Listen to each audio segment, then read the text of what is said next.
'Tis patch day. Woo. So yeah, here we go. And all that jazz. No, well, we found one here. That is the sleeping gentleman. That is our crazy person. We'll grab it. We're not going to do that first. We'll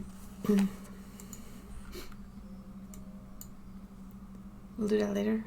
I want to open the beast tribe dailies first. Thank you. Blah, blah, blah. And that means that we're gonna change our class to monk. No, not goldsmith. Seriously, monk. Monk. Thank you. Because that's what we're currently leveling. As you can see, it's not much left. It should be in Savanarian somewhere, so we're gonna go. Great work. See what we find. Just go and see what we might find.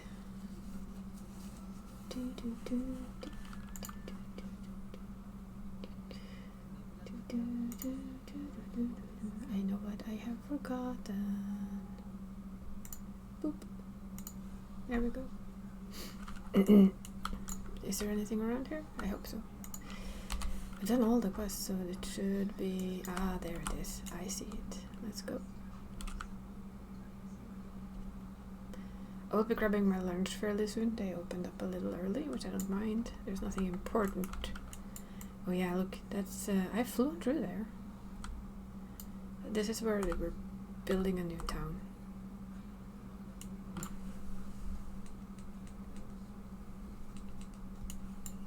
This is what we're helping them with, I believe. We're just flying over.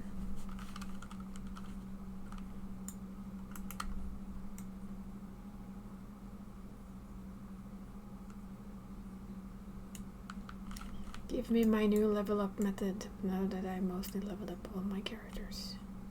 All my jobs, sorry. Yeah, it's easy to see where you're going. There's quite a lot of people there. Hippos born to run.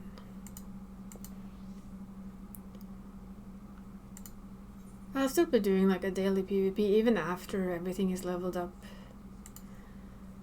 Just because it's easy wolf points and leveling the PvP thing that will probably reset sometime soonish. The PvP series. So even after, for me at least, even after the first, I don't have anything to level, I'll still do it. Where are we going? There, peaceful resident. Apparently we're saving hippos.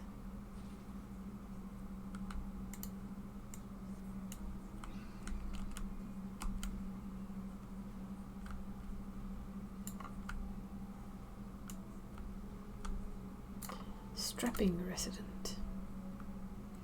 It's about a dreadful Arakosa up north. Hitching cars to their hippos, and Sindurava knows what else.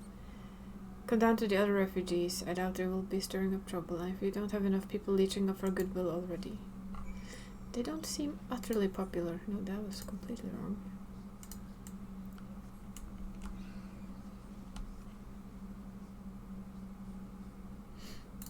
So yeah. Day off means that I'm streaming early because I'm heading out later today, so might as well do this now, right? And I wanted to do this first, and I'll do some raids and just do stuff in between. Do the usual shenanigans.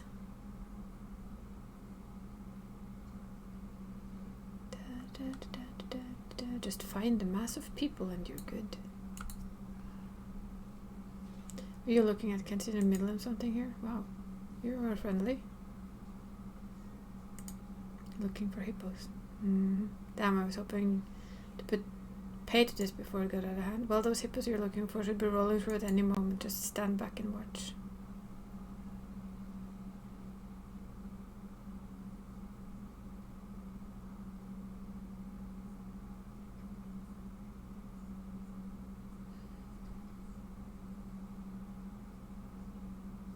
Racing hippos.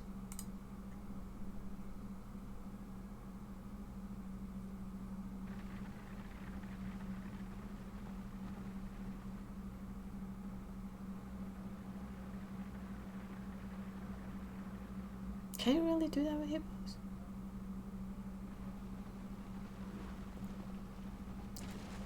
It means we will have a flying hippo mount, of course. Hey, no stopping. Why is there fruit in the middle of the...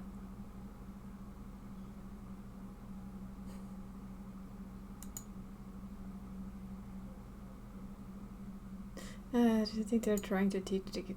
Are they like kids? Boss.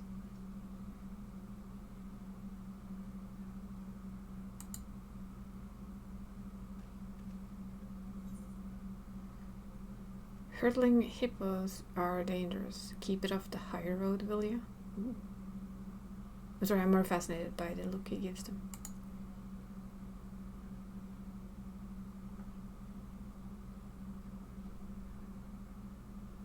They're scaring people.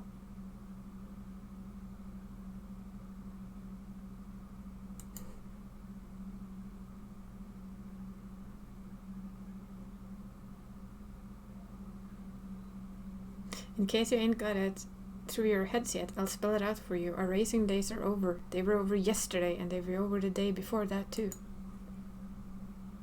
Oh, can't it be fixed though? I mean, I take this solves your hippo mystery? Yes, it does. Now let's apologize for this sorry sods. Care to tell me where to direct our groveling? I like the boss. Alright, I have a chat. Yeah. You're coming to Maru, I left you in charge, and the one in charge takes responsibility. That's how it goes. Very true. Oh, nod. You'll be there to give a report something, right? I'll see you soon enough then. I feel this hippo.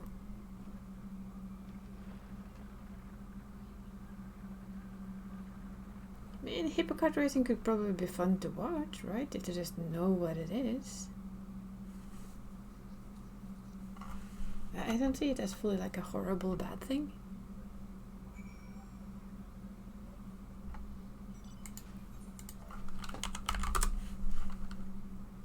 I mean, it doesn't have to be a horrible bad thing.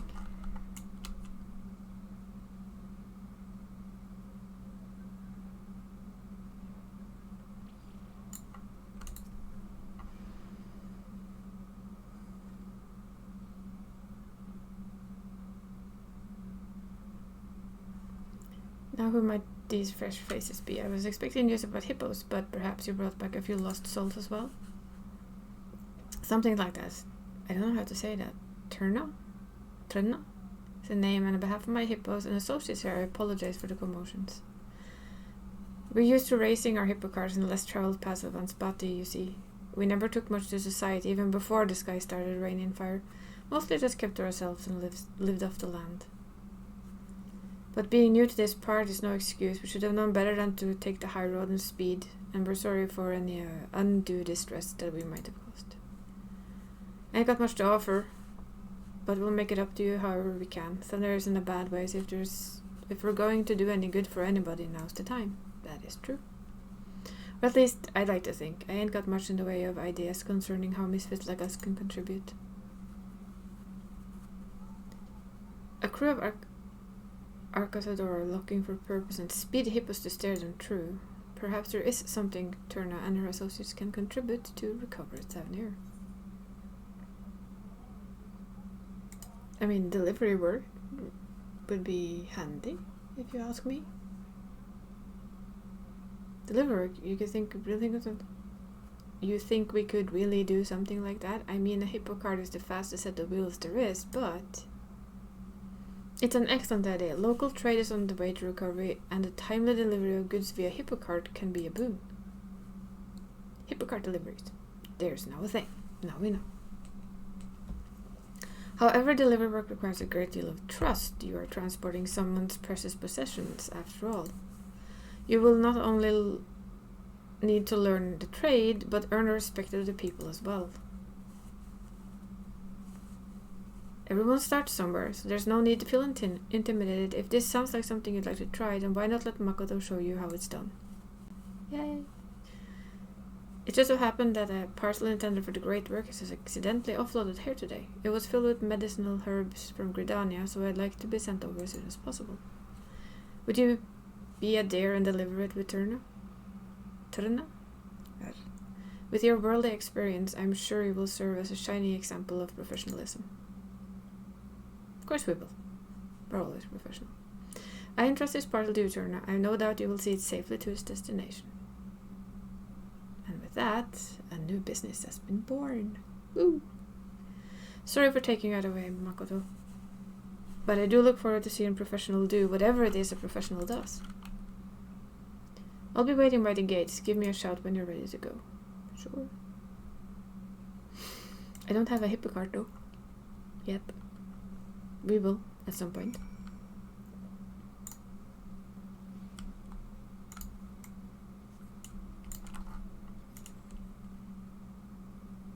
Into the rainy waves of... Oh, we're gonna do a hippo thing, aren't we? Be ready when you are. My partner's... Zoria here is pulling the fastest cart on the island. I stowed the goods we're delivering under the seat so we won't get damaged or nothing. And we ain't about to leave you high in Hippolas. There's another cart just for you. Our hippos are usually shy around stranger, but you were there with the fruit earlier, so you got nothing to worry about. They're smarter than to bite the hand that feeds. We don't just anywhere ride our carts, but if boss thinks you can handle it. No need for belly aching, Mara. We ain't racing the carts down the high road like some Hasma heads now. Now off we go, slow and steady. Okay, riding in a hippo cart it is. Do I actually control anything? No.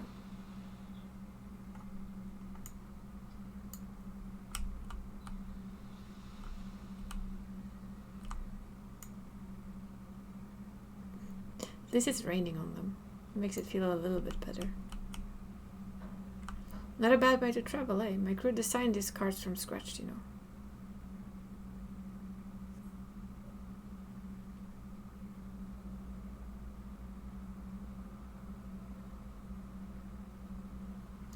Historically, we Akasadara never went around in a chocobo carriage and the like, but at some point, I couldn't read that, I got to wondering, why not? Sure, we're a heavy bunch, but nothing is impossible if you put your mind to it, right? Well, after auditioning all kinds of critters, we finally came around to hippos.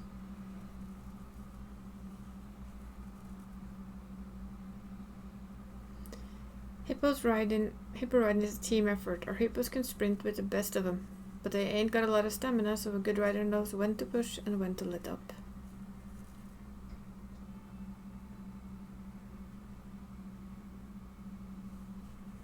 That goes for any animal, though, if you think about it.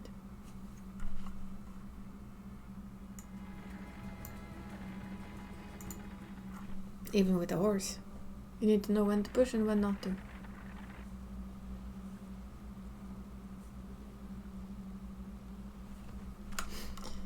Here we are safe and sound. Now we hand over the goods, right? Yep. You wouldn't be happen to talking about the imported package, would you?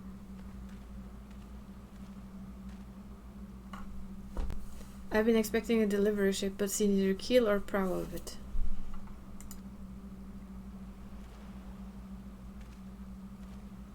Wait, aren't you the one who saved me, Donna? Yes, we are.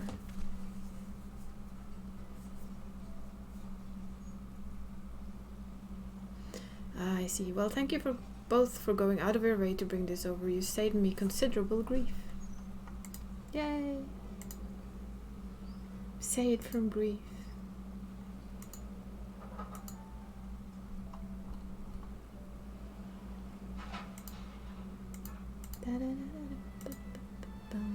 No large trading vessels can dock here. Well, they see that's a problem.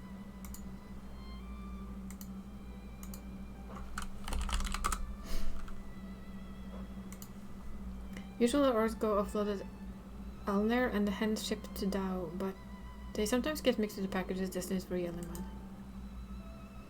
And then the logistical nightmares begin, I'm afraid. May I check to see if you indeed have my herbs?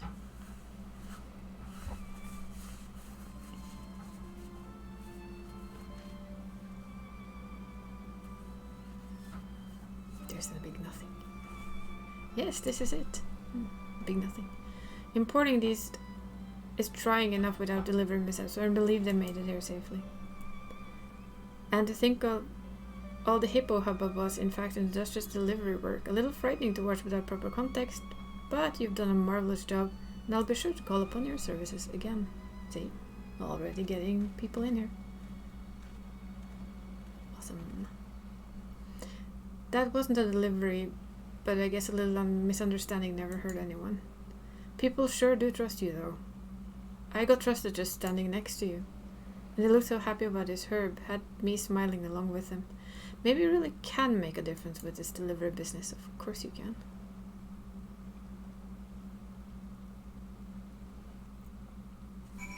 If we get to actually drive the hippo back, that would be fun. Thanks for showing me the ropes and for doing all the talking too. I'll let you get straight back to Kansana, but for the looks of it, your hippo needs a breather. No surprise considering what it's been through lately. Here's what we'll do. I'll let the big boy rest up a bit while you go ahead with Saria. I'm trusting you with my prized set of wheels, so be careful. No scratches or nothing. Just ride like you did coming here and there shouldn't be any problem. Should you become separated from your cart, speak would turn out a great work to ride again. Yay! We get to control it this time.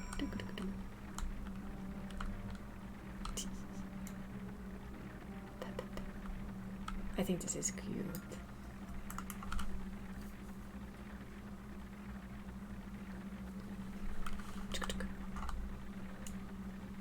And when we've done this, I'm just gonna go grab myself my lunch so I can eat, and then we'll continue.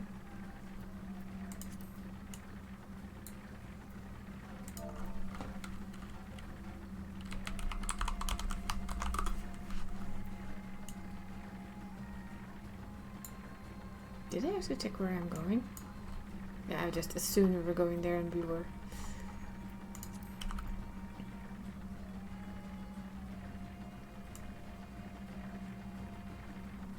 We're just chugging away. Getting where we're going.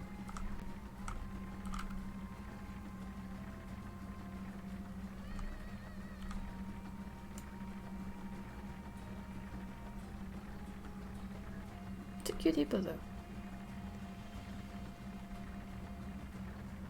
If this is their biggest one, then they're still kind of small. At least when you sit in the thing, they look kind of small. But also very, very cute. Ooh. Yep, you can jump at it, but it cannot fly it. I guess that would be a bit too much to give it flying up front.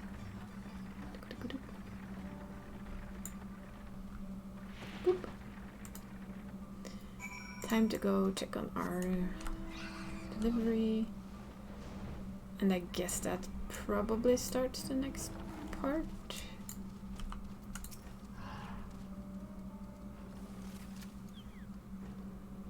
There's an amazing amount of people who are here though, for being in the middle of the day.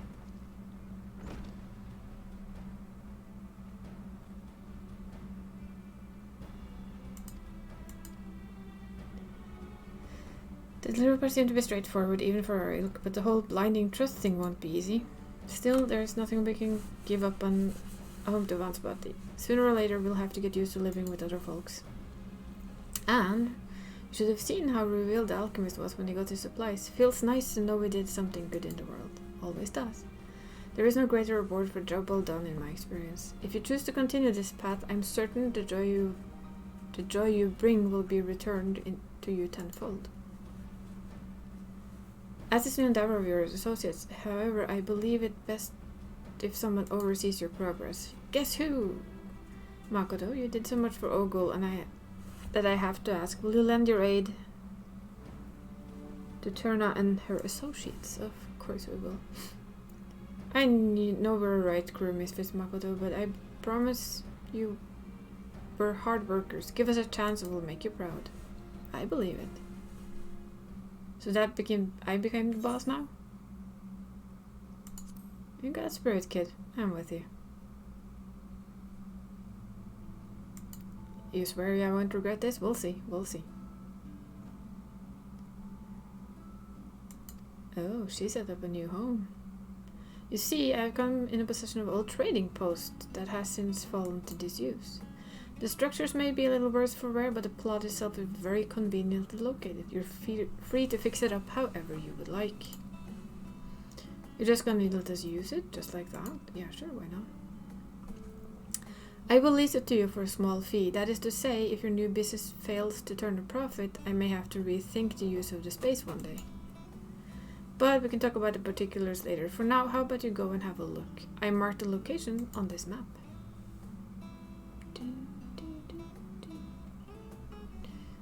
Thanks, glad for everything you've done for us. Let's rank in at our new headquarters. I'll round up my people. Yes, round them up. Let's go.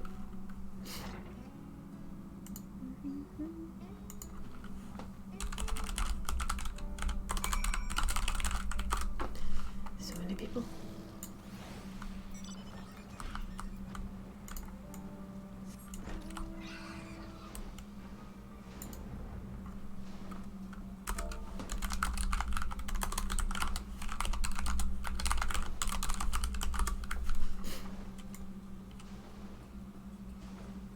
So we're gonna do this, and I'm just gonna very, very quickly grab myself lunch, because I'm hungry. So this is their place. This will be their place. Makoto, glad you turned up. As you can see, the place ain't no Megadura, but we get the basic up and running. Let's start feeling like home in no time. We'll need a cart shed for starters, and a place to store packages and whatnot. If I'm honest, boss, I'm still not sure about all this, but if you say we should give it a shot, I guess we can try. You should try.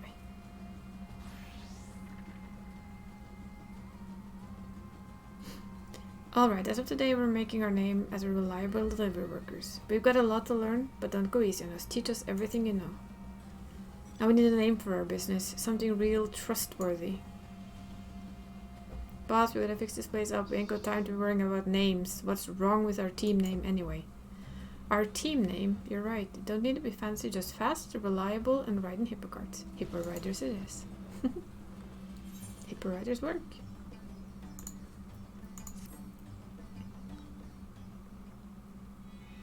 So they... Oh, wow, that was quick. They do fast work. Nice.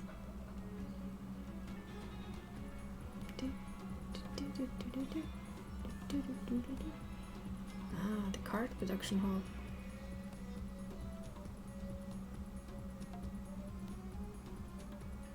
She doesn't seem... They don't seem fully optimistic yet. The hippo riders are retired from racing and brand themselves as a speedy delivery workers. However, they're still known as local delinquents. Use your experience as an adventurer trusted hero to help them better their reputation. We'll write it down. Sure. Guess that starts our quest line. Beast Tribe quests unlocked. I thought they weren't going to be called Beast Tribes anymore. We are now friendly. Woohoo! So now we have our dailies, which we are going to do the first of them. Just like I said, grabbing a very, very quick lunch. So be right back.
needs to wait for 10 minutes before I can eat it, so we can go. Let's get busy. See how these quests are. First time we do them. Nice sunset, I think. Where are we going?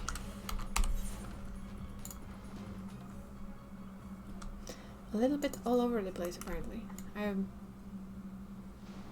have a few characters left that need to be leveled, so these quests will come in handy.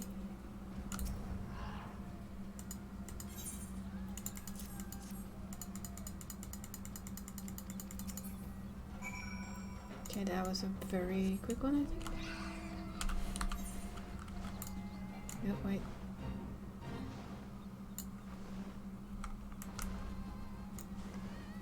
Deliver parts of mysterious dried goods to the Luminsen visitors. Okay, so there's multiple deliveries. That's okay. We don't mind multiple deliveries. We are a hippo delivery service, delivering by bird. Because we ain't got no hippo to deliver with yet. Let's see. There we go. Hello. I have dried goods for you.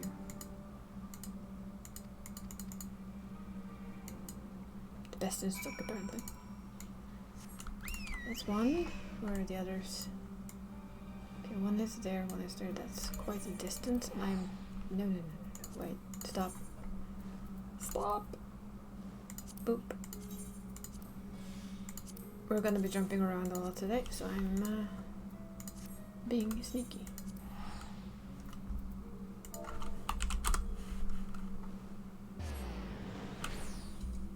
Or cheeky, depending on how you see it, I guess.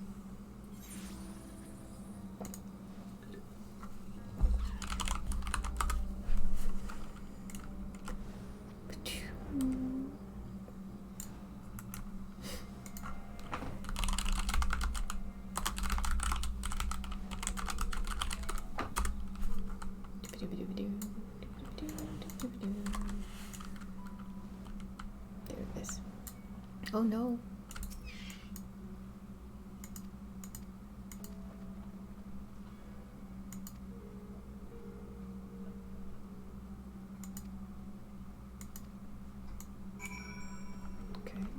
Wooden cargo? Oh, there. Apparently they drove a little too fast. See, this is what happens when you drive too fast. You lose your cargo. And then we run it back. Away from the 85th mob. Could be fun when I start with an 80 character. Fun. We'll see how fun it is. There you go, found your cargo. That's 2, and then we go for the last one.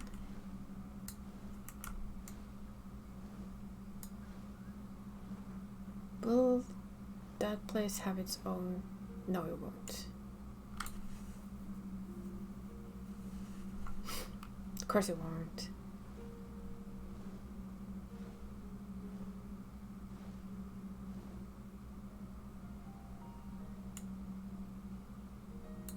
The music here is nice though. I don't have it very loud, I know.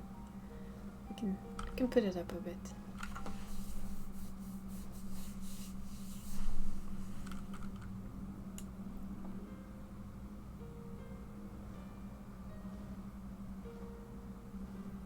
But it's just the fun with in general, new stuff. Always new stuff. Did I lose my... yeah, I did. Dang it. Need. Come here. He hits harder than I do.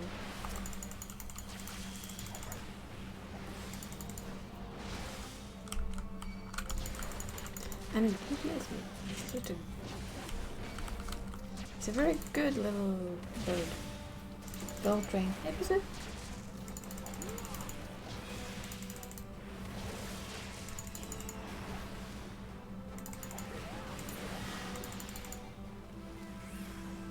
As you may notice, I don't know how to play this class. I only level it. and then I ignore its existence afterwards. I'm sorry. That goes for 90% of the jobs in this game though, so...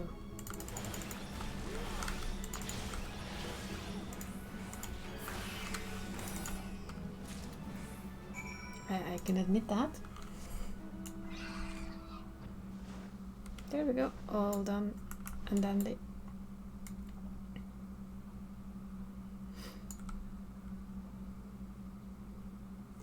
Which other new quests did we have?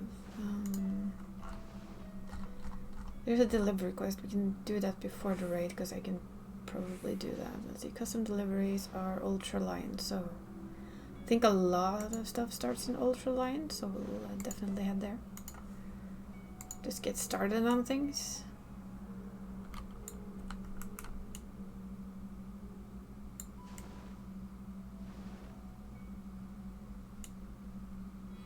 And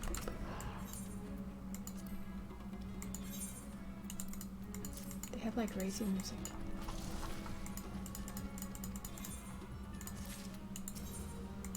Do it for the wine.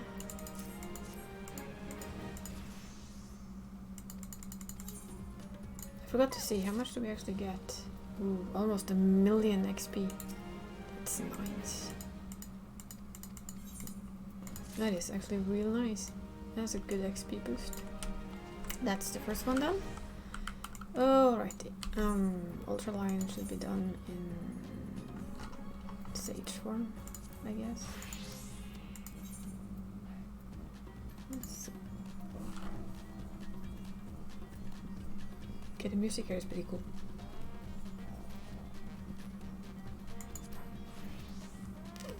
Ultraline. Go. Hello. Hello.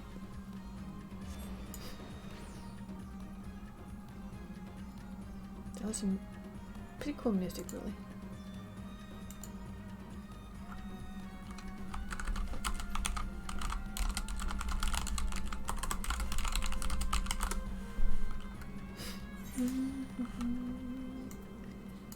I did all the other quests, so it should just be to pick up the whatever quests are new.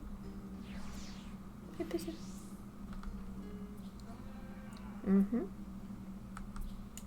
Apparently it's meow, if you were wondering. Small business, big dreams.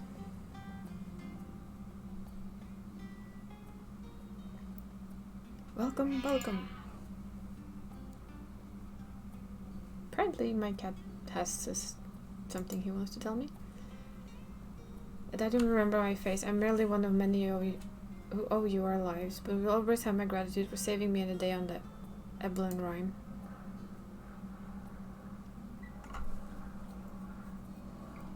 You're too kind, and while I hate to ask more of you, please say that you're here to assist Mistress Tataru new endeavor. Do what now? Not yet, but she soon shall be. There she is. She's gonna be the end boss of all evil. Whatever would we do without your pension turning up precisely when you're needed, eh? Now to make a long story of our solvency short, we've secured the resources to produce new designs I developed in cooperation with the guilds near and far, and in insufficient quantity meeting the rising demand. Okay.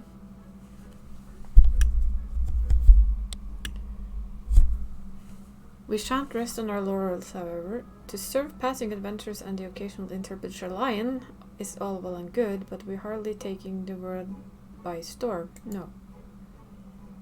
Much like yourself, we must look towards new horizons. The science proved that cooperation on star-wide scale is possible, and we would be fools not to capitalize on to build the grandest trade network in the history of Hydaelyn. All for the greater good, of course, and her coin purse. Yes, this is a wonderful opportunity to bring people together. I often think back to the incredible moment when the Garlean army came to our rescue. Perhaps our effort too will one day lead to a miracle like that which took place in the Eblan Rhyme. I have no doubt that they shall, but we mustn't expect such alliance to form themselves. At least she's learned that much. We must be proactive, and who better to woo our future partners in commerce than our current #1 customer, you. Great. Our erstwhile comrades in arms know that when it comes to good equipment and better ideas, few have such keen eyes as our adventure extraordinaire. Yeah, Michi knows how to lay it on, eh? Even should they hesitate at first, I'm certain you can convince them using the samples I prepared. I see that my mind's already made up for me. There's no point in fighting Tatar. But of course, with your assistance, we'll have both coin and goodwill flowing in no time. Everything is falling into place. Shall we send Makoto? Where shall we send Makoto first?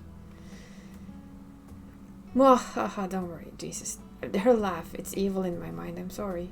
Don't you worry, I have it all planned out. First, Limsa Laminsa. Secret has the bloody executioner working harder than ever, so he's sure to appreciate the extra supplies. Next, Gridania. The Seed Seers are a source of trusted authority and insight into the Shroud, so we're gonna go amiss on cultivating investment of, say, Aran Senna. I hear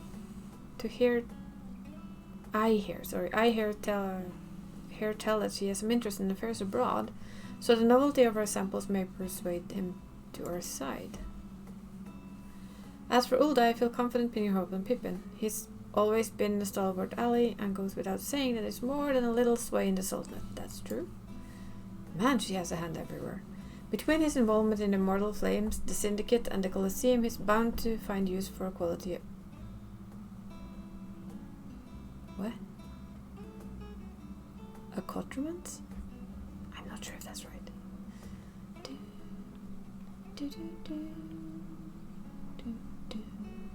But yeah, we're a delivery boy again. That other way, Medina, would you do the honors? Medina.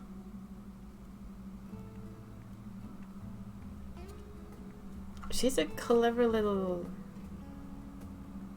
puntable item. She knows how to do business, that's for sure. Never let me say that Tatarutaru is stingy with her samples. Now, if you make your way to Limsa, climb aboard the Astalicia, I'm certain someone will point you in Sicard's direction. Sure. We'll do that eventually. We'll just bring it with us on our way. We want to do some crafty stuff first.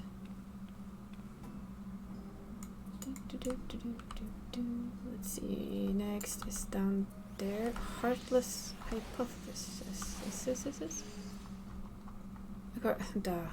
We'll go grab that one first. That's another quest, and we'll have to change into gathering or crafting for the last one. Because I'm a moron and didn't think about it. We'll go grab that one. That's also a new quest line of sorts.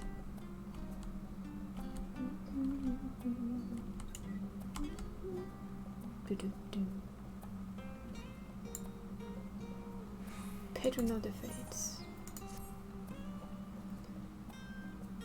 Blow the cobwebs away. Time to return to work.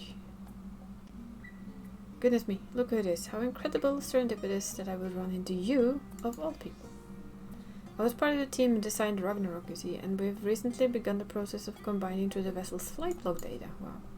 The primary objective of your journey to Ultima Thule was to save our star and countless other, of course, but it also provides us with invaluable trove of information, records of places and events we could only dream of. Your safe return gave us much to be thankful for. As it so happens, one of the other things we pulled from the log was the transmissions of unknown origin. Something in the ship must have intercepted during its flight. We believe it to be an audio message, but even our most knowledgeable scholars have been able to decipher the content. Professor Rurusha included. For a while there, it seemed must accept defeat, but today may be the day we finally solve the mystery. If you were so inclined, would you care to come along? I can read the names. Thaumasane? I don't know. Seems fitting to have one of the Ragnar's original passengers present to hear history being made. Hjelp til deg også. If anyone's wondering, the word is meow. So we're gonna change to... I normally use carpenter, just because it's the top one.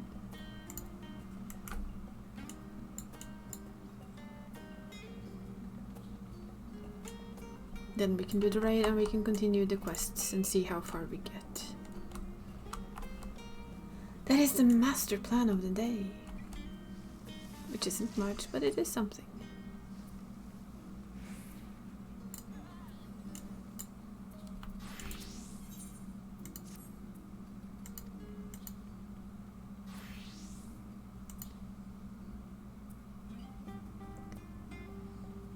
Entry proposed by my employer. Yes, Lady Ameliance have been focused on rather important social welfare endeavor of late and seeks the aid of an artisan possessed of a talent commensurate to the task at hand. Jesus, must they use fancy words? That Valentina writes tells me you wish to know more, so I invite you to speak with her in person. As fortune would have it, she's available this very moment. You needn't say another word, else I'll arrange a seat for you under the house levy reservation. Pray make your way to the last stand at your earliest convenience and await Lady Ameliance's arrival. Last stand, where was that again?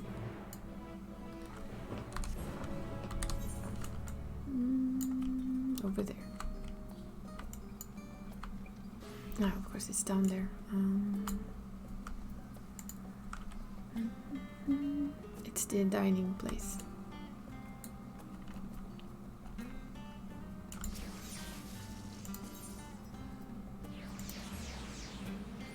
Pewing. The most known sound in any Final Fantasy game. Teleport sound.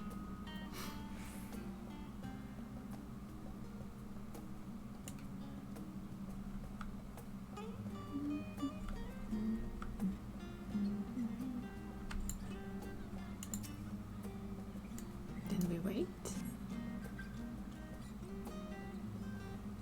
I just know people are gonna put her in the worst of clothing, but I will be respectful and put her in nice clothing.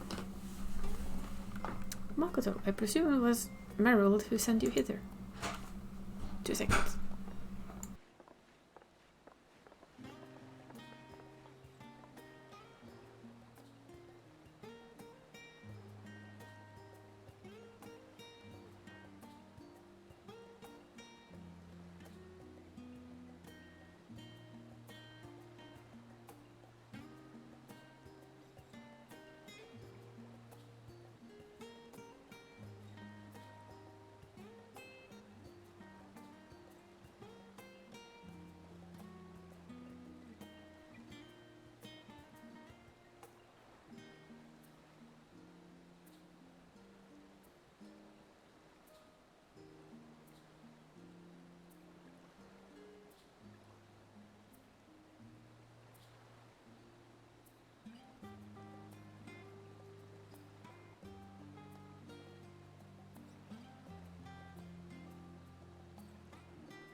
look who it is.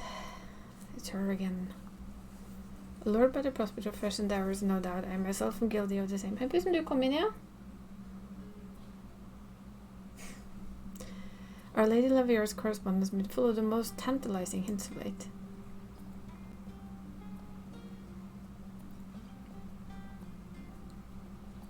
And of course, Rowena.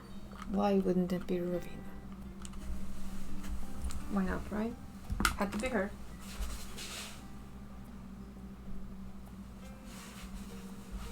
Who else would it be? We've had many dealings with this woman.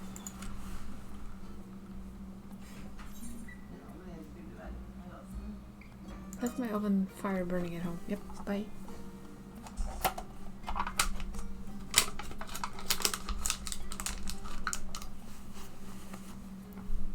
This ain't my venture.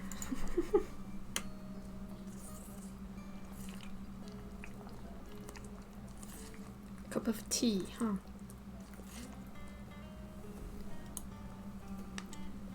How about a cup of noodles instead?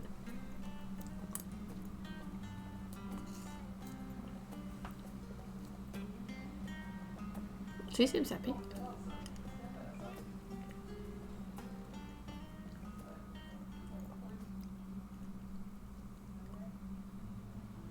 So what are we discussing over a cup of tea and ooh, tasty treats? So I see the studium is beginning to accept foreign students. Mm-hmm.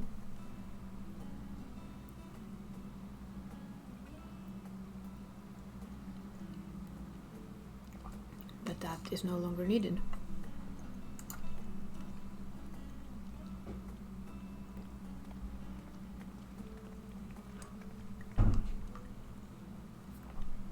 With the final days averted, the need for such drastic measures has dissipated.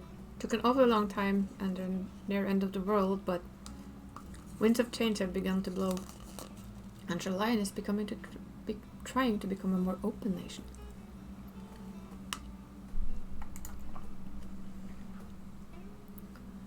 That said, not all students can afford the cost incurred by studying abroad, let alone the steep price of the studium's tuition. I can scarcely imagine how those from the nations who suffered the worst of the final days might attempt such a feat. That is so her, though. We like her. To ease the financial burden, I plan to offer all necessary school supplies for free. School supplies free of charge. Furthermore, I have begun talks of a number of Shalyan families to propose an academic homestead program. Nice. She's a good woman.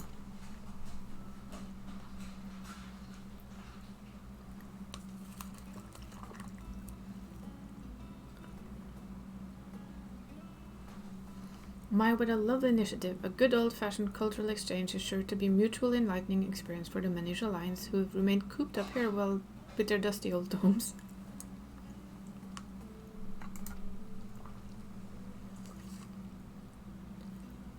Such is my hope. Alas, you will recall a great deal of your fortune was poured into outfitting the Ragnarok. Yep, yeah. Majority of it, I think.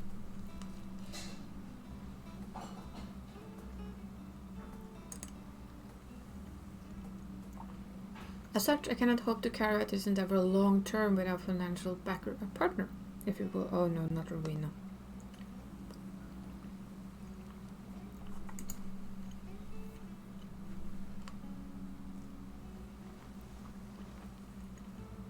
I'm all for noble causes, but you can probably be suggesting we provide everything for free. Of course we can.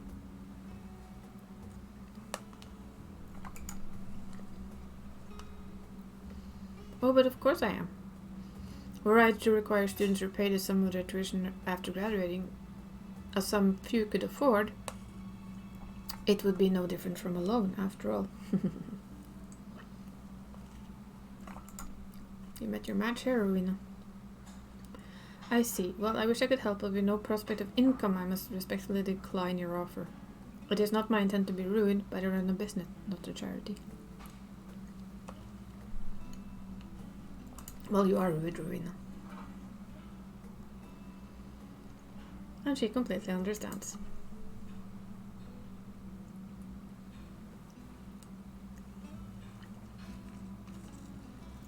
Recently, I find myself reminiscing of the time I spent in Dravanian hinterlands. Force and all the children and myself, we were all so happy living in the Emporium. Idle though it may now be, the town was once tremendously effervescent, filled to the brim with inquiring souls who travelled from every corner of Eorzea in pursuit of knowledge.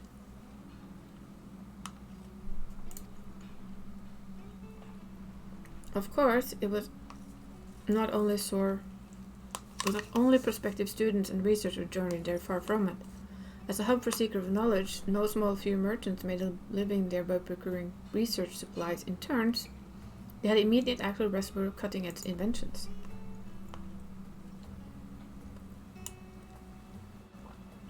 Come to think of it, I dare say my contact at the East Aldernod Trading Company will be intrigued to hear of similar possibility arising from our program. It was so very kind of tatter way to introduce us, of course. Had to be her.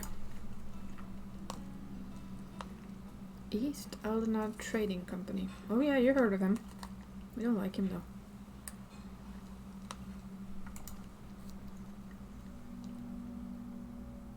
Come on, Arena. Business opportunity.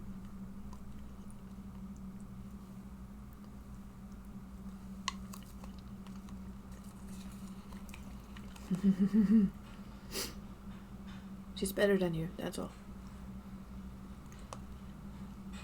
Hold on a minute now. What in the hells could possibly be giving this woman the confidence to act so bafflingly indifferent?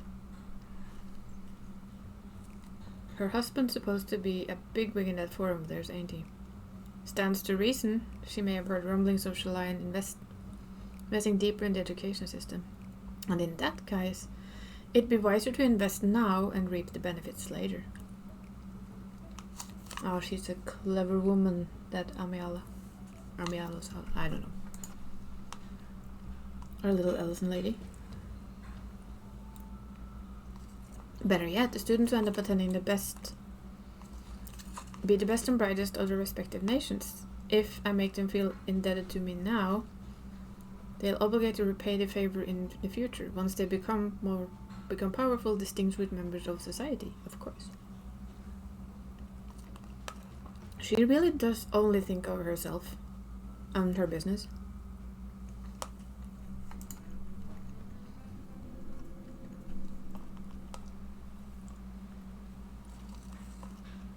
I will also have nailed for skilled artisan to procure necessary supplies. No doubt the amount is sure to be immense.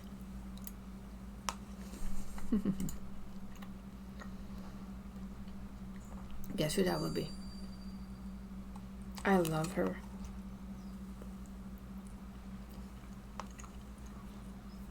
Goodness, just look at me prattle on while you have no interest in the matter. I really must be getting home. Countless preparations need be made ere my distinguished guest arrives. I adore her.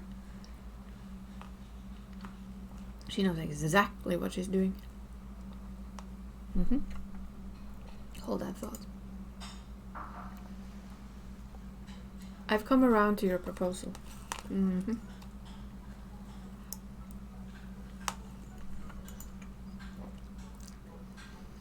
And as your partner in the House of Splendors pledges considerable support for your endeavor, an investment for the future, let's call it.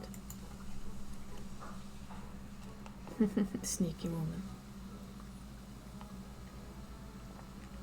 Try this on one condition. Apparently, I must be the sole supplier. Do you realize we have stuff to do? My, how fortuitous. I did not expect you to pledge your support, but full glad I might have it. Together, we shall give countless students the opportunity they deserve. You sneaky woman. I love you.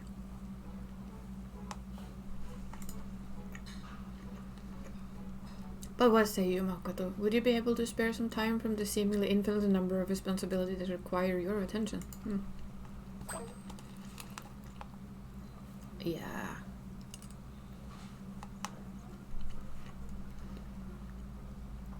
Of course we will. We wouldn't let the mom down.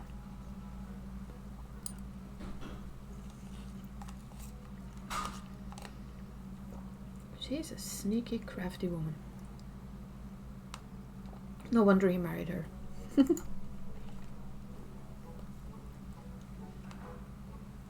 Do you both feel like you've been suckered into something? Well, we have. Just eating this quickly before we move on.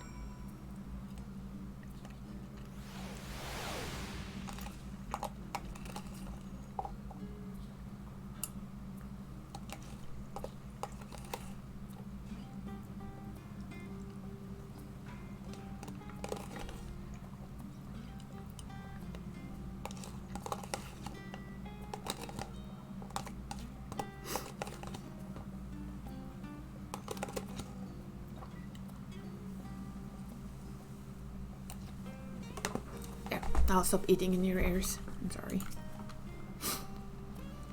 Feldman and Rowena all left, and if you're wondering, they intend to do some sightseeing in town before returning home. I hope we were able to enjoy our tea time together. I can think of none more deserving of a brief respite. I must apologize, however, for dragging you into this matter. You deserve a full explanation, but not here. Would you care to meet me at my home? Of course. She's like my favorite character, to be honest. One of my favorite characters.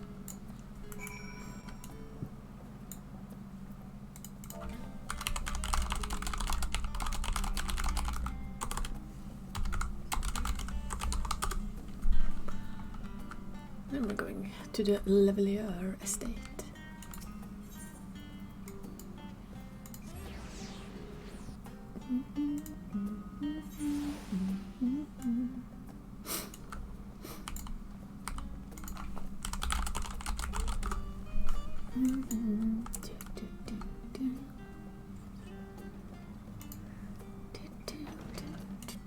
I like their house. Sure, lion housing. It must happen. Thereby I decided this past time I made my own contribution to the world, to the start that you and my children have sacrificed so much to save. Aww. I am merely one person. My resources limited. Words can ill express how grateful I am for your aid. In time, I hope you'll come to see me not only as the mother of Alfinod and Aliasala, but as your partner and friend. As I said before, I am counting on you. Now, there is in fact another reason I invited you here. The Lavalier household is also partaking in the homestead program, and I have already accepted a student. She comes from a family of accomplished alchemists, hailing from the Thavnir Merald, has already gone to fetch her from the port, so I imagine she will arrive ere long. Ere long.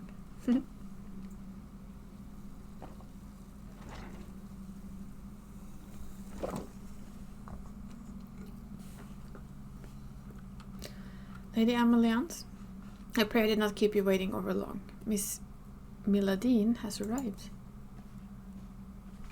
Miss who?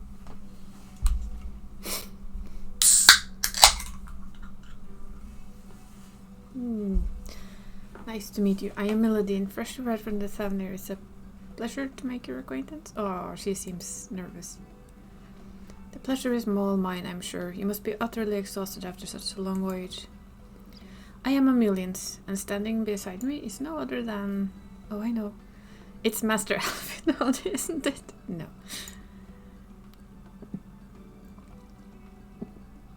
I'm afraid not, my dear. I love her.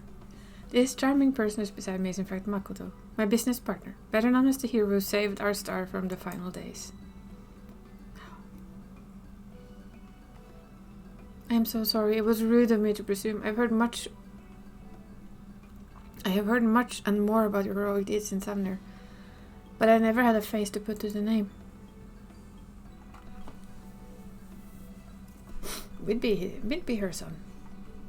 Putting that aside, it's a dream come true for me to finally stand in the magnificent halls of the studio.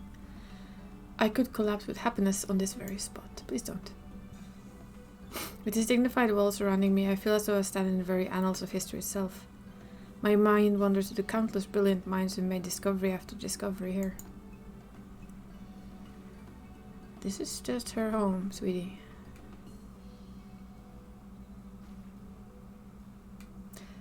Miss Miladine, I'm afraid this is not the studium, but the Lavalier estate in which you stand. This residence shall be a lodging for the duration of your stay. She's gonna fall over. Bara fatta pussen. It may take some getting used to, but it is my wish that you come to feel at home here.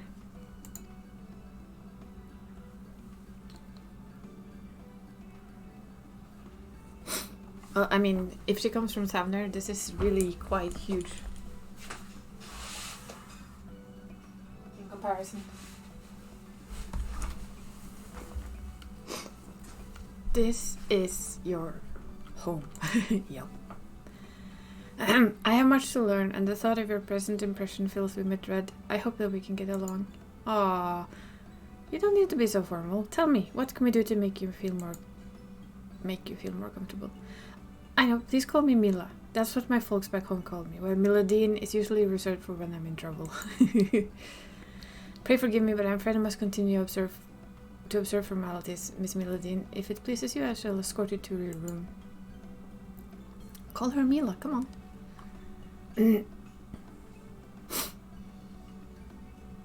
Aww. It feels very fitting for her to be doing this. It fits her character and her personality. A number of other families will also be opening their homes for students from abroad the coming days. I must set a good example as the first host mother. For if all goes to plan, we can expand the program to include even more students. Let us waste no time, there's plenty of work to be done.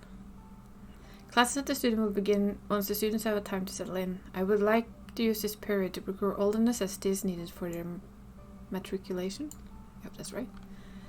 You may find any materials needed by speaking to Synova. That was very hard to read in English. Synova?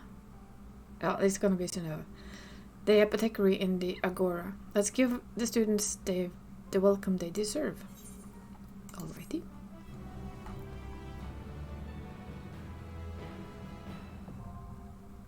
Custom deliveries unlocked. Amelian's Levelier.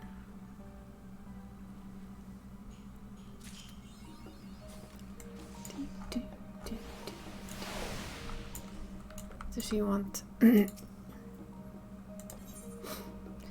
see. Yes, I know collectibles. We know.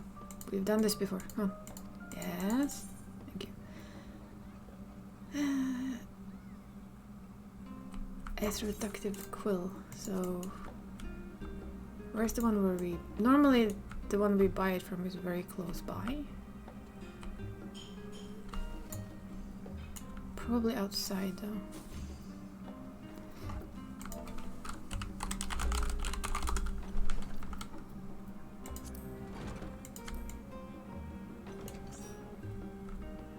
But I don't know where this person is.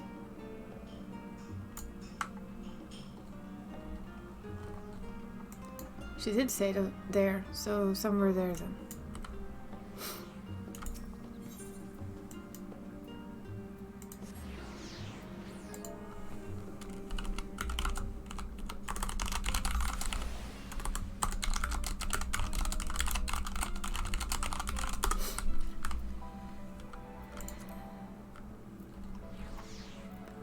Well, let's see.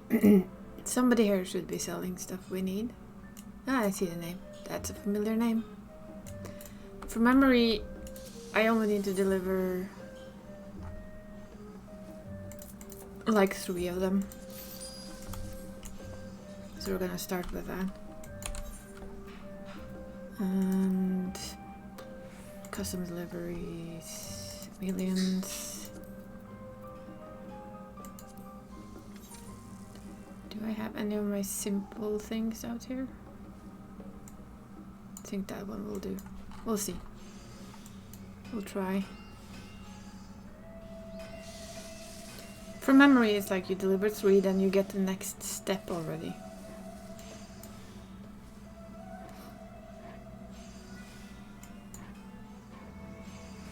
Yeah, I'm pretty sure we're a bit overpowered for this.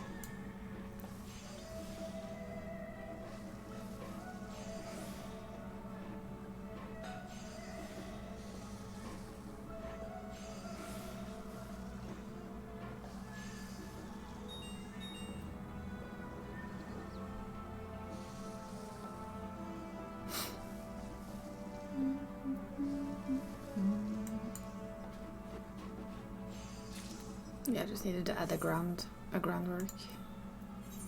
That's okay. But I'm thinking only 3 because I think that kind of boosts you into making something else.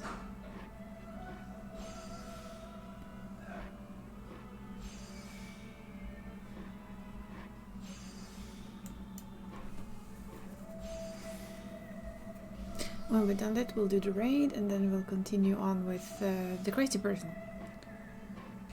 And delivering cloth. All the things.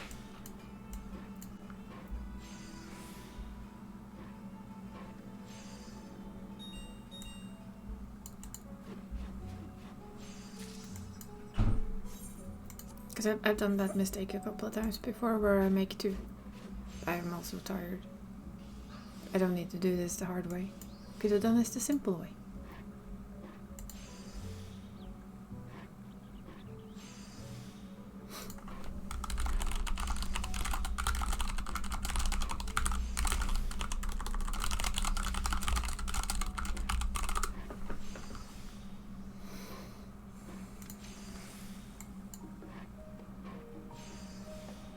That was just really very silly.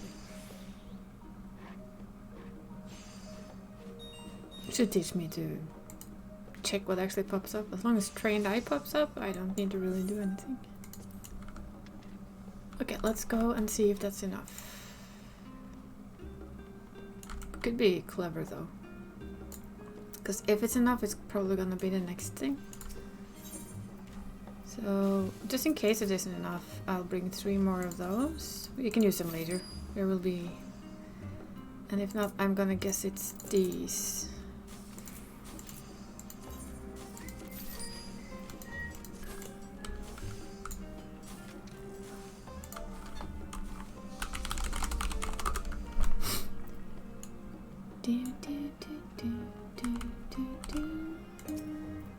Then we do the customary petal shower. Boom! That is a customary petal shower, it needs to be done. Let's hope I didn't mess this up all too badly, but I think that's the way I remember it.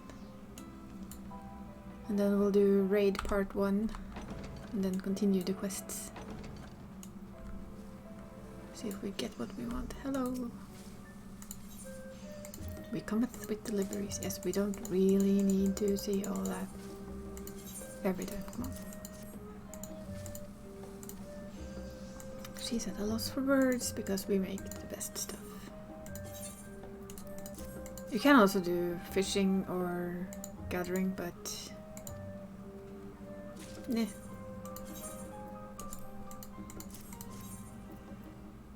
Yeah, well, we'll deal with that afterwards.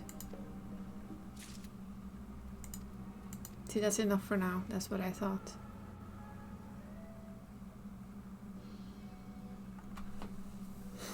But the fact that we're capped on white scripts means that I have to move. Oh, look at that. Ah, already in studium clothing and everything. I have returned from the studium, Lady Amelians. Welcome home, Mila. How was the first day of class? It was wonderful. Not only the professors, but my classmates too were astonishingly friendly. I can hardly believe how many friends I've already made. Nice. That is reassuring to hear. And I must say you wear the uniform quite well. Goddess, you're making me blush. Thank you, Lady Millions, not just for the compliment, but for everything. Once I have learned to wield spells from my studies here, I can return home triumphant, having proved my mother wrong. Would you care to elaborate? Ah yes, of course. For generations, those in my family have traditionally become alchemists, each of us pouring our hearts and souls into the creation of medicine. The final days, however, changed everything. I saw firsthand that there are countless lives not even the most advanced medicine can save. I came to the decision I must learn to wield magic, even if it meant traveling as far as Sherlion against my mother's wishes. But at my father's urging, I took my chances, and I made a journey here. You have been through an awful lot. Why, pray tell us, is your mother so opposed to your learning spellcraft? I cannot say for certain, but alchemy has long been a source of pride in my family. She may find my decision to study an alternate discipline offensive. as though I am rejecting my lineage in some way, which simply isn't the case. Though I love alchemy, I am not so beholden that I am not blind to its shortcomings. To me, the decision is simple. If magic can save more lives than medicine, then I must learn to wield it, even if it breaks my mother's heart. With all that said, I still hardly know left from right when it comes to spellcraft. I am surprised my application for the academic homestead was even accepted in the first place. You have earned your place here, Mila. Nothing more, nothing less. But thank you for speaking so candidly with us. Know that you have our full support. Whatever you need, pray do not hesitate to ask. You are both far too kind. I have a lot of ground to make up, but I promise I won't let you down.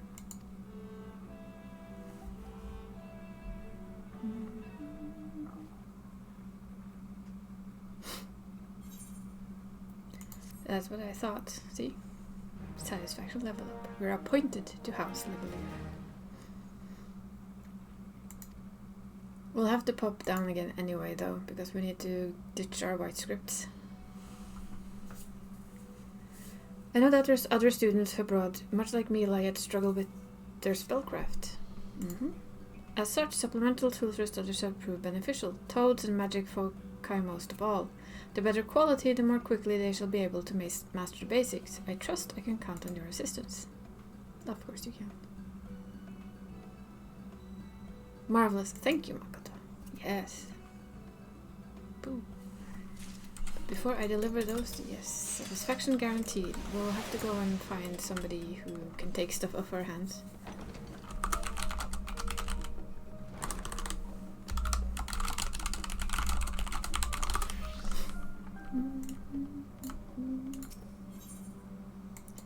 Go there. I'm hoping they have a script vendor thingy up there. One can only hope, right? They should have.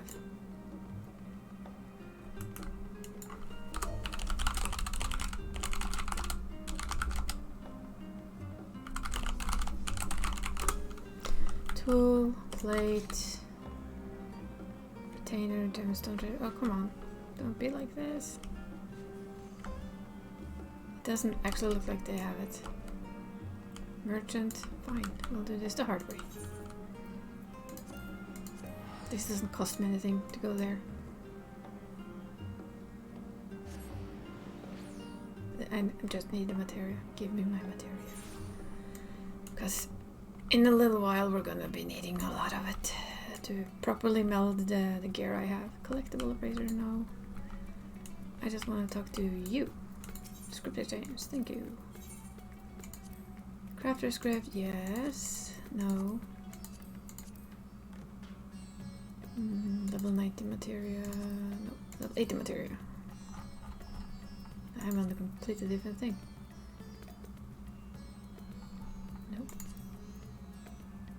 There. Jesus. Let's see. I think I want quite a lot of control still. So we're grabbing those. And we're gonna go for purple as well, just so we don't... Gonna go for a couple of competence, because I know we need a lot of crafting. And then we just go back.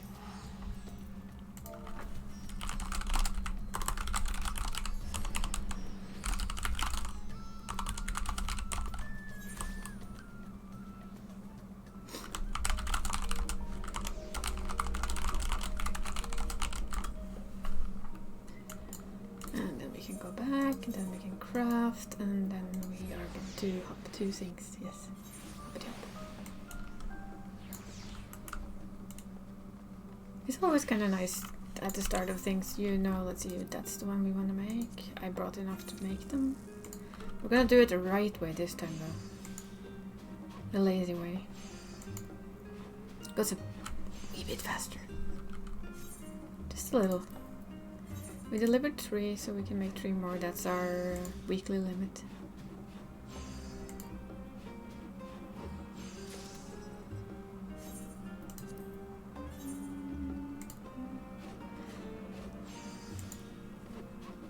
So as long as it's low-level recipes like this, then we can do it the fast way. It's like it just goes, well, you know, you can do that. There we go. Deliver the last 3.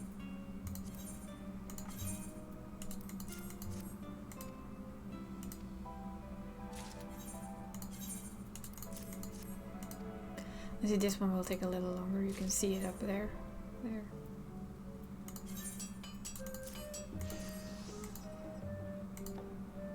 She's at a loss for words at every delivery. Woohoo! And that's our weekly allowance. So thank you, Makoto, not only for procuring supplies, but believing in my vision. After everything I've heard of your grand adventures with Alfinad and Aliasala, I never in my wildest dream did believe we might find ourselves working together. But I could not have asked for a better partner. He agrees. Of course he agrees. Best partner. Woo. That's the delivery of the maximum of those. So that's that done. Onwards to the raid.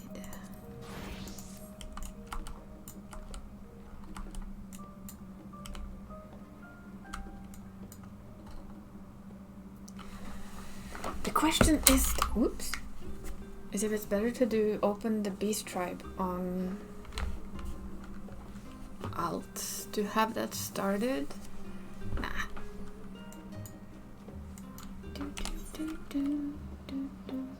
Not frontline. Let's see. I think, was that here? Yeah, that's here.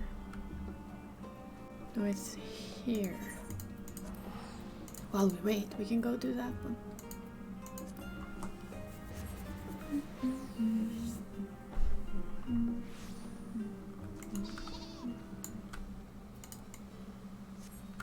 I heard a sheep fly by. Oh, we go. Apparently landed in the wrong place again. Keep doing that. But at least we can just fly down, so it's not that bad. Then we're gonna go see where Ragnarok is. Back in stasis. Where we cannot fly, will be ground bound. Boop. That's still a pretty cool ship if you ask me.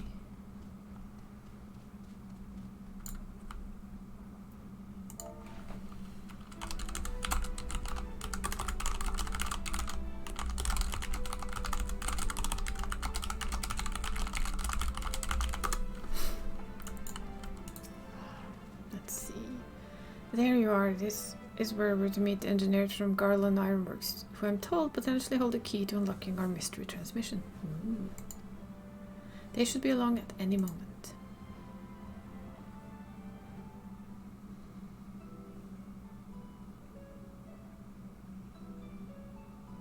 I'm gonna guess it's 2 friends. Sorry we're late. I had trouble finding the right gods. Is that you, Makoto? Pigs and Wedge. No, only pigs? Yes, the man himself. I ran into the harbor and thought if anyone deserved to hear this message deciphered, it was him. No argument here, but bugger me if you don't have a knack for being in the right place at the right time. This actually has more to do with you than you might think, so please do stick around. Shall we pick up from where we left off then? As I was saying, we think this transmission the Ragnarok intercepted is a message of some kind, albeit in a language entirely alien to our ears. Alien being the operative word here, considering we received the message out in the great expanse, its origin was likely some distant star. Unfortunately, our list of off-world allies is presently rather short, thus we resigned to the fact that the meaning behind the message would remain beyond our understanding. Alpha. One of my colleagues, however, refused to give up. She remembered Ironworks engineer who had been so helpful in constructing the Ragnarok and turned to them for insight on our seemingly impossible problem. That grin is rather spooky. Do you know what Wedge said when he heard what was going on? We should have Omega listen to it. I bet it can tell us what the message means. Not the Omega you beat up in the rift, of course. He's talking about the toy that trundles around with Alpha, the little model we made. We originally designed it to follow a chosen target, not much else, but I've seen it act in ways that, well, it's like it has a mind of its own. So it's a mini version. Then I got to thinking about those documents Lot sent to Chief, the full report on the final days.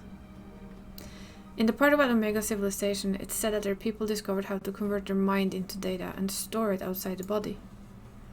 Timing being what it was, I wonder if Omega didn't somehow transfer its consciousness into our model right before you put an end to the real one. Oh my god, Alpha and Omega. Fitting, isn't it? So in an effort to get to the bottom of that, as well as take a crack at this indecipherable message, we decided to make some modifications. With the help from Labyrinthus technicians, we've upgraded our toy Omega with fully functional vocalization module. Hello, little tiny Omega beast. We played a transmission for Omega and I think it's ready to share. Alpha. Well, are you in there, Omega?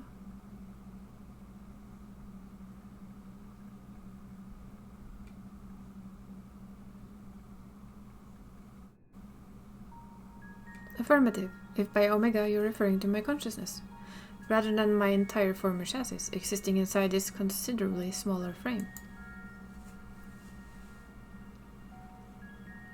Prediction. You will formulate several misconceptions. These I shall preemptively dismiss based on the following facts. 1. Vocalization module aside, the chassis remains unmodified from design constructed by the engineers Biggs and Wedge. I evaluate its combat capabilities to be on par with a mortal infant. 2. The mechanism which allowed me to perform emergency transfer out of my consciousness was installed in my previous body. With the destruction of that body, I am rendered incapable of replicating such a feat. Should this current material form be destroyed or cease to function, all cognitive awareness or presence I possess will also be lost. In conclusion, I present no threat that to you or your star, nor do my projections indicate the necessity to inflict harm. Logical little bot. In a fraction of a moment before my legend in the rift, I re-examined my directives. If I am to fulfill my purpose as an evolving construct, then I must continue my journey for improvement as long as I exist. I must acquire this heart of yours, this strength of soul. Well, there you have it, and it's not wrong about it. The combat capabilities, it will be more likely to damage itself than the thing it's trying to attack. But let's not forget the reason we brought you here in the first place. What about the transmissions they played for you? Could you recognize the language? Affirmative. It was transmitted in Pan-Galactic Basic. Oh my. Pan-Galactic Basic? Math? A common language in the comparative extensive usage throughout the worlds we have conquered. We might have to do this again. Which means you can finally tell us what the message said. That is a language you understand, yes? I understand it perfectly. I am fluent in over 6 million distinct dialectal codings. Bleep. My cooperation in this matter, however, is conditional. Elaboration. Your chief said utilizes the floor as part of his Endorder's filling system, which allowed me to scan the report of the final days. I'm aware that my home star, the one you call Alphatron, was obliterated in the aftermath of Sir and Meteon's meeting.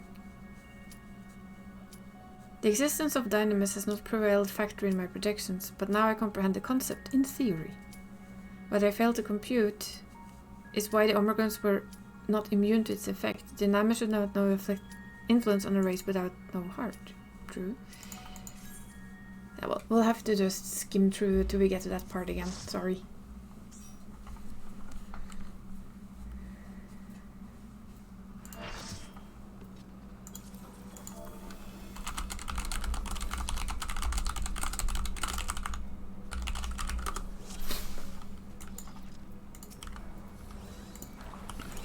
So how come we suddenly have two of us again? If I have time though, I will do at least the beast tribes on an alt. But I want to finish this little thingy first.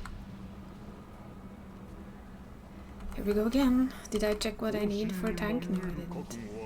Am I a moron for forgetting? Yes, I am.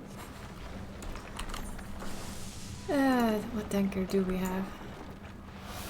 The circlet. I know we have the chest. Do we have the gloves? Yes, we do. Pants? No, no pants. So it's only pants, I think.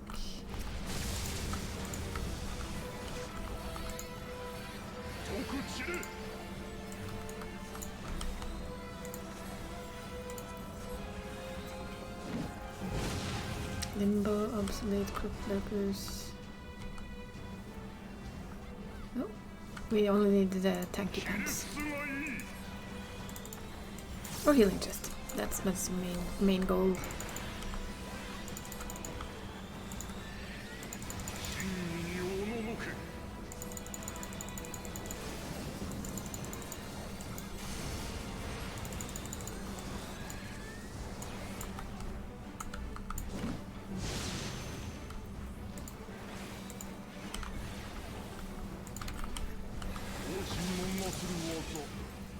I have for a long time actually learned how to do that is also healing. It's kind of easy to forget, I guess.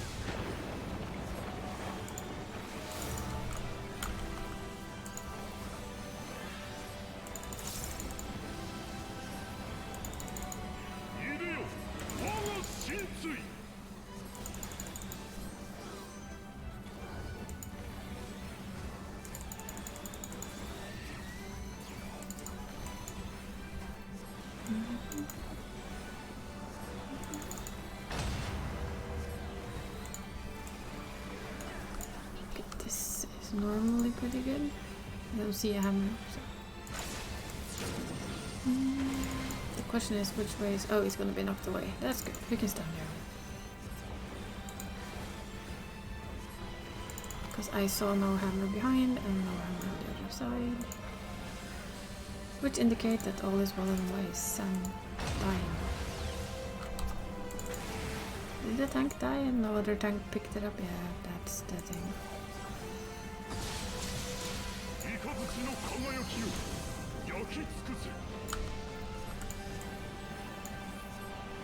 People are really creatures of habit, I see.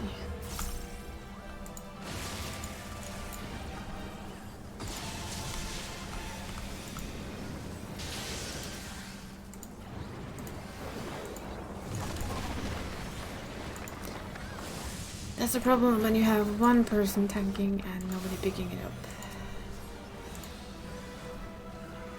Oh, there's Thomas.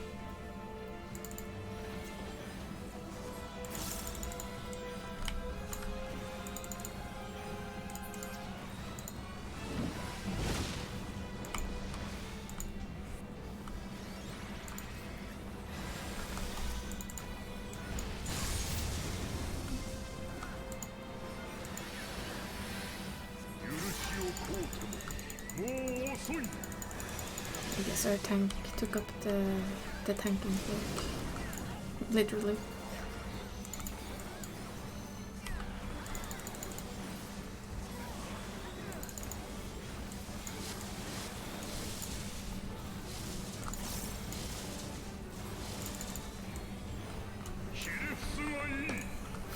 Oh, away, away, away, away. I've been smacked by that one too many times by now. I know it hurts. I've been too close too many times.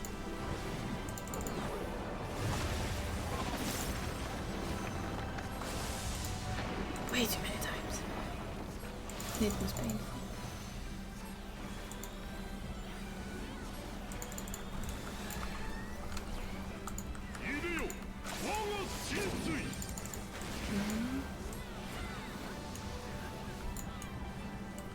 Stand here. You can stand here.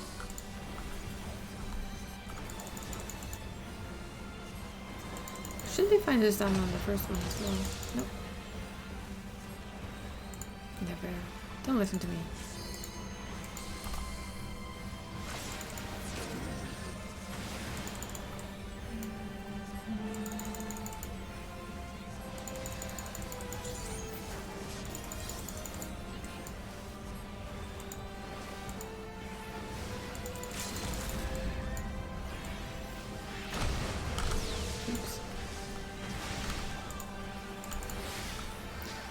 Worst part is my brain was like, I should move. But I just could not figure out where it wanted to move. Because my brain is a scrub.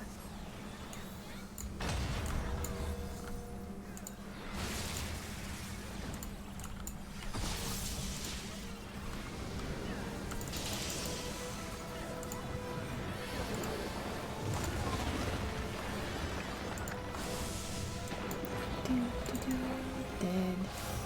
Down. It's gone. First one down.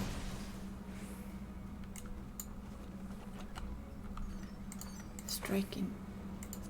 Of aiming. Do you want all of these eventually? I want most of them because I kind of like all these sets, but first of all I want healing and tank. And then I guess Reaper. Reaper is the one I don't remember.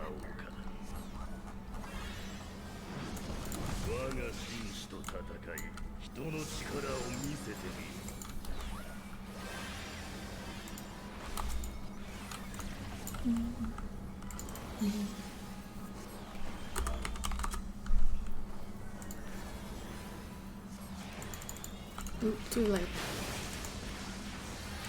The only time I get that one somehow right is when I tank. Brain was elsewhere, as it is said.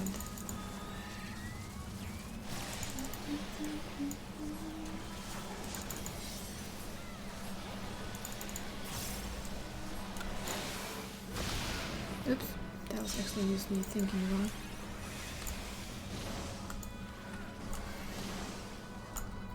Stop putting things in my face. Come on.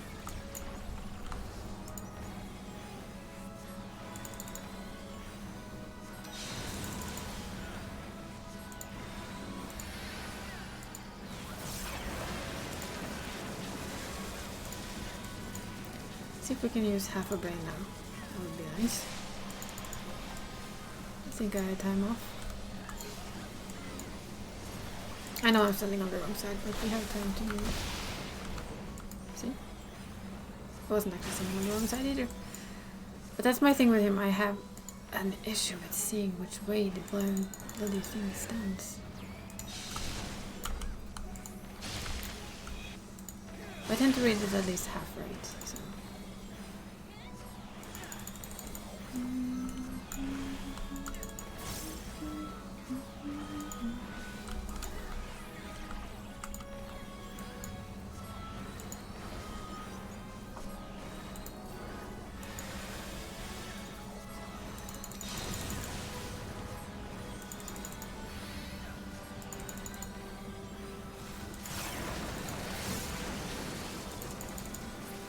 Down, down. Ta-da! Down, down, down.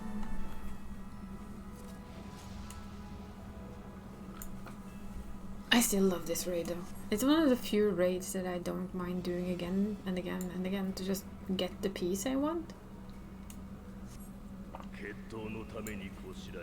Which is saying something. Because I would normally just go once, and if I didn't get anything, then so be it. Now it's more like, well, I can do it again, it doesn't matter. I don't mind. So they really did a lot of good with this. Let's have a little bit of extra background sound.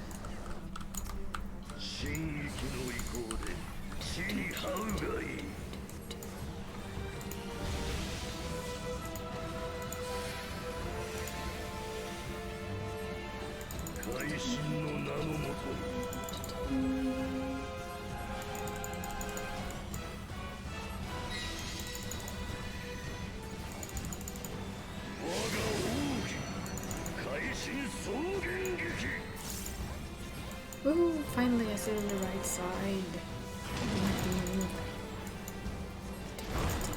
DPS.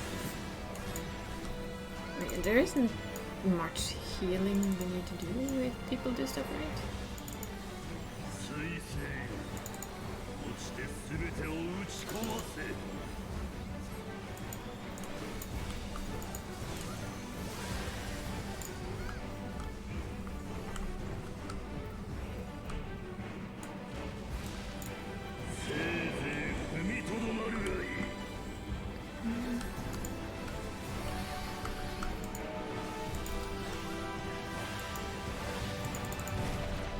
Got it off just in time.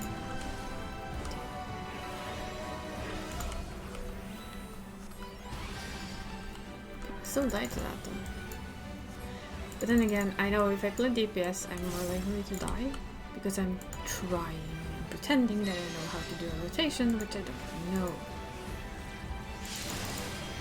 So I am gonna have to try Reaper rotation at some point. Just to try it in here, but I want a little bit better gear first.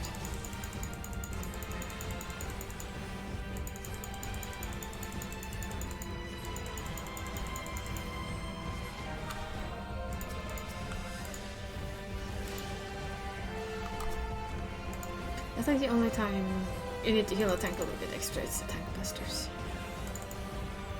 The tank busters.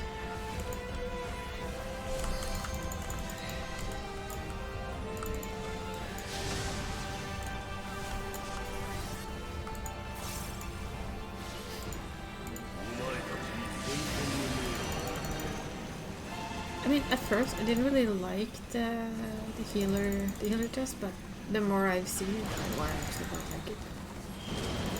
Which I didn't expect.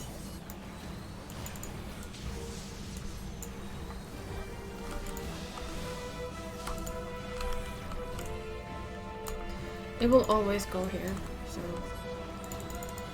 I learned this like a week ago or 2 weeks ago. So if I had been a tank, I would have pulled it here. Because then all the melee will be able to hit it. See? It will always go to the opposite side of the first one. So if you as a tank pull it to whatever side it didn't do the first one on, then melee DPS will always be able to hit it. Which is nice for the melee DPS.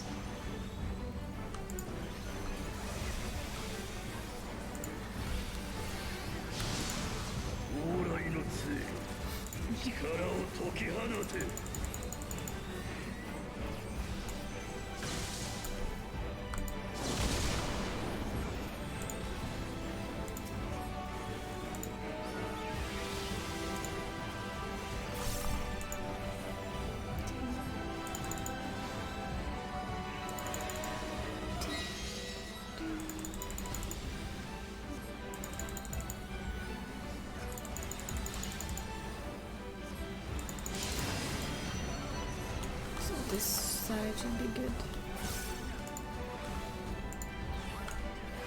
Since it's gonna hit the blue, and then we're gonna get those on top of us.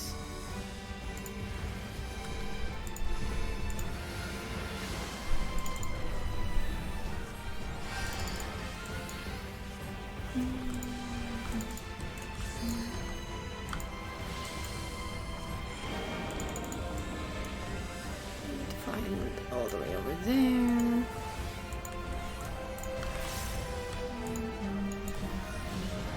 Let's see. Oh, that actually knocks you back even with Surecast. Sneaky.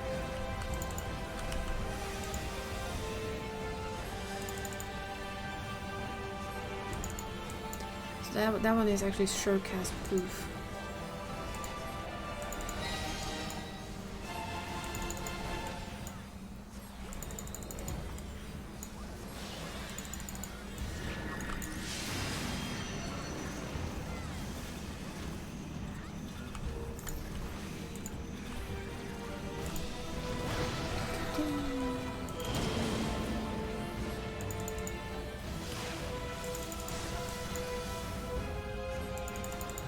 And down they go. Nice.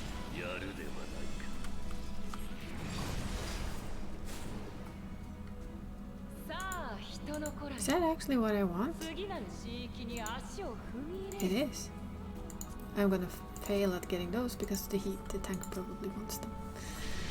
But if I get them, that means my tank set is done. Which feels nice. Then I can focus on healing and Reaper. So I kind of... I mean, I have Dancer, so it's like...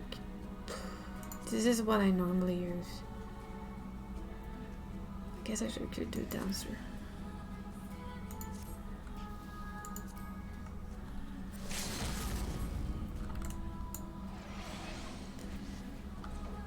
Wait, somebody will... Yeah, our tank got the pants. Not surprising.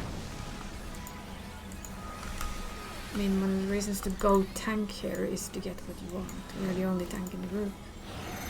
But if they drop again, then we have a chance. They can drop again, so there's a chance of it. I think the last was can drop everything.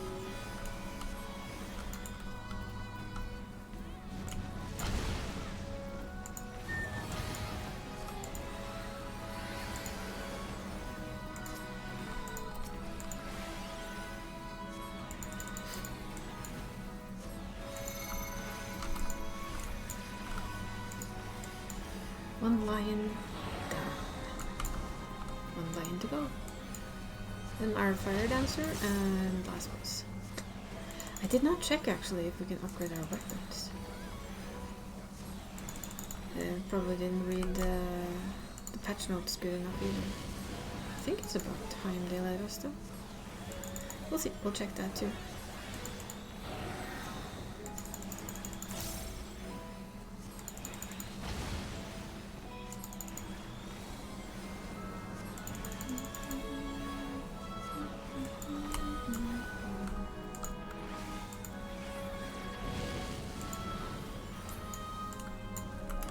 And one lion down.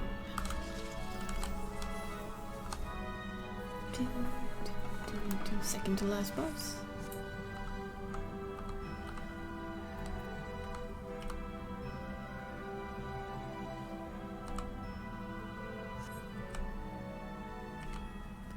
There's a lot of people with golden clothing running around.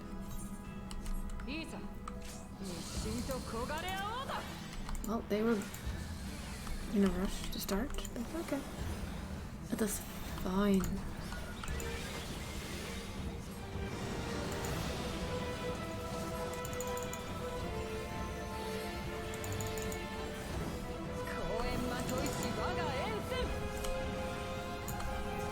Let's see if we can avoid the thing that I usually don't avoid. Graffiti thing.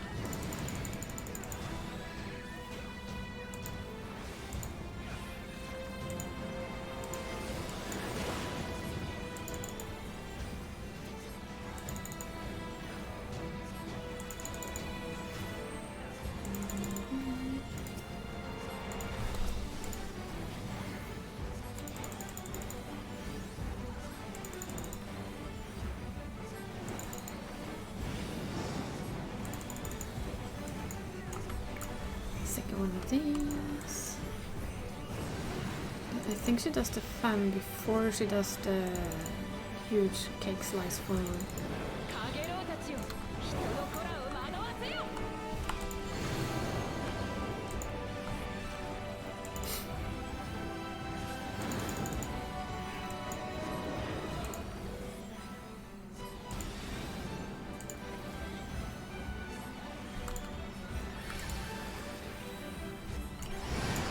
What I found out is if I stand like halfway, it's easier to move between the two.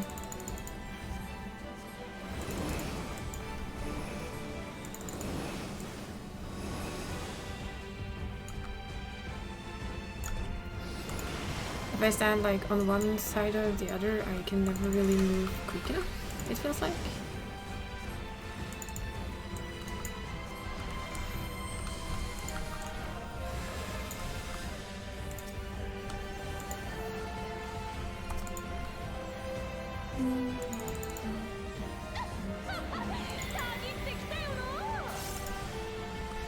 Where's your feet? There's your feet. Found them. It's the only kind of thing I have where I can see it is if she puts her feet a special way. It's always, if you stand at the back of her feet, you're safe.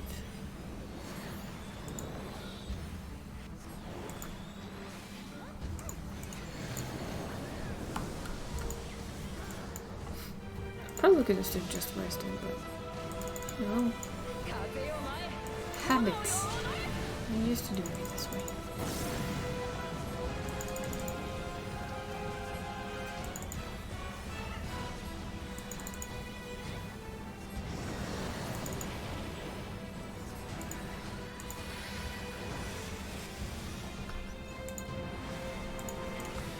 Forget that one actually hits quite hard.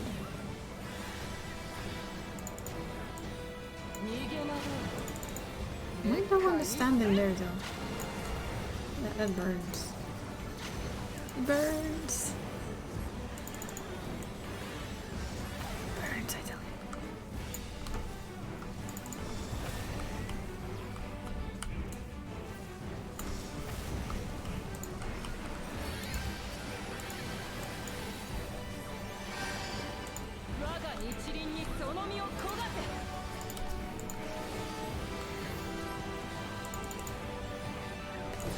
Get a lot of stuff on the ground.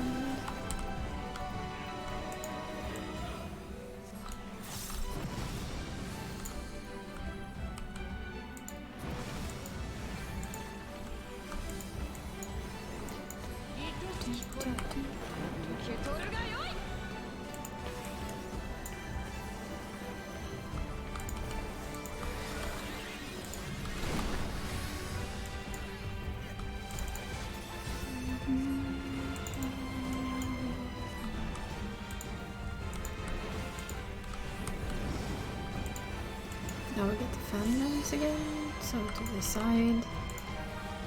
So like you're in the middle of the two places you might want to go. I'm gonna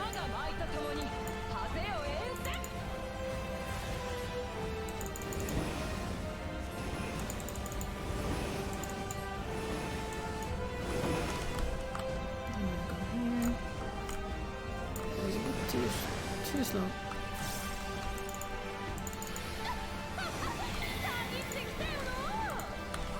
Behind the feet, behind the feet, behind the feet. Find feet.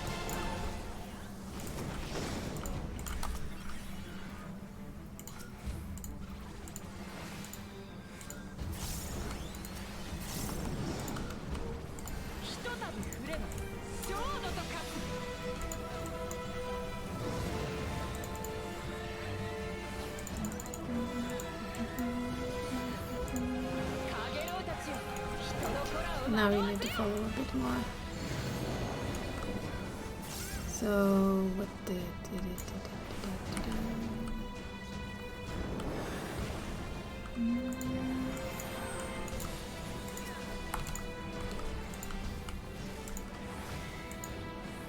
Oh crap, this is on top of each other. Fuck. I don't have Instacast. I hope the other healer might do. We're gonna have to do this the good old slow way.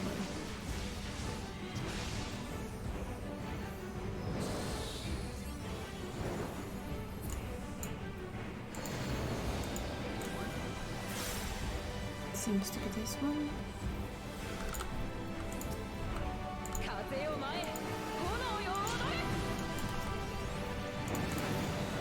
Did I kill somebody with it? I just stood a lot of people on top of each other.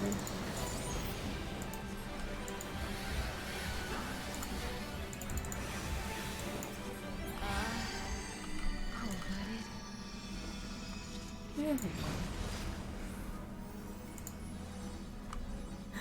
Striking and casting. I already have striking, I think. Not sure if it's on this character or the other one, but pretty sure I have something.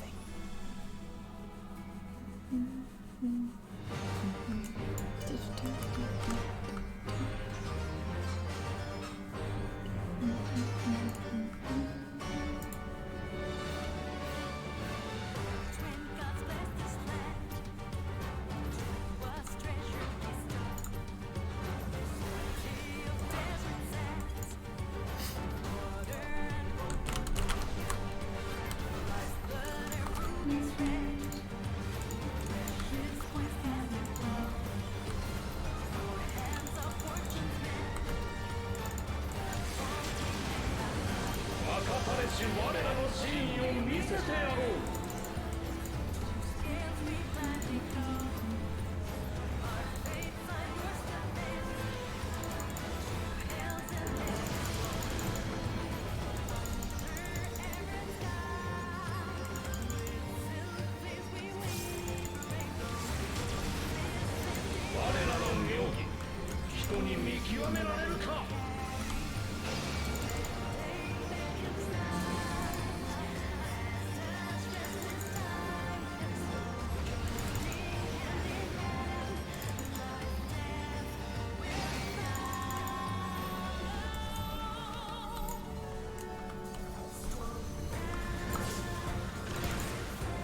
do wish people would just stand on one side of things.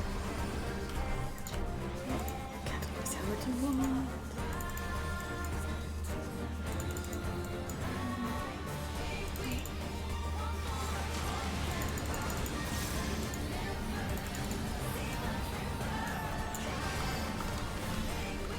Can you please stop moving like something?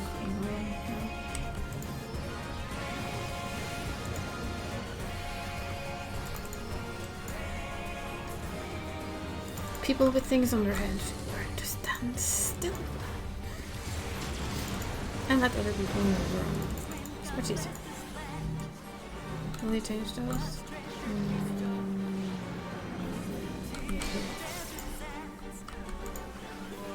I wasn't sure.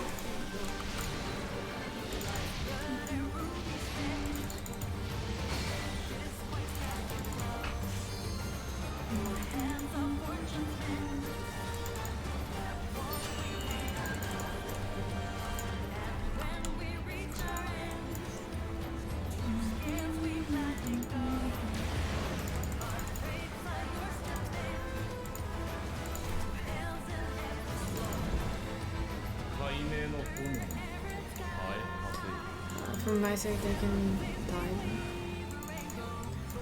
Our tank is apparently collecting stacks, which is fine. Just don't expect me to go for this until you're actually needed, because it's a waste of my money.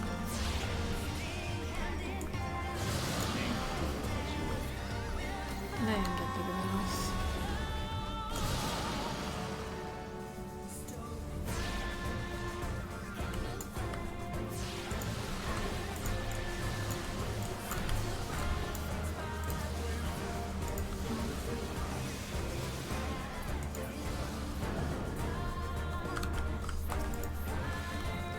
Like, I'll rest you for when you're needed. I'm not wasting my long one. Literally.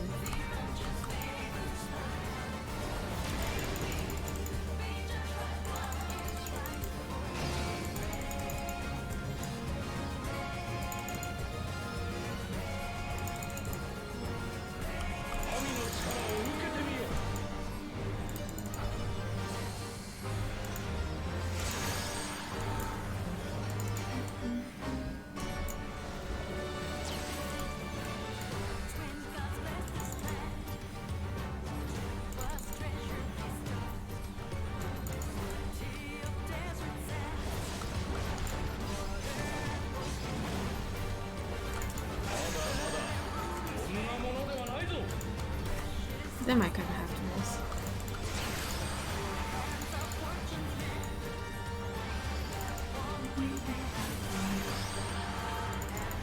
I see nobody is bothering to tank you.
People are dying because the tank died.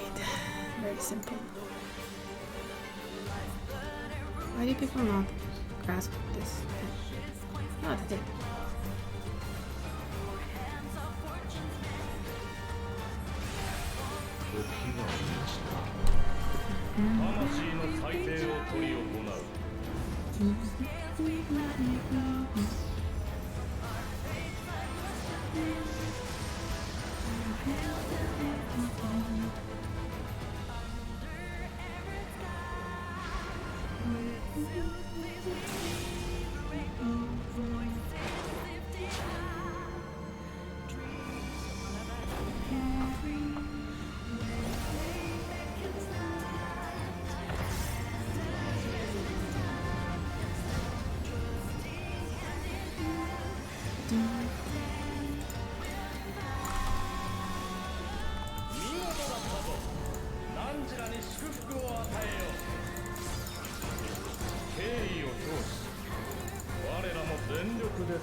I don't trust him.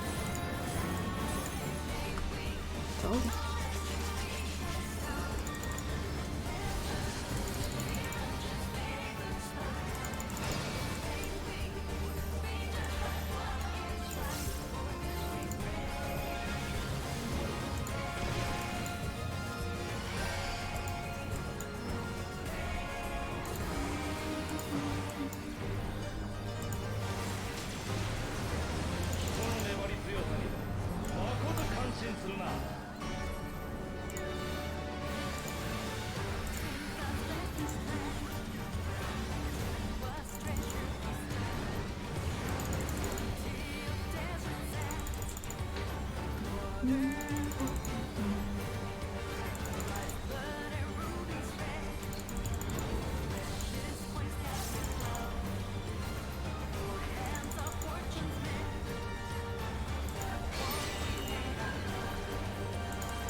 More balls? Yeah. No, it's the jumpy dog. Nope, balls. More salt balls.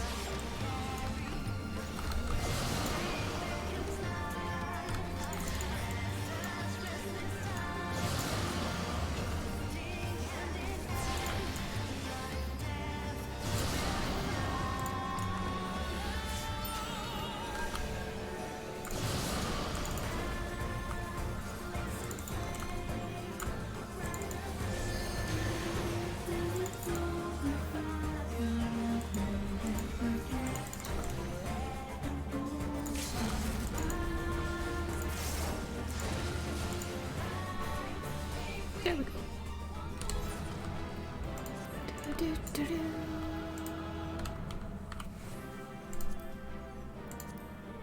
14. Lovely.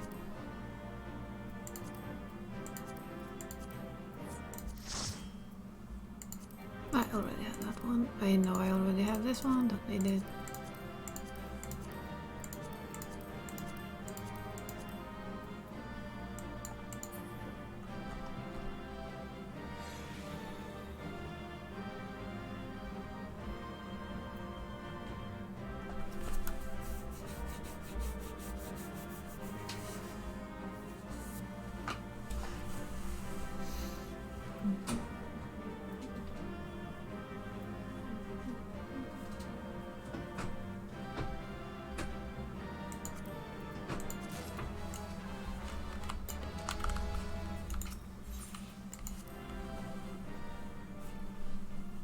One day we'll get the chest, but no, today apparently. We'll do this again though. That's a lot of... I mean, it didn't... yeah. What did I rolled 14. They rolled 57.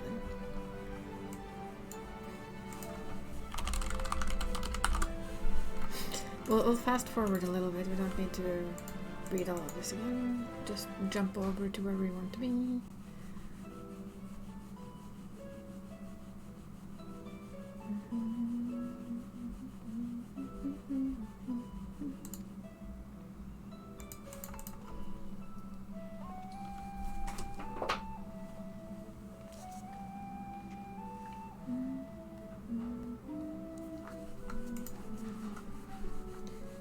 Let's see. No, we already been through this. We already talked to Omega.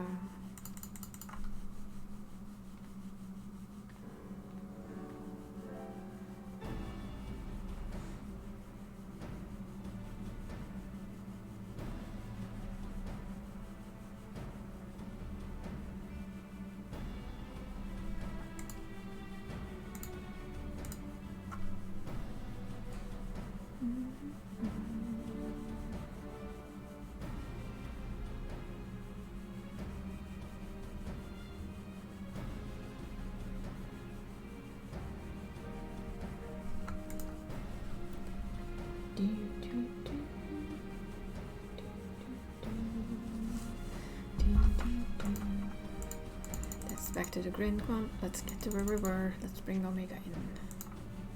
Tiny baby Omega. Go.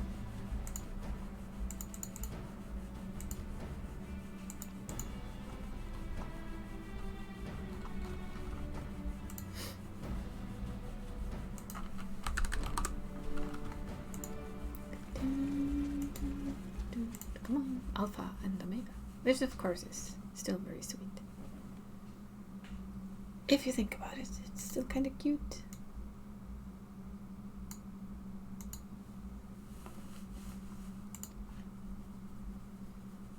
The toy, yes.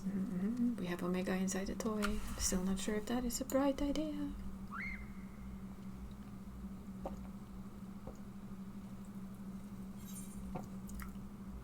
But for the fun of it, hello. This was the other one earlier.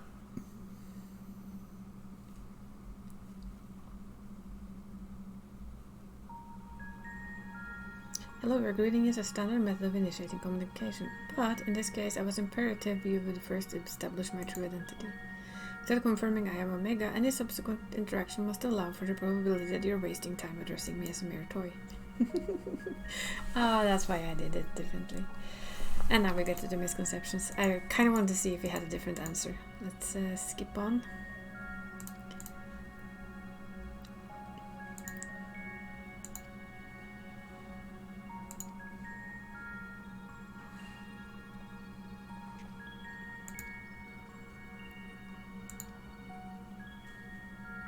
Pan-galactic basic. For me, that my guesses would be math, really.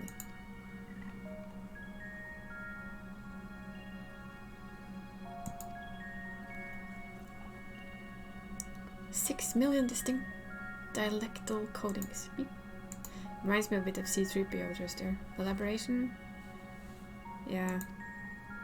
He uses the floor as his filing system. Which of course, yeah. I can understand that though, because the Dynamics shouldn't really possess a robot, but it did. Yes, Sir expressed to Meteon a desire to cease existing. Illogical. I must pursue this anomaly further until the full equation becomes clear to me. I must analyze the element of final days and deepen my understanding of the heart's intangible properties. To expedite this process, I require external interpretation of those sections of the reports which continue to produce errors in my calculations. I request the assistance of Mokado Nagao as one who experienced the ravages of ultimate despair on multiple fronts and displayed immeasurable heart in engineering my defeat. He is the optimal choice to fulfill this role. I am standing right here. So we either agree to your conditions or you tell us nothing. Basically, yes.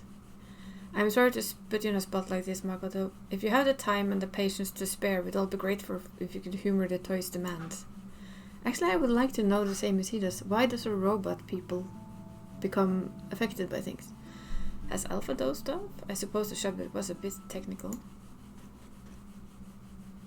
Bloop. Rouse yourself, Alpha. You must listen and consider these matters even as I must. Okay. Aww. Why don't you make a trip out of it? You know, actually visit the places that has the things Omega wants to ask about. It'll make explaining stuff easier for one, and also help Alpha awake and alert.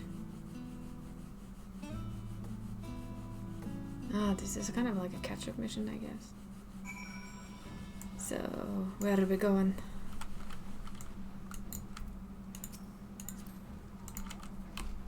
No, was it Exton? Yeah. I see you have chosen the mutually beneficial option. Logical. Very logical. Sorry about outside sounds, by the way. Setting aside a matter of Sir, there are 3 elements to report which I desire clarification. The first of these concerns possess the final days in Radzatan. Recognize no pattern in those who succumbed to the transformation and those who did not. That's a bit of a trek if you wanted to chat with the locals. How about we lend you an airship? We do not require shut-out model technology. Makoto's teleportation spell is the most efficient option for long-distance travel. True. This chassis model is essentially a toy, and Alpha, despite its organic composition, is indistinguishable from a stuffed doll. Conclusion, we qualify it as material possessions. Pick us up and you can teleport this Rios to our destination. I love Omega. Yes. Let's go. Let's search for answers.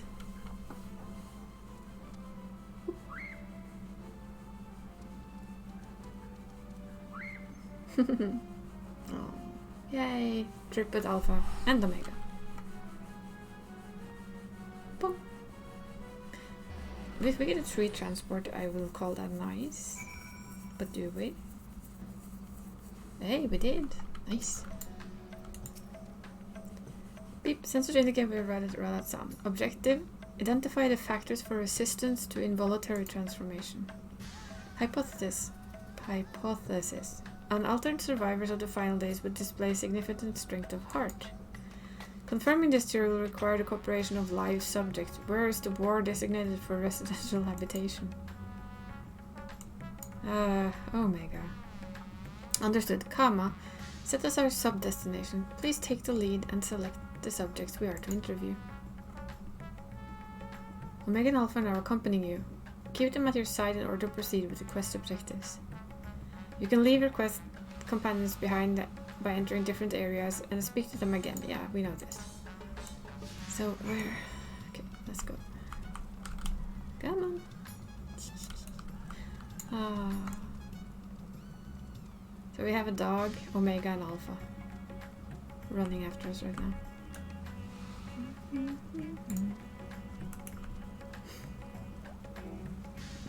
I love that we're going on an adventure with Alpha and Omega. It's just too good. Hippo. That should do it. Now take this medicine and...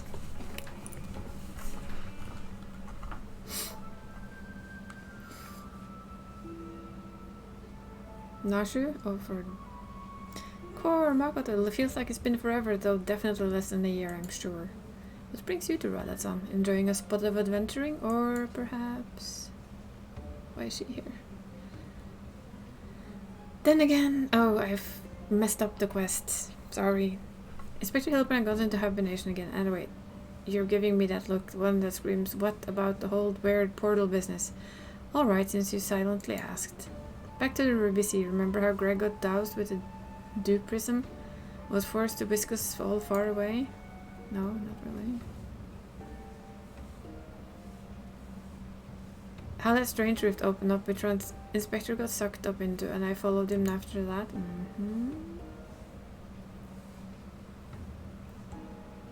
Well, after that we ended up in a bizarre place. Couldn't tell up from down, left from right, so we wandered, lost and confused. Fortunately, Greg came to his senses and explained that we were in the interspectorial rift, and he could use the same thing to bring us home. Greg himself stayed behind, though. Something about the score he had to settle, not sure what that was about, but hey, you know, Greg. Anyway, we're back now, but the rubbish Inspector Hildebrand hasn't opened his eyes once. I know he needs his beauty sleep, but it's been awfully long time and the case got to solve. I've been trying my hand at apothecary stuff, seeing if I can make something that'll get him moving, but nothing seems to work.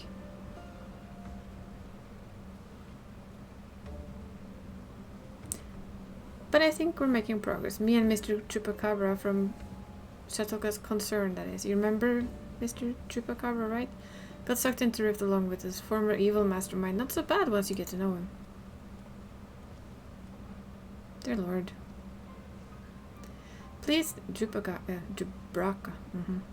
Please, I meet you once more. I fear in less compromising circumstances. I may correct our mutual friend. I am Jubraka, chairman of the Sahayatra concern. Think.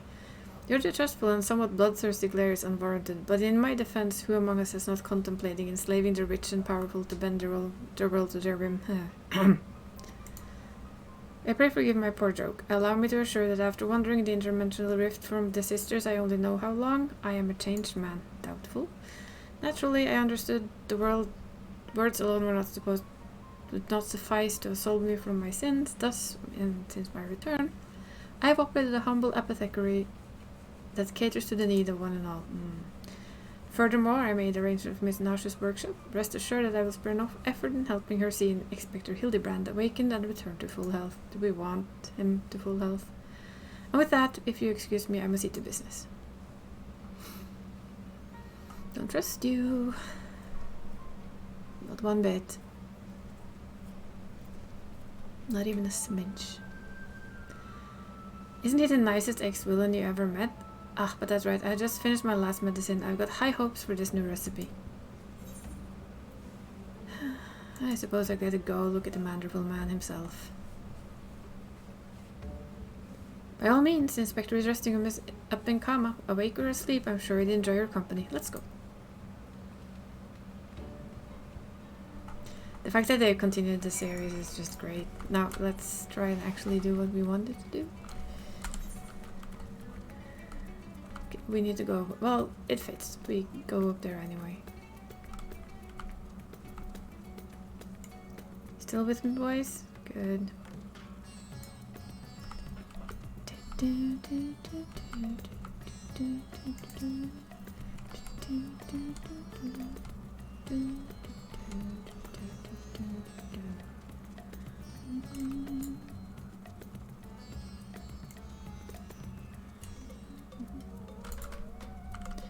We can probably talk to both. Discuss the stairs.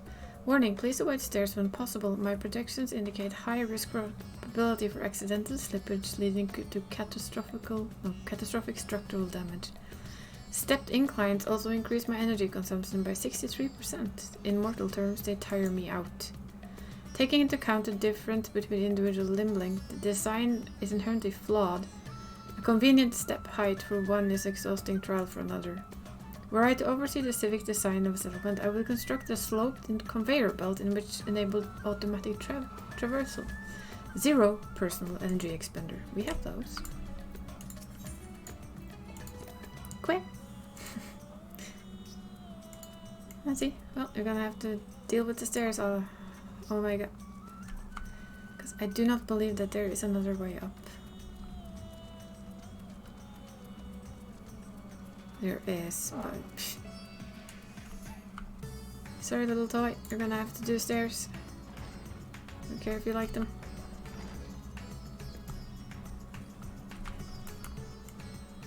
Since Alpha doesn't care, we don't care.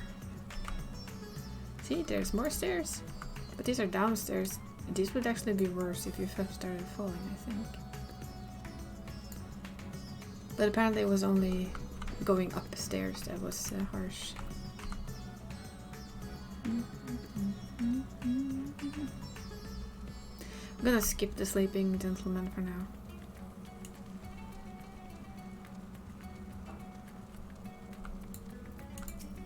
Melancholy man. Are you a traveler? Please, if you have a moment, I could use an outsider's perspective.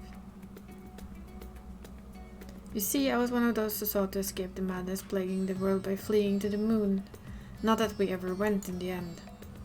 So here I am, recently returned from Shalayan, except now things are strained between my sister and I, since she chose to stay and I chose to leave.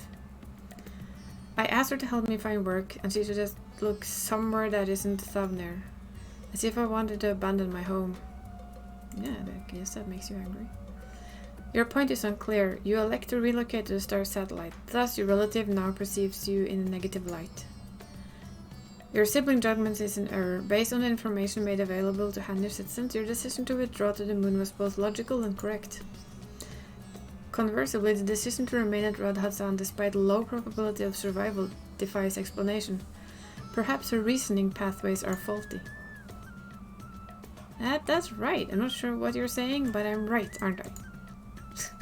Or so I'd like to think. Oops, too big double click. I almost decided going myself. Even then, I wasn't sure that leaving behind everything I love was the right choice. And with that, it all turned out. It's hard. And you choose to leave, and you suddenly figure out that you didn't really have to leave. Oh, hello again. You're the one who came to ask me questions about Kahasal. I'm glad to see you're looking well after all that unpleasantness. I remember the burning skies and hearing screams, but truth be told, I'm still confused about what actually happened. I only know it wasn't unusual for entire families to go missing. Many of my neighbors' houses lie empty even now. Kalzal's place is one of them. He had no close relative to speak of, and I heard that it was members of the consortium who came to remove his belongings. What a terrible thing to have to do. Terrible. Kalzal's passing was recorded in the report. Clearing out his domicile and readying for new habitation seems appropriate reallocation of resources. Dear me, what a clever little contraption, but of course I'm not against making use of his quarter. That would be wasteful. It's simply that Kalzal was such a vigorous person. All that passion, all those dreams suddenly gone. I feel the same sorrow for everyone who was lost, seeing the remnants of those vibrant lives packed away in boxes. That is what I mean by terrible. Omega, learning new things. Could of course talk to the sleeping gentleman, but we'll see. I mean, we're here. Hey, don't I know you? Yes. After the beast was taken care of, you told me to join everyone in the square. Thanks to you, I was there when Vitra gave his speech. And I found out who Varshan really was. It's a shame we don't get to play like we used to, but Mama says Vitra has been busy putting the city back in order. Maybe I can work for him one day when I'm a man grown. Vitra, Midgard's armor offspring, yes? And this child wishes to put himself at the worm's command? That he might make his own contribution to society. A pattern emerges. I predicted the Hanir survivors are those who had ingested Vitra's blood and become his draconic minions. Sweetie. Though dragons were no match for our civilization's might, their combat capabilities are not to be underestimated. It's unlikely that they would experience emotions of dread and uncertainty and exhibited by lesser beings of time in undue stress. Dragons? I'm not a dragon, and I never ingested anyone's blood either. Ew. You are not a Vitra sword. So you possess no hidden means to fight off the beasts. What of fear then? You were frightened? Yes, I was frightened. I just hid and hoped they wouldn't find me, at least until they told me it was safe to come out. Makoto, I require a moment to process this input. Let's move apart and discuss our findings. They do such good things with these little stories. I really like it. Processing data. Evaluating hypothesis against accumulated evidence. I offered optimal analysis of each subject's testimony, yet each time the response conflicted with my assessment. Without identifying the root cause of this conflict, I will be unable to properly define what constitutes strength of heart. Perhaps this matter is beyond you?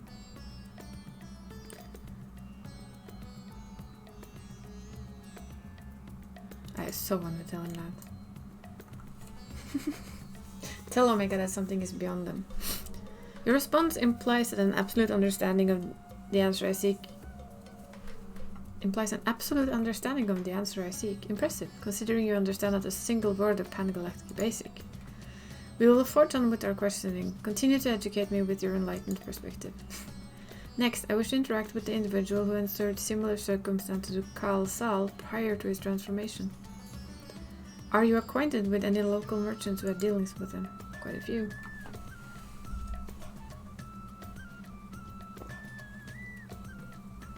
Jinaba at Reveda Fibers on knowledge sub-destination set. But first we're talking to a sleeping gentleman. Because that means that we might not have to run up here again.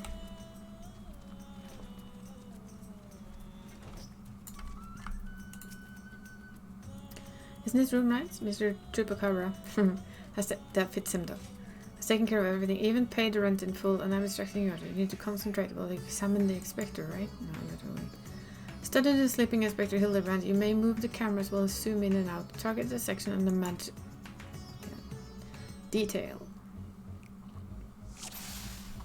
I mean, he's breathing closely. Rugged featured Billy Buddies, the closer glance, the sensitive mien of a cultured gentleman. While he still breathes, he appeared to be locked in a deep slumber.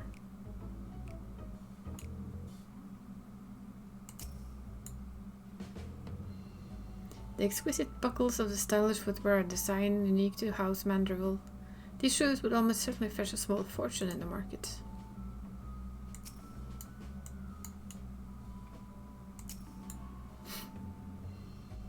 Rippled muscles bespeak impressive strength, while smooth skin suggests that of only the rarest occasion does this man resort to violence. Troublingly, his limbs are stiff and cool to the touch, as if blood runs cold in his veins. We recognize this state, don't we? Here, but not here. Exactly. The inspector condition is disturbing and reminiscent of the Scions who were summoned to the first for a time. And she's asleep. Boop, boop. Oh, finished already? Yeah, pretty sure what's wrong with him. Any theories what's wrong with the inspector? Yeah, he's stuck in the first. Let's just be nice and not say that it's a husk of a reflection. That would be kind of rude. Just a teensy bit rude. You don't.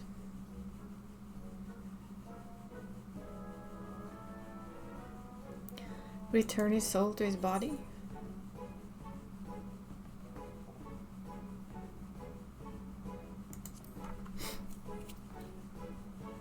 Let's just tell her that he's probably gone somewhere else. Right. You can go there? Yes. I can. Great. In that case, I'll leave the soul searching to you. I'm sure it goes without saying that once you're right in this other world, look for a small that smells mystery and intrigue and chat with the people there. That's the standard agent of inquiry protocol. Oh, and since it's Inspector Hildebrand we're talking about, don't be surprised if you find him asleep, having forgotten a thing or two. But do not worry, I have prepared my traditional medicine just in case.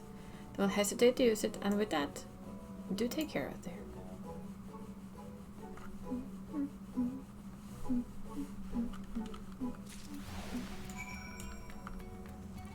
Okay, come on guys, let's go. We have some more stairs to traverse.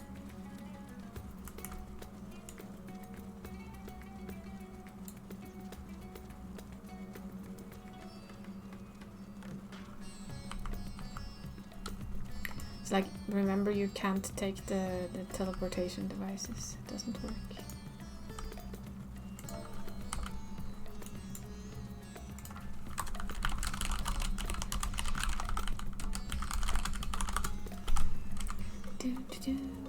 Running.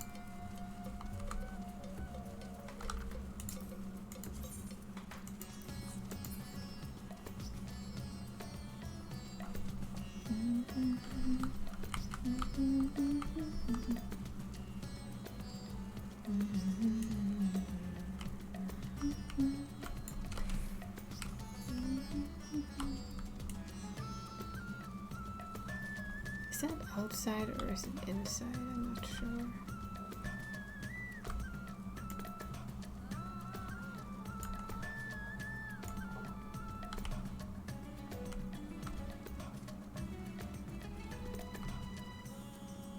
No? I don't know. I want to find that spot. It's down here somewhere. No, it's out there. That's what I was thinking.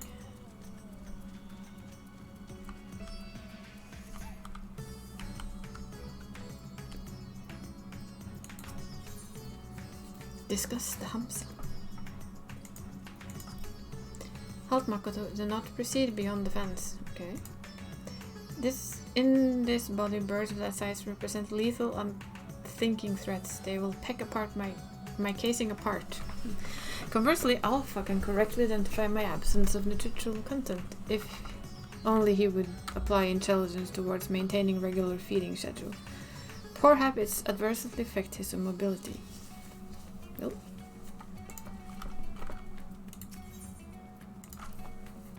Quick, right? Alpha looks back and forth between Omega and the Hamster, showing visible concern. Oh, okay, well, we're not going. We just have a peek. We just want to see what Omega wanted to tell us. Must be strange though to go from like an omnipotent god figure to a small toy. But I guess it's better than nothing.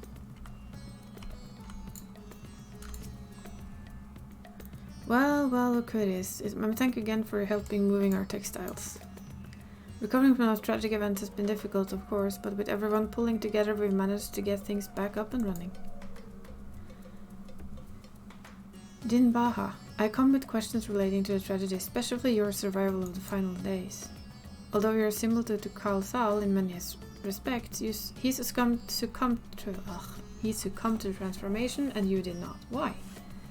What is the critical difference between you and him? What? I'm not sure I know.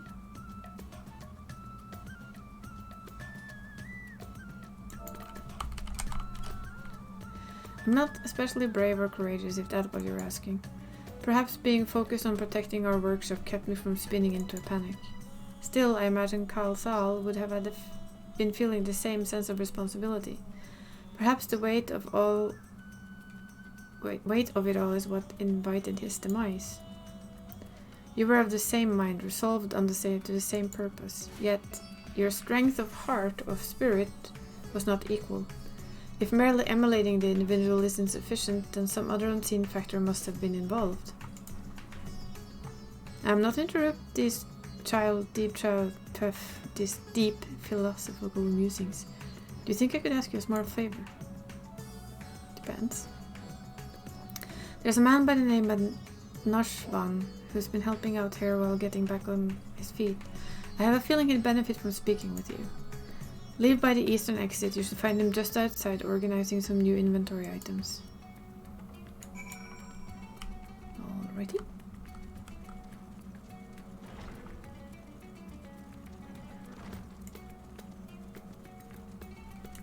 Let's see what they have to tell us here then. That was my dog. The equipment being manufactured here, it's worn to perform specific duties. Yes, conceptually it seems analogous to our practice of switching frames to better serve our mission objectives. I, for example, did not begin existence within the Omega model. I was originally supplied with a standard edition Omicron chassis, serial number M017. M017 is the one that was acting out, wasn't it? I think it was.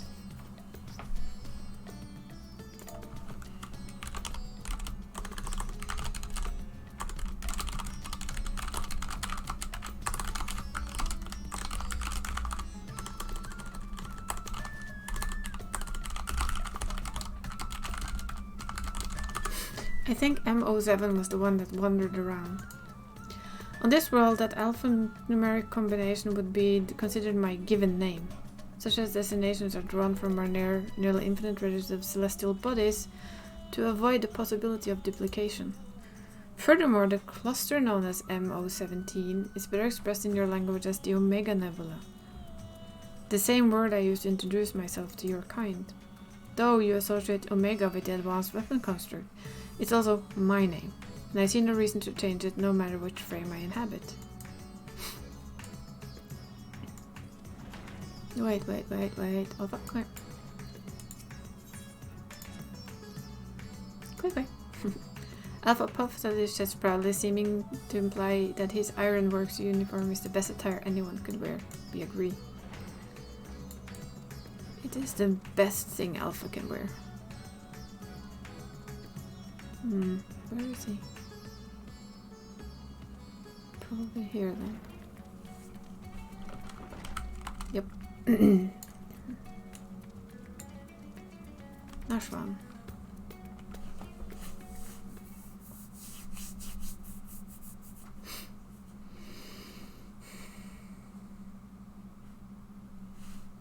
The Zoral order is accounted for and everything looks to be of good quality.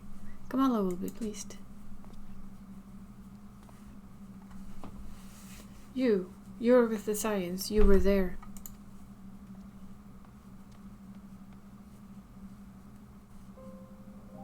Yes, I'm sure of it. I will never forget that day. You and your friends helped us escape when people began changing into beasts. My own son. Oh, it was him. That was the guy we stopped from transforming. To live for his son. He was afflicted when that huge monstrosity loomed right over him. I remember my heart turning to ice, freezing in place. The satrap came to my aid, but then he too was gone.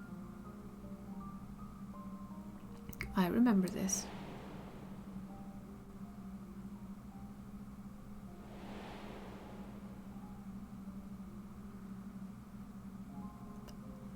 The memories run together in my mind like flashes from a nightmare. Only the words of your comrades still ring clear. I repeat them over and over like a mantra as I fled for my life. You must run, for their sake and your own.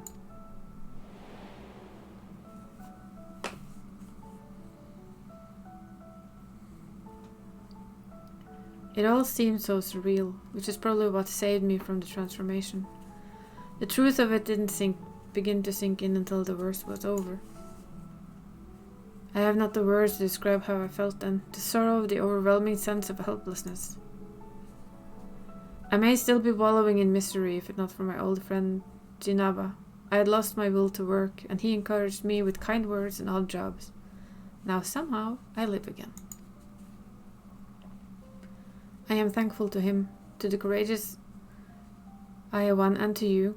If you see your comrades, please let them know that their efforts were not in vain. Aww. In with Omega.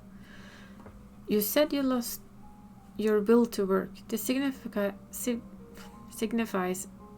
a cessation, I don't know, of efforts to maintain basic life functions, yes? What changed to extract you from that stagnation? An offer to work from Jinaba should mean little to one without the desire to accept it. Was it some manner of moral instinct? A primal need to survive and thrive? Instinct? No, it wasn't that. If anything, my instinct was telling me to lay down and welcome an end to pain. Every day I think of my boy's finals moment. I think of how scared he must have been and how it must have hurt. And I want to scream my throat raw. Well, duh. The satrap, too, still haunts my dream. I see him being swallowed whole and jolt awake in a cold sweat.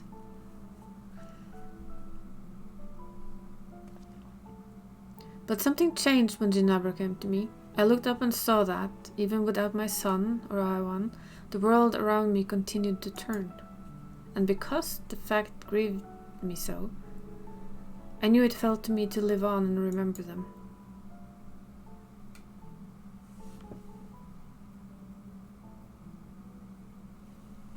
We are but memories, in a way. Strange, isn't it? What drives me to rise in the morning is the very sorrow which once crippled me. I like it, the little robot. It's trying to compute. Now I really must return to my work. To lose this job after everything I just said would be poor jest indeed. May the sisters keep you well. Now what did you learn, Omega? This is what I wonder. If anything, sorrow, the emotion generated by mortals when their ideals fail to materialize. This I have observed. Yet when I listen to Not once I was served to rescue him from a near-fatal despondency, his logic eludes me. Not everything is logical. Am I incapable of perceiving the full measure of the heart's properties? My best projections fail to predict our subject responses, and despite their almost equal occupational and mental parameters, Jinaba and Khalzal exhibited different reactions to the dynamics effect. I am no closer to recognizing the pattern for involuntary transformation, and your ephemeral moral spirits confound me as much as, if not more, than they did before.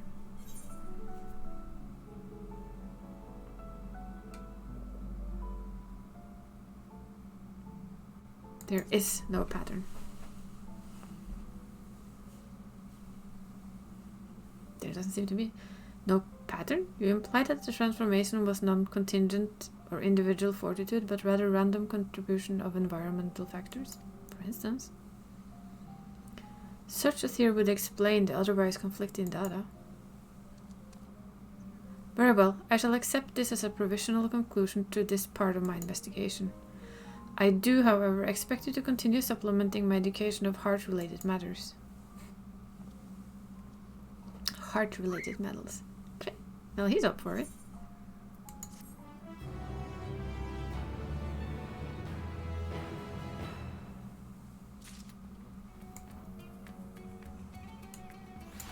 So where are we going now then, Omega?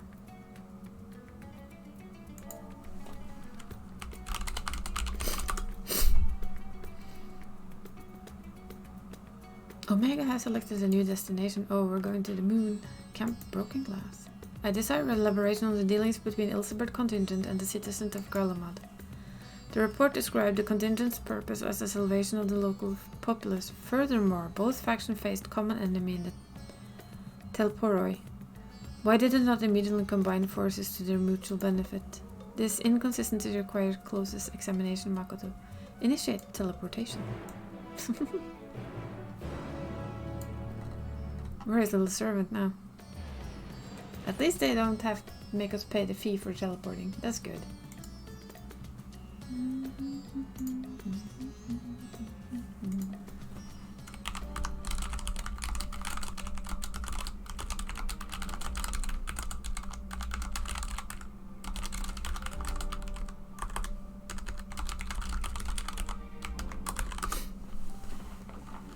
Saves us a bit of money with all their fancy teleportation skills. To speak with the representative of both factions and explore their respective attitudes. Proceed. And they're accompanying us again.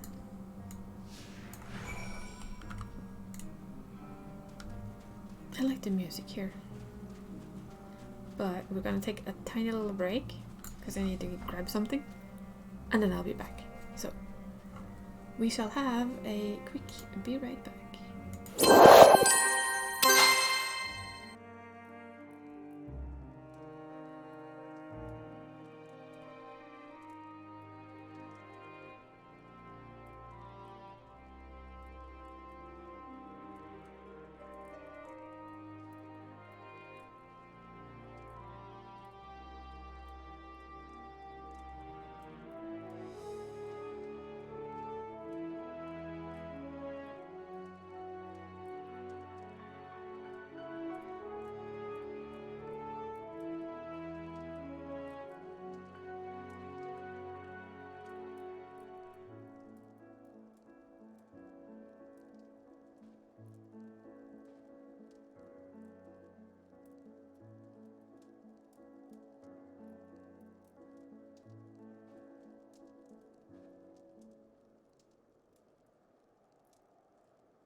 few words to say. As always. Cat does. And I have fudge, so all is well. My daily allowance of 2 fudges. Oh.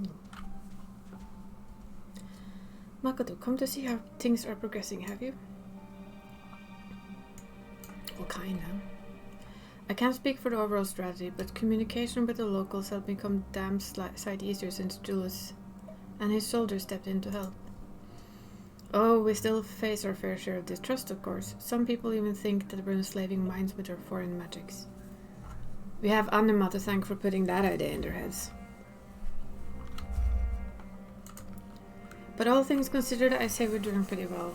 Establishing an open dialogue was the first big step. Query. You consider this level of progress acceptable? The reality of our efforts fall far short from the ideal. If your aim is to provide efficient succor to the local populace, then absorbing their numbers into your command structure would be the optimal path.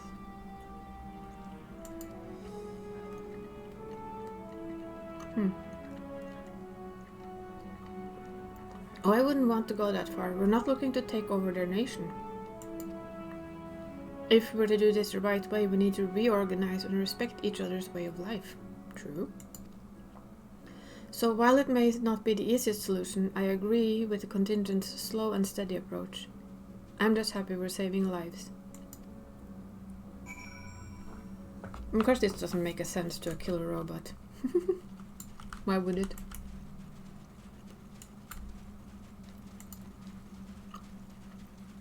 Is it bad to call it a killer robot? I'm not sure.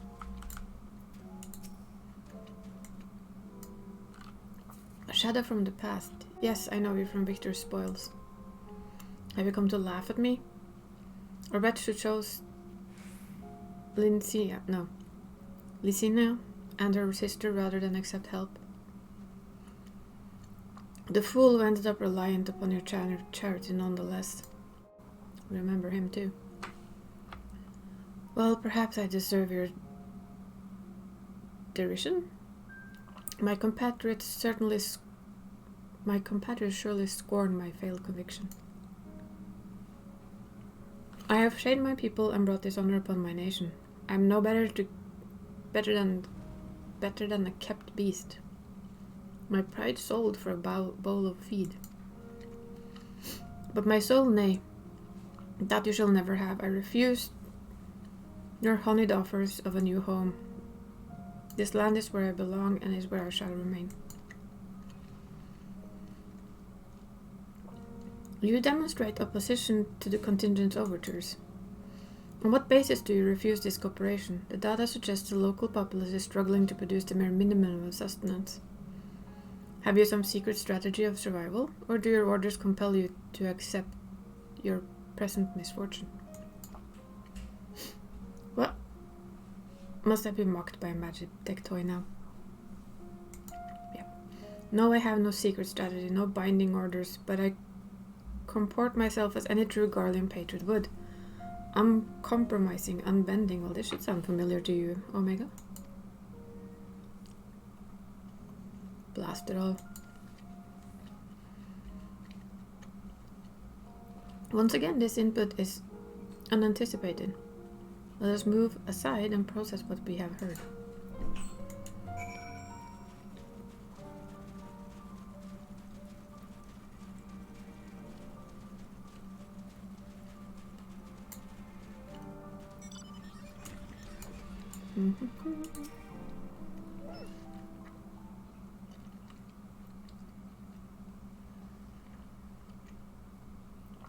Accessing and analyzing recorded data.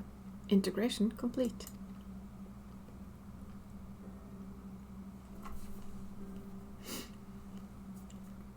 I have reevaluated this most recent input and made comparisons to our discoveries in Rads at Han. Consistent only in their inconsistency, the response from both contingent member and imperial citizens were highly irrational. Conversely,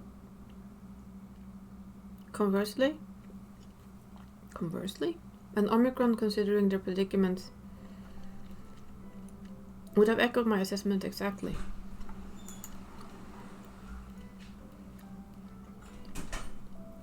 The diversion from self-evident logic is key. Hypothesized illogical relationship between would-be saviors and suffering populace is another result of unpredictable nature of mortal hearts. Probably true. Any property or ability has inherent advantages and disadvantages. Yet never having encountered such a unique detriment, it appears that those who share your metaphysical capabilities are prone to complicating simple cognitive process.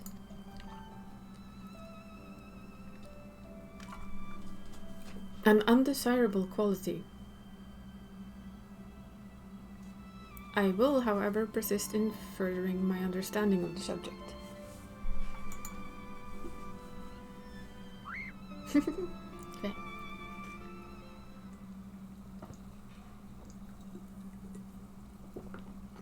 Prior to formulating our next step, I wish to know who this Licinia, the Imperial, mentioned.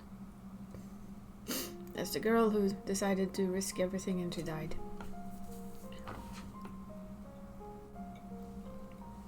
She didn't trust us. She ran and she died. Oh, look at Alpha. A knowledge, to summarize, insufficient data on foreign culture resulted in inadvisable and ultimately fatal action. Basically, yes. I witnessed a self-destructive behavior during the course of our planetary conquest. Overwhelmed enemy forces would voluntarily withdraw into perilous regions, leading to a succession of inevitable loss, in hopes of it hurting you. Tangential data request. I wish to learn about these burial customs. The practices ever seem nonsensical, but new data suggests it arises from the same source as your cognitive complications. Take me to this Licinia's burial site. It might aid me in what on earth is going on again? Understand. Boop. Boop. Omega? Are you freezing in there? Energy delivery system compromised. Core temperature critically low. Warning, immediate heating required. Request apply friction to outer frame. Bring it inside. Make it warm.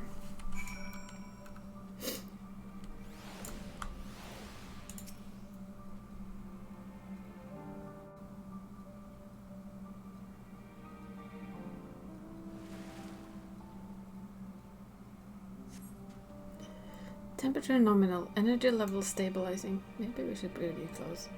The creator of this model must have experienced impaired cognitive reasoning during the design process. Upon our return, I will request additional climate shielding as well as an accurate temperature sensor array. This will not affect my combat abilities, but should improve my basic survival rate. Reconfirming sub-destination. Which direction will we find Victor's spoils? A knowledge. Alpha, you are to remain close proximity, close enough to envelop me in your feathers. You are permitted to carry me on your back, if you so choose.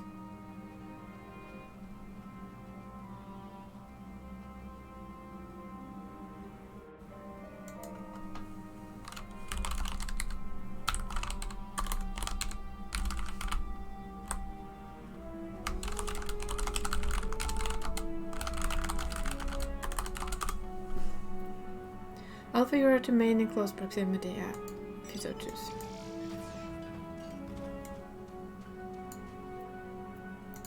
I guess this means that I can fly there. Good. That would have been a long run.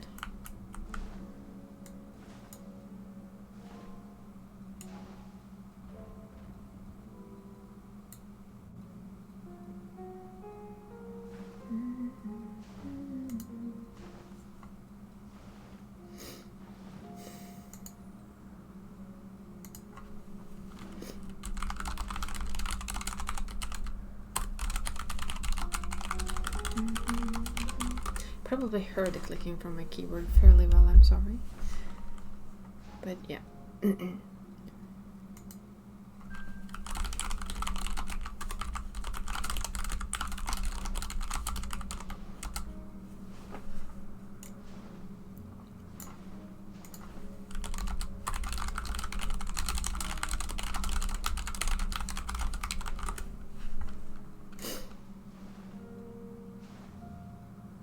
see what he has to say about this.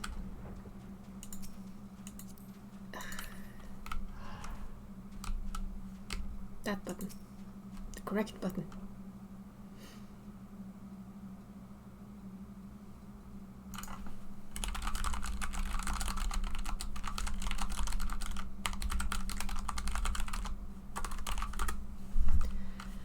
A deceptively deep snowdrift almost defeated me, but we have successfully arrived at the location you indicated. Caution advised. Julius? An unknown individual appears to be investigating the object of my interest. No. That's him. That's one of the guards. You're Eorzea's champion, aren't you? Yeah.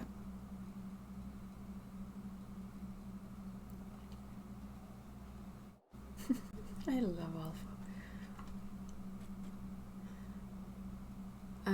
I never introduced myself, did I? No, you didn't. You yelled at me, though. I'm Manius, soldier of the 1st Legion and comrade of Julius.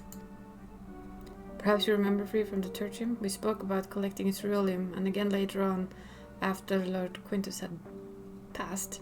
Shot himself in the head. I remember you. Don't worry.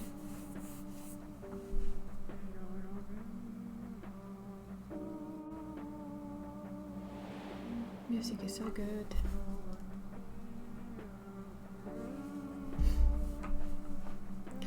Manius, explanation requested. Hey, Venus Dice. My day has been good. Been doing new things in this game. Right now we're taking Omega for a little bit of a travel. He's trying to learn what the strength of the human heart is. How has your day been? Has it been good? Manius, Jesus, how do you say that? Explanation requested. What is the reason for your presence here? That must be the tiniest Magitech weapon Oh, it's just an Odlish communicator, isn't it? Kinda. In any case, I have no word to report. I heard that the sisters who used to live in my sector were buried here. So I thought I'd come and pay my respects. This part is... We've done this before in a couple of other expansions. It takes you back. It travels through everything you've gone through. It's a bit of a look back. So it's kind of nice. You see things you've seen. You meet people you saved. Lives you changed, like this dude. We never knew his name until now.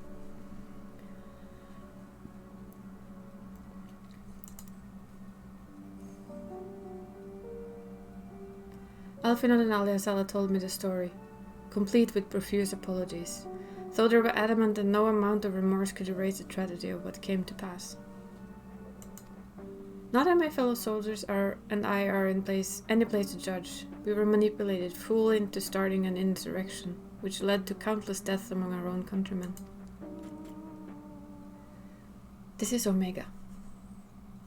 Objection. The casualty incurred through your infighting are distinct from those caused by the Ilseberg contingent. To restate, you are justified in seeking restitution from the contingent causing the deaths of Lindsay and her sister. Retaliation for damages sustained is also logical progression.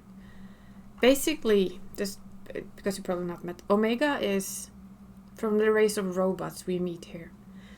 He made it away from everything, and we've fought him before where all he does is abide by logic. And he wants to fight us because we're the strongest, and he can't. And now his entire brain, literally, is in this little itty-bitty toy.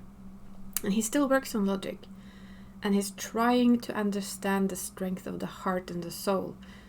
Which, of course, when you're based on logic, and logic only, is very, very hard. So this is very interesting to just read.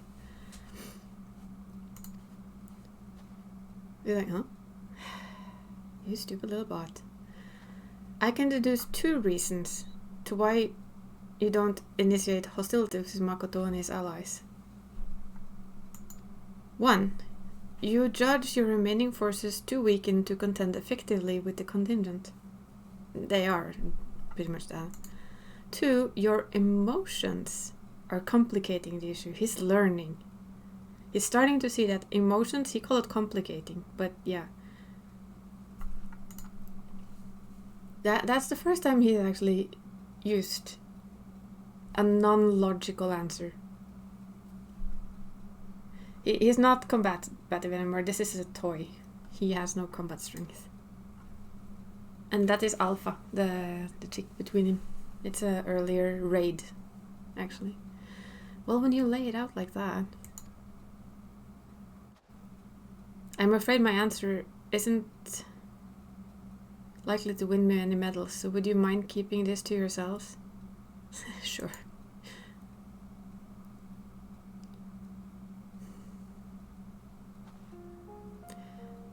There's the unspoken thought that we were outmatched on the battlefield, certainly.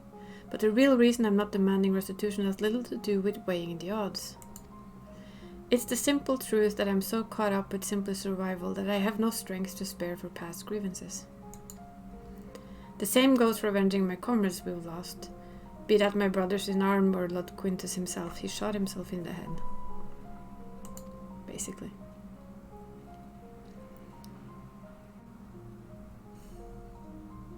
You get these like flashbacks.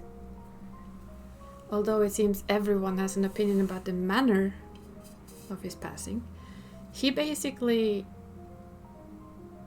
told his legion they were free, and then he shot himself in the head when he realized they were losing. Some say he should have fought to the end, that he abandoned us to the enemy. Others praised him for taking the full burden of responsibility and freeing us to walk our own path. I don't know who's right or who's wrong, but I'm inclined to sign with the latter. He gave us the choice of freedom, and that's the choice I made. I could cry, rant, and rage, but what would be the point? I'll save my energy for worrying about my next meal, my next task. I like him. I need to focus on the ones left behind, on making some kind of life for my comrades and me. And we're helping. And if I need to lead on a contingent to do that, then that's what I will do. Even if their aids come at a price, I am willing to pay it. Even amongst your own, there are times when cooperation demands compromise. What matter that they are outsiders. Besides, I think I could grow to like Alfinod and Aliasala. They reached out to us with kindness and compassion from the very beginning.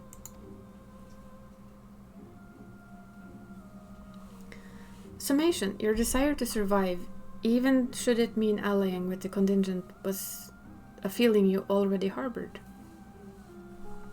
Yes. That your side had committed worse atrocities was the logic you invented later to justify your reasoning. Blunt, but accurate, I suppose. The heart is honest about what it wants, even if the mind takes a while to reconcile the decision. Alpha and Omega. Okay. Well, this has been an oddly this has been oddly cathartic, I guess. But I must return to my duties. There are wild beasts to cull, watchfires to light, supplies to transport. Even without an emperor, there is no rest for an imperial. Be well and stay safe. That was the best part, actually, for me about coming to Garlemald, is to see how they saw us. Exactly the same way as we saw them. The bad guys. Bleep. Upon review of recent input, I have arrived at an unexpected conclusion. Oh my. I love Omega. He's cool. I have been formulating my assessments on the premise that was man who commanded the strength of his heart. But the data suggests the opposite is true. The surge of spirit, of feelings, of emotions can entangle our thoughts to such a degree that even control over your own behavior is compromised. It seems almost a most counterproductive specification. I mean, this is a race that turned themselves into robots with only one goal in mind: beating everyone else. Before somebody attacked them, take them out. When they didn't have anyone to take out, they lost their way, they lost their will. So where do you want to go now then, Omega? This also explains why my interaction with mortal subjects have produced more confusion than clarification. It presents a formidable barrier to understanding. He's learning. Slowly. Where are you going? Oh, of course.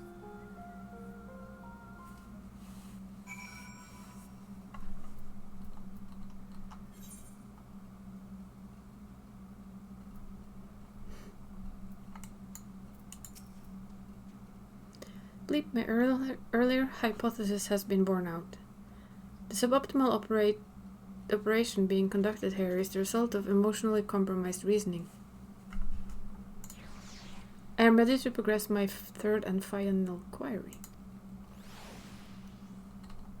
I would learn more about those to refer to as ancients. It is clear that this group was most crucial in the factor of the final days, but the information contained in the report was insufficient to form an overview. The Lorperids are creations of the ancient, and they are said to maintain repositories of their knowledge. By my calculation, the base of these moon dwellers would provide the best source of additional data. You've not met the Lorperids, have you? Teleport us to their burrow, Makoto. Preferably before my battery freezes over.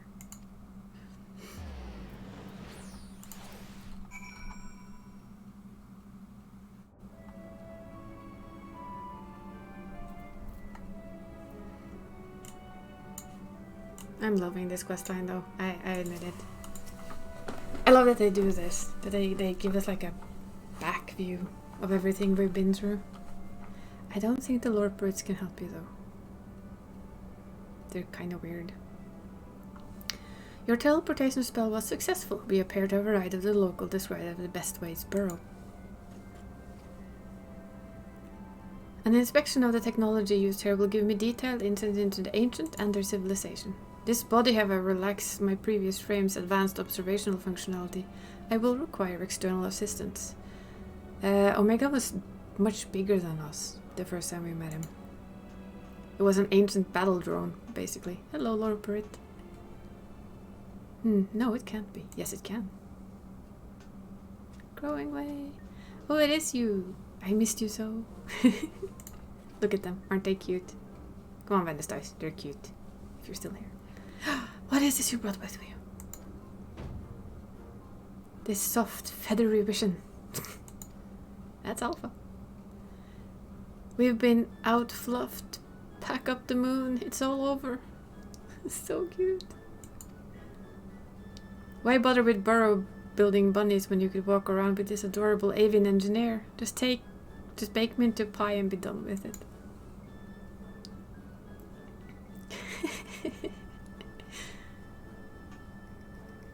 Inspect our inventions? Wait, so you're not done with us? Of course we're not done with you.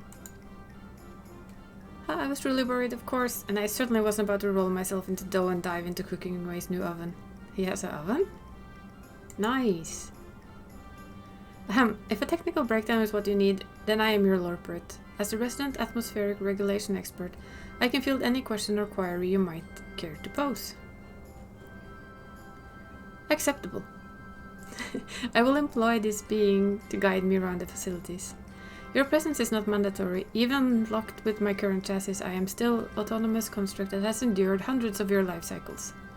I am capable of completing this simple objective alone. Are you? Or will you miss us? How about you, Alpha? What do you want to do? I love Alpha. Alpha is also so cute. They made the big bad of an 8-man raid a cute tiny little pet computer. They're back. Objective complete. What happened to Growing Way?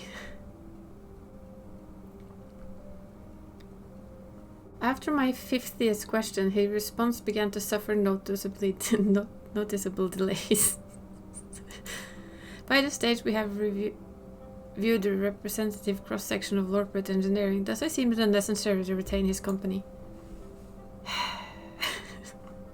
Alpha is not impressed. Conclusion. Extrapolating from the fraction technology on display, a full spectrum of the ancients' advancement was at minimum equivalent to a level 4 civilization. I love Omega. A fact which demands further investigation. Despite establishing a near-ideal society, these beings nevertheless harbored a weakness in which invited self-destruction. In studying them, I stand to gain a greater understanding of Sur. Sur is the big bot we meet in the fragment of their world that's left on Ultima Thule. Of Sur's anomalous decision. I mean, why does a robot get affected by matters of the heart? That is what he wants to figure out. Growing Way informed me that another type of ancient-made entity exists upon the satellite, the one they call the Watcher. I would speak to him. I see Omega as very matter-of-factly. Then conserve your Raider. We will ride this Argos to our destination, as you have suggested. I love this quest.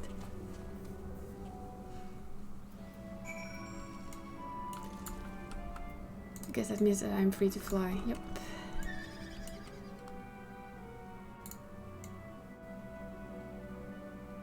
This place has such calming music.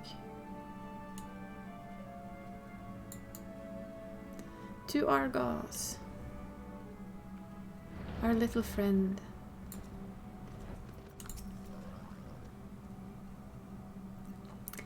Impedance detected. The creature identified as Argos refuses to acknowledge our presence. Hypothesis. Upon her arrival, Growing Way expressed concern that they have been out-fluffed. This suggests the existence of a fluff-based hierarchy. Ah, fluff-based hierarchy. Okay, I'm adopting that one. That is the best thing. I'm gonna have to do this. I just need the fluff-based hierarchy. My station in such a system would be predictably low, but Argos is adamant ignoring even Alpha. Its fluffiness level is impossible to gauge. Hey Argos.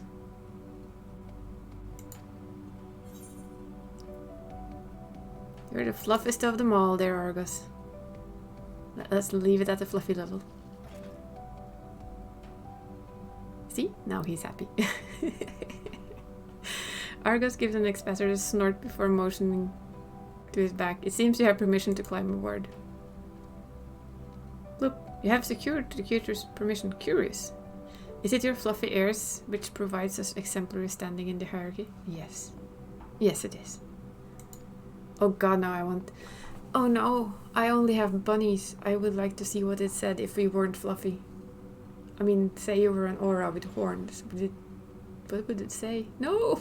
I need to know. Let's get on Argos. Let's go.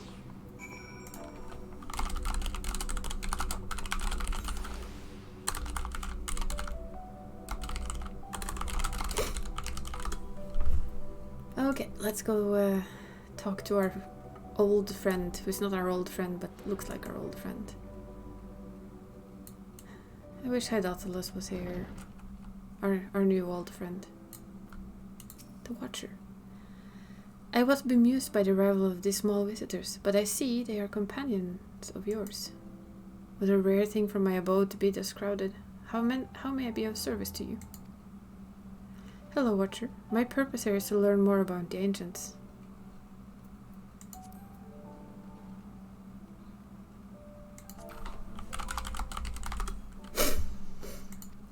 I would know their deeds, their philosophies, their very nature, the very nature of their hearts. I would understand why the final days was visited upon my home star.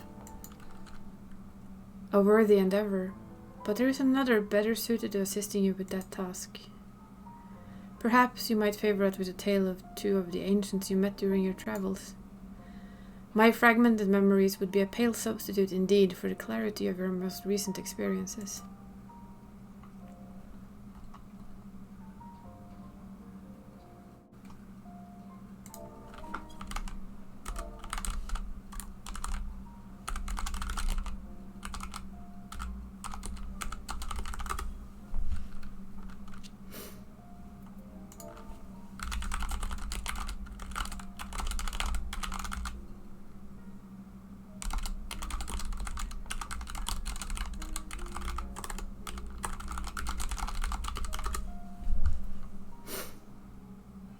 So now we're telling the story of our two friends. Our many friends, actually. Yes, I can envision every detail. Your meeting with Venat and Emet-Selch and Hydaspes. The sorrow and determination of Hermes.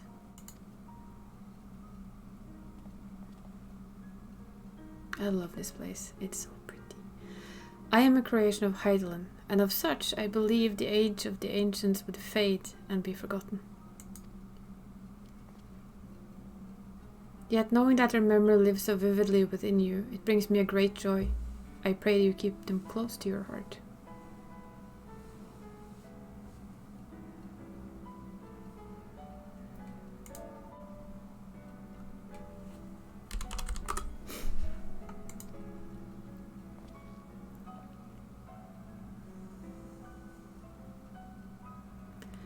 At the time of your journey to the past, the one whose essence I embody would have been a Scollid at Anaider. A shame. Had you reason to go there, perhaps we would have met. But I was in Anaider. As a man of learning, he was firm friends with Venat. They spent long hours trading theories, or debating the laws of the universe. I remember joining her faction as the final day bore down upon us, yet the events surrounding that tragedy I recall precious little. Hydaelyn wished for the people of your age to decide their own path. Thus, I suspect my recollection was limited by design.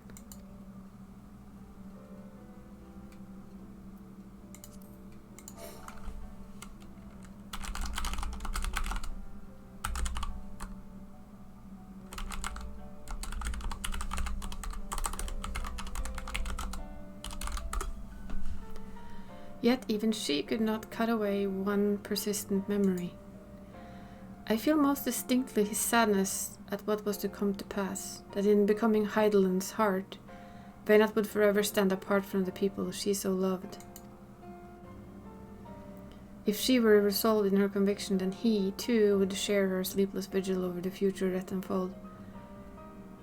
Thus was the vow he made to Venat as her transformation took hold. His fervent wish must have reached her in some fashion, for though his life was drained away by the summoning... That was you, wasn't it? He was reborn with new form and new purpose, when I awoke as the Watcher of the Moon. Then who were you? And you heard, Makoto, you felt, you thought, and in seizing the future for yourselves, you have brought full circle the saga which Venat began. What you have accomplished was no divine miracle. It was but a beacon of hope passed down from one generation to the next, a succession of wishes and prayers reshaping the star into the world we knew you deserved. You have our deepest gratitude. I thank you not only as myself, but as the man I once was, and on behalf of those who devoted themselves to Venat's vision.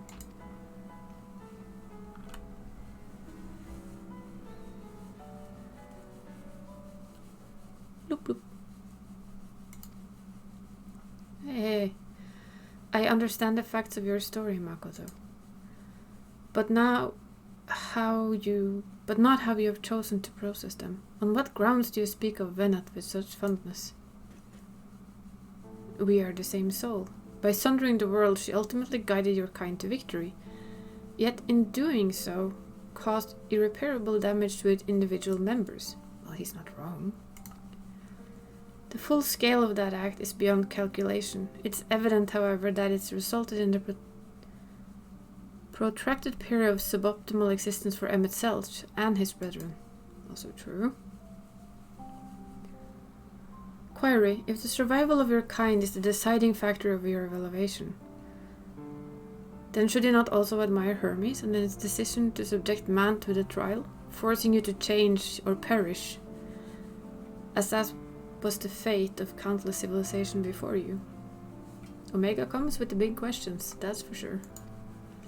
From my perspective, this determination was similar to that of the Omicron ancestors.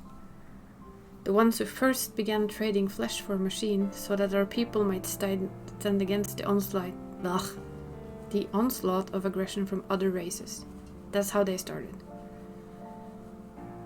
They were attacked. They made themselves better and better and better until there was no human left and only machines, and they were a war mastering race. It was unexpected attempt. It was an unprecedented attempt, accompanied by much failure and sacrifice. Their early experiments were crude, primitive. Had they not made these first advances, however, we would have remained vulnerable to our environment. The violence would have utterly consumed us. And what of Emmett Sells himself? Judging by your retelling, he was benevolently saddled with a tragic fate. Yep.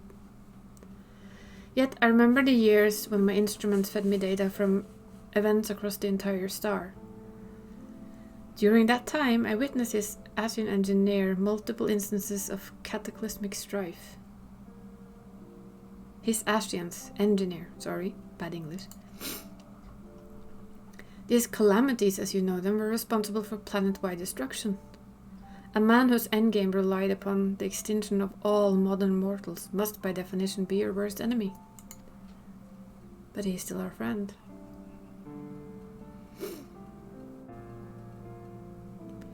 I require an answer. As a being of heart and soul, how do you classify each of these pivotal figures?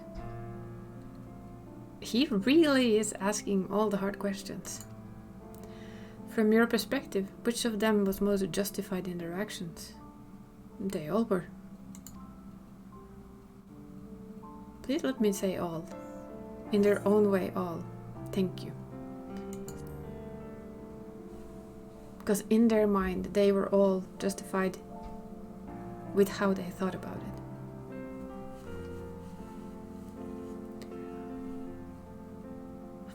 That gave me something to think about.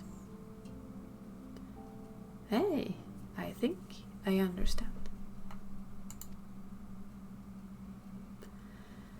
You seek a definitive answer, yet based on our experience, Makoto and I might develop very different opinions. In the same fashion, you are free to form your own thoughts on the matter. Do not be so swift to consider them without merit.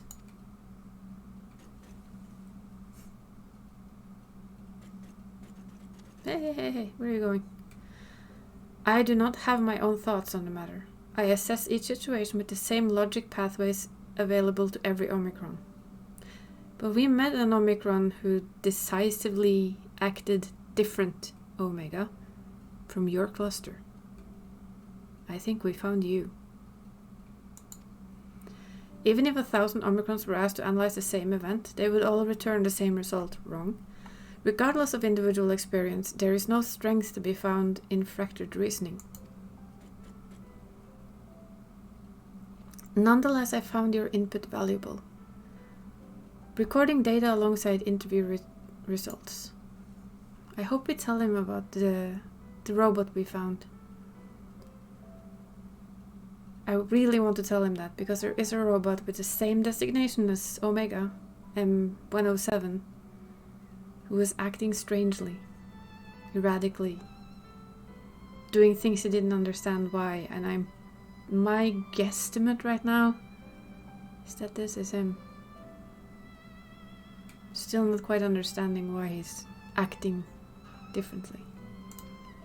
I will analyze the accumulated information, examine the factors which led to Sir incomprehensible decision. Let us return to Thomasine. Okay. I still want to tell you about a certain robot that was just like you.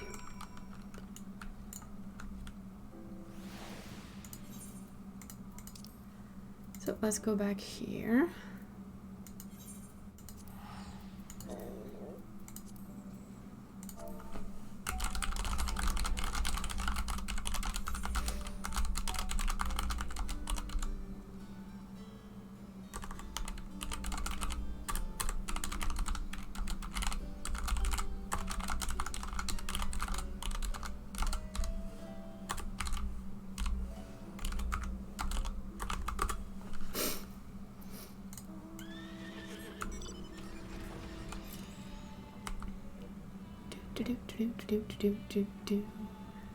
Boosh.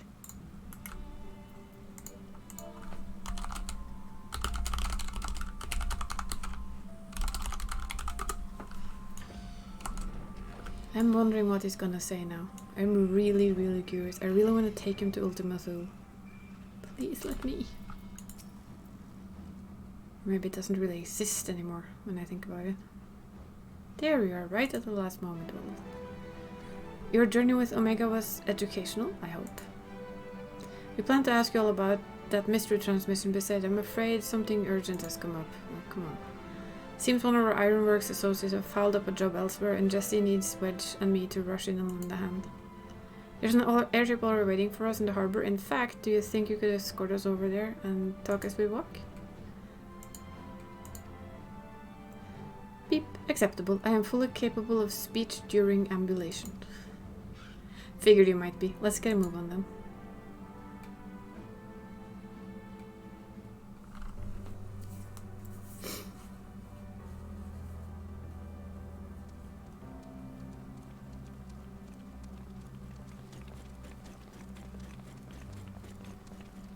So you cleared up all those points of confusion then?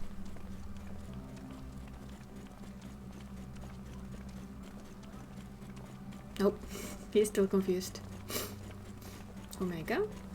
I had mistakenly classified your intangible heart as an ability of some kind.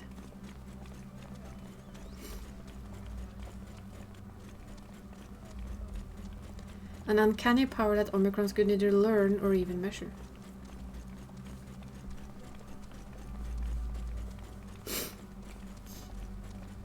Even now, its full nature yet eludes my comprehension. Ah, Alpha.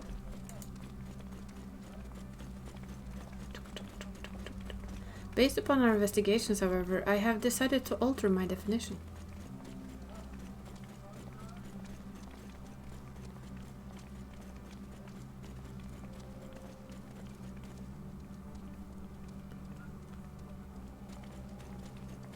A phenomenon which influences one's interpretation of reality. Well, it's not actually wrong. That is as close to an answer as I have found.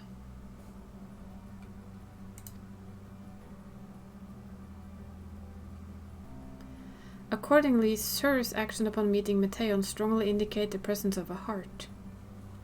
Wow. That's deep understanding for you, Omega. Sir did not follow routine logic, but formulated an independent assessment based upon reality it perceived. It felt that the best resource for the Omicron was to cease their expansion and terminate all functions. Because there was no one left to fight. They had fought everyone, and won. There was no one left for them to fight.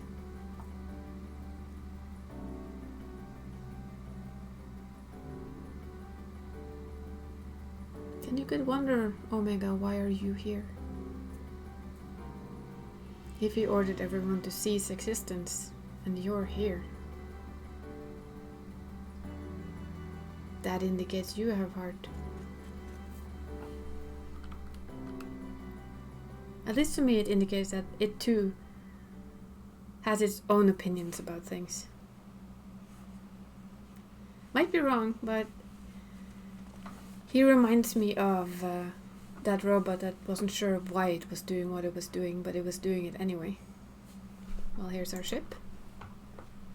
Aye, we need to be going, but first, I'll hold you to your bargain, Omega.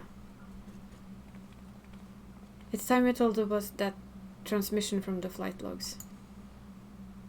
Beep, acknowledge. I will uphold terms of our agreement. The recording salvage from Ragnarok was a simple one. The message is so basic, in fact, that the time spent listening to it may result in a net loss of value. Shall I continue? Yes, for fuck's sake. Now you're just teasing. Tell us the message already. Acknowledge. Converting dialect coding into local language.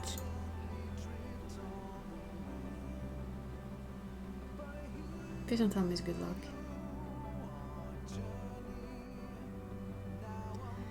To whomever receives this message out there in the vast reaches of the cosmos. To someone, I hope, who looks up at the stars with the same wistful gaze as mine.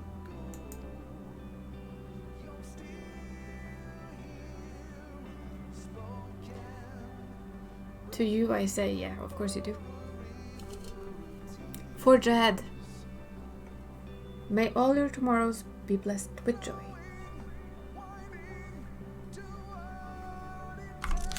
Stealing that one.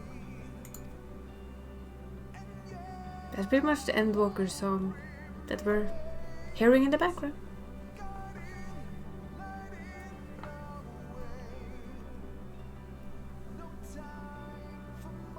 And that's a pretty good message to send out, isn't it? So that anyone it reaches is forge on. Keep going.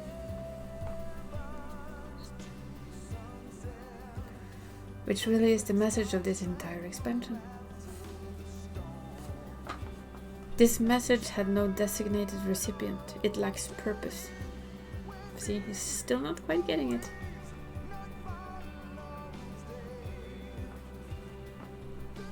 The concept of joy is overly abstract. The vocal supplication to manifest said joy is unrealistic in its optimism.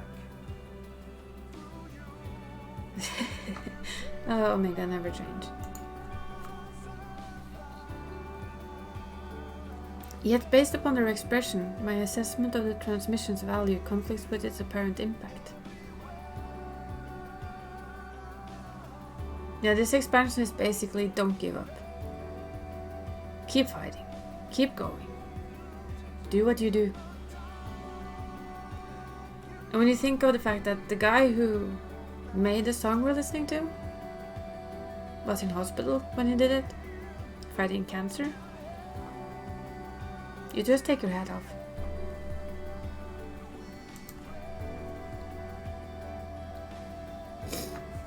Are you learning, Omega?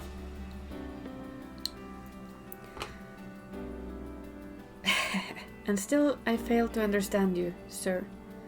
Your heart still confuses me. Well, you know, we can always... I can go there. Yeah.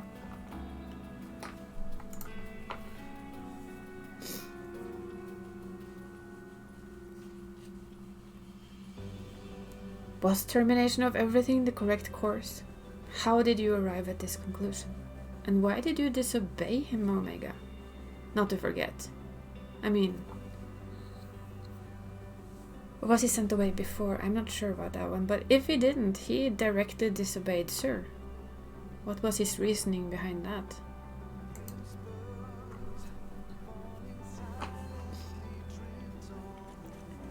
It defies all my attempts at reasoning.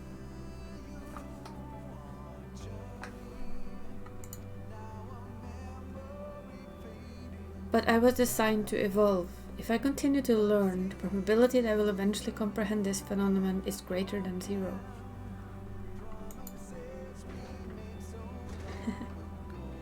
So, I will put the dilemma of your decision aside for now.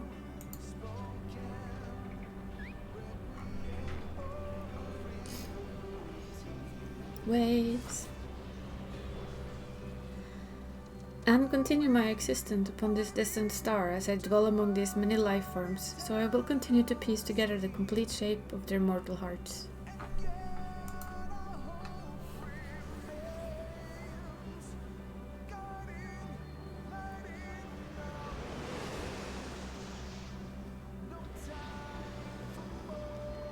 I must document their progress.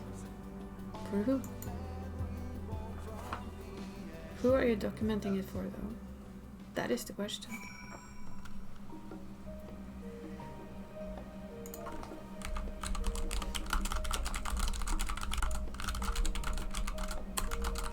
But yeah, Soken came to FanFest, and at the end of it, he told his story.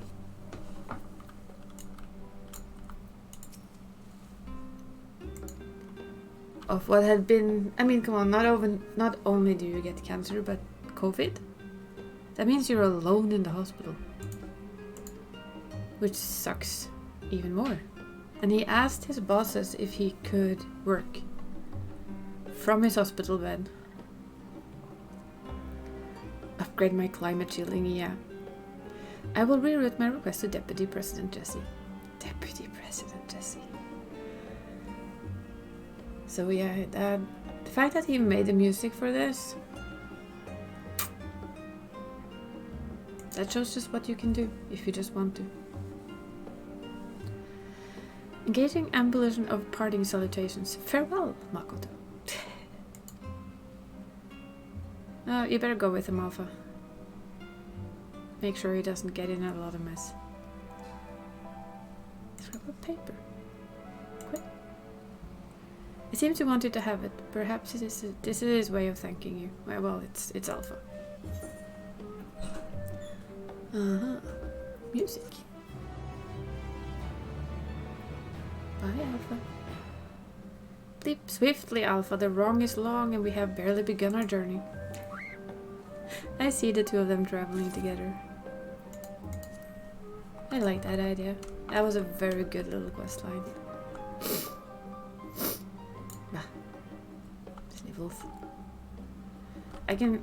Let's see if I remember right. Let's go see. I have to check now. Which one was it? I don't know if you can see that now, though. Base Omicron.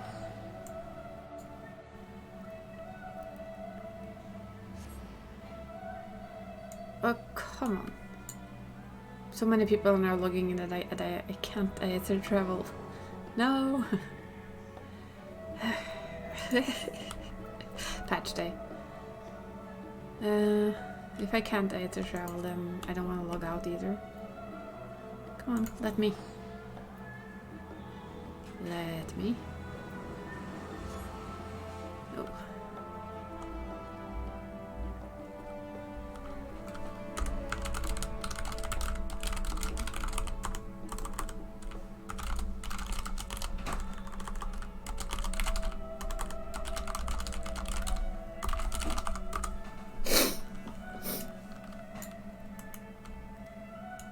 Boing.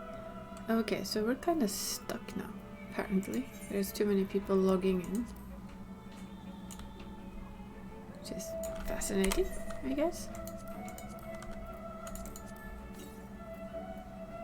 I'm a little bit surprised though. I've had it before. It's like try again and again and again and again. Maybe chrysanthemum is better. Yes, there we go. It's just that the login servers are a bit... So this is what is kind of a memory of... Let's see if we can find him. I need to go check if he's by the tree. Gemtron Trader... MO32, come on. Because one of them stood by this tree up here and they couldn't really tell us why. It just fascinated them that it existed. I wonder if he's still standing there. Or just for that quest line. Go away. No, this is a broken Omicron. Where did he go then? This is what's left of Omega's world. Remnants, a memory of. Maybe he was over here. This is Sir, basically. What's left of Sir?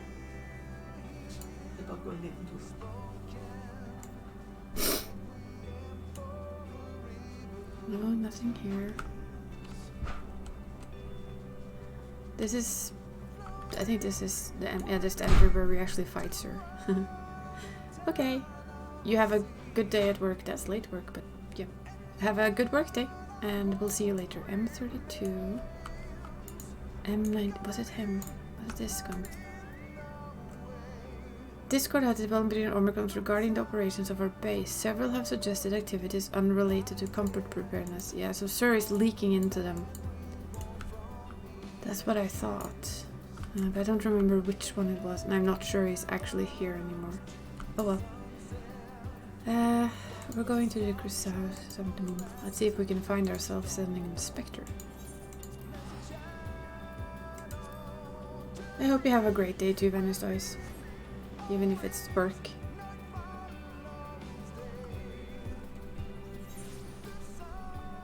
Let's see.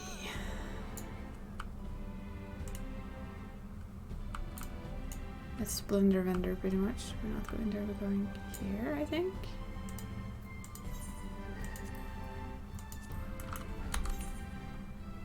Okay, we're going up there.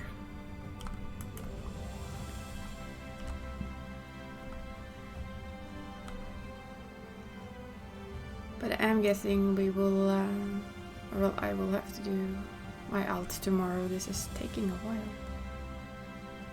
Which is good. Means we have new fancy content. Hey Glenna, do you have like a crazy person lying around?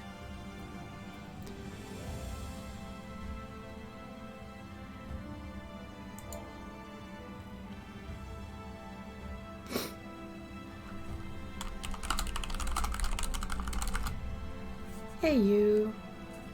I hope the day out was good though.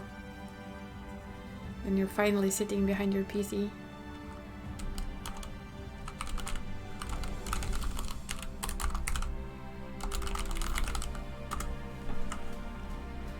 Welcome back, friend. I'd offer you a pint, but my barman sense tell me that's not why you're here. Bingo. It is not.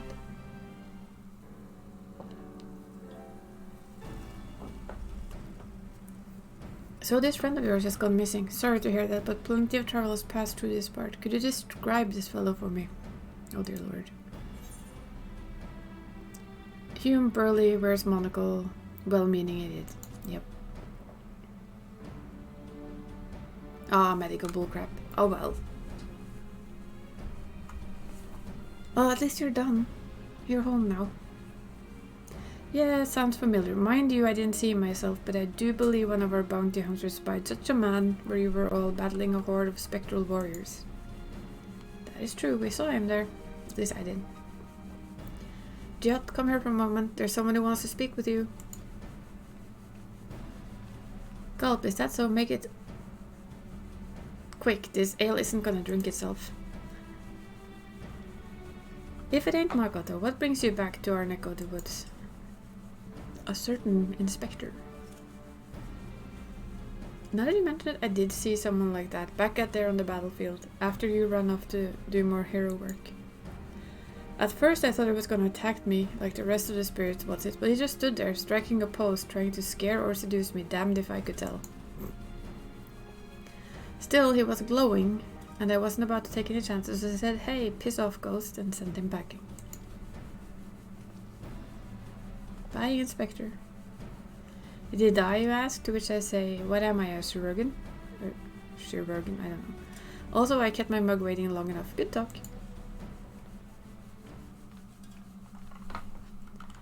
Could it be? The warrior of darkness and light and everything. Oh, it's those two. I thought it was your voice, but I was convinced my ears were playing tricks on me. It's good to see you again. Our two adventurers. Didn't mean to eavesdrop, but we overheard you discussing the renegade poser. The renegade poser? Oh my god. We've been searching for him some time now. Renegade poser? Really?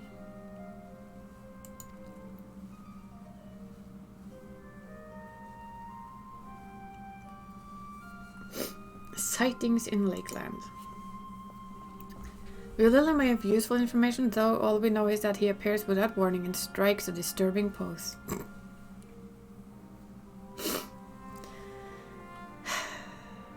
Hildebrand. Oh, Hildy. He's not to cause any harm if you discount the shock of a strange man gesticulating in a general direction. Nevertheless, we're worried that his behavior might escalate. Have you been tasked with apprehending the miscreant as well? Oh no, we know him. Not quite, Bonard. Makoto's come back to track down a missing friend. Your miscreant, I regret to say, might be my friend.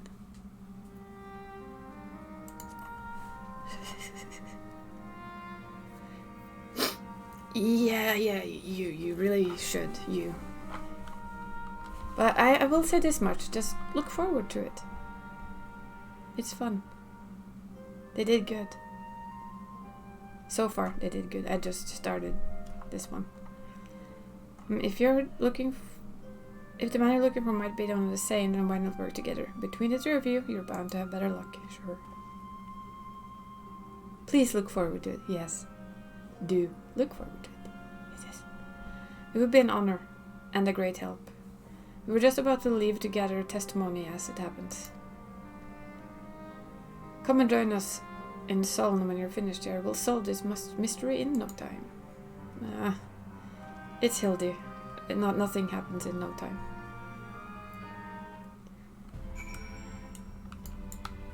I'm just debating a little bit if I want to do the beast tribe on my alt now or I'm just gonna wait till tomorrow, I think. Just continue doing this until I leave. Till I need to get ready to leave.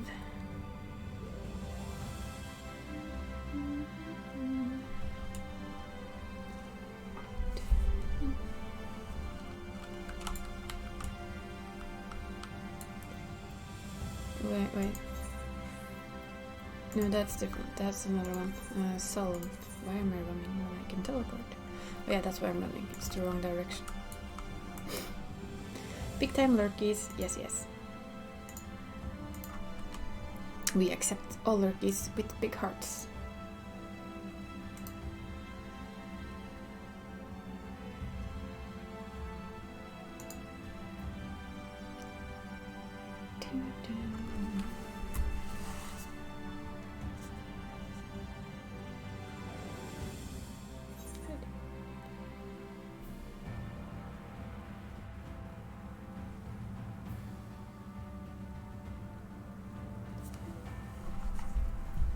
The Sullen. We've been there before. Let's go find ourselves an inspector.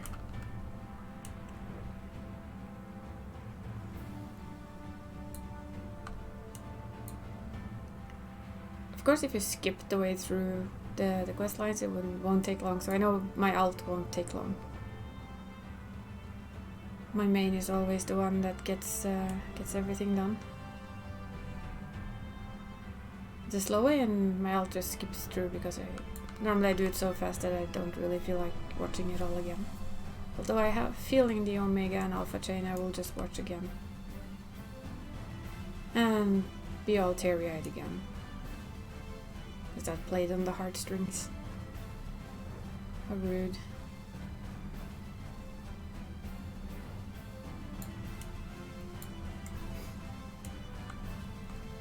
A sullen villager.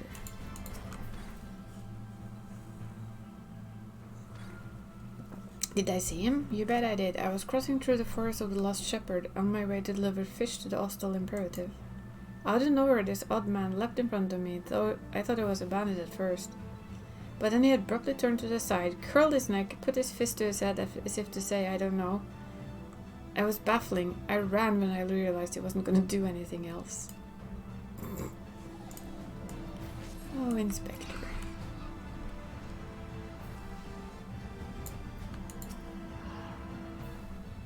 Oh, that fellow. I saw him the other day on the way home from Claremelt. I'd enjoy one of those many liberations after my bath, and ended up wandering off into the forest. Before I knew it, the sun was dipping low and the sky turning dark, and I was beginning to wonder if I'd ever make it home. Then I felt a gentle tug at my arm. And would you believe it? This odd-looking man led me out of the forest, set me back on the road. I thanked him profusely, and he said nothing in reply, just struck a pose and walked off. Well, that's one of the better things he's done. It's still the pose, but at least he helped someone. We'll give him that. Why, yes, I saw someone like that when I was out picking mushroom in the forest. He even spoke to me. I was repulsed at first by his form, but he only wanted to warn me that fell beasts lurk in the forest and that I should be wary. Contrary to appearance, I'd say he was actually quite gentlemanly. Well then, Hildy. What are you doing here, huh?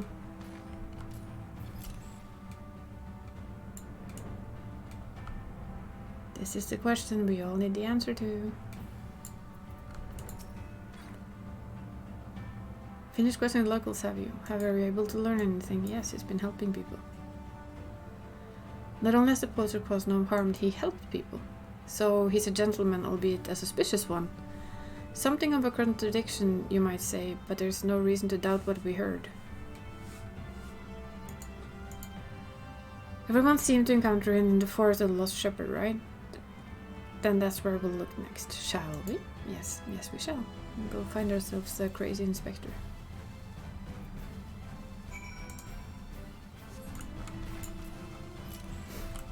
Who has apparently gotten lost here of all places.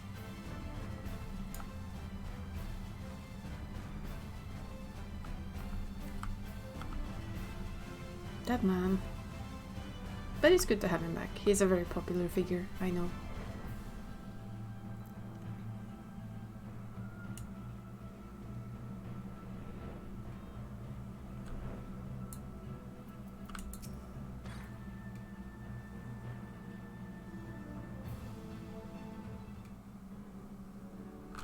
Do we find ourselves a crazy man?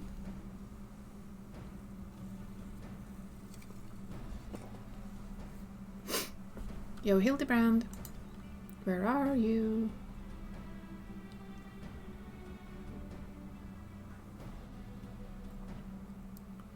Got a plan, do you? Far be it from me to doubt the word of darkness. Show us what you have in mind. We'll back you up to the best of our ability. Just strike a pose.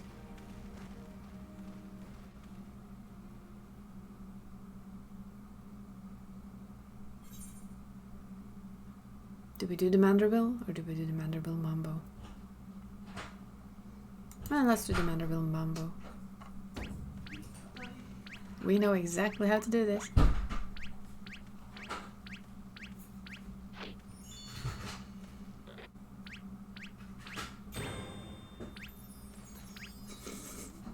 I'm pretty sure they think we're insane by now. Might have been the wrong one. We should have maybe done the Manderville. Hey, they learn quickly. Hark, what familiar gentlemanly gyrations are these? Found you.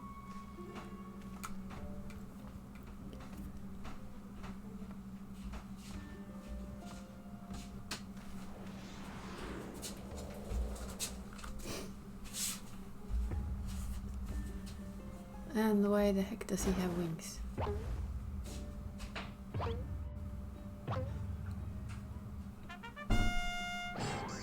Oh my god.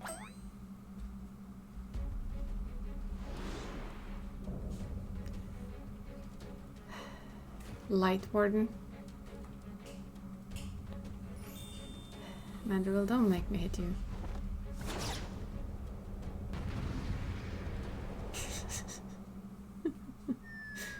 Yeah, that's not gonna end well.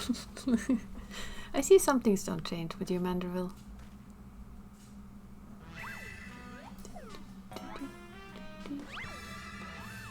What's with the face paint, though?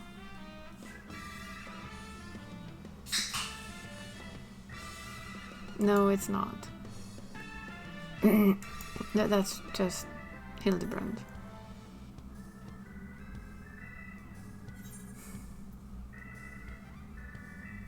It's a gentleman of light.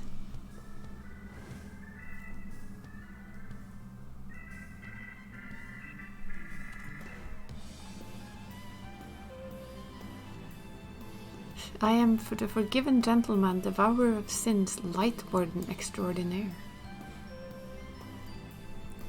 No. You're Hildebrand, the gentleman inspector.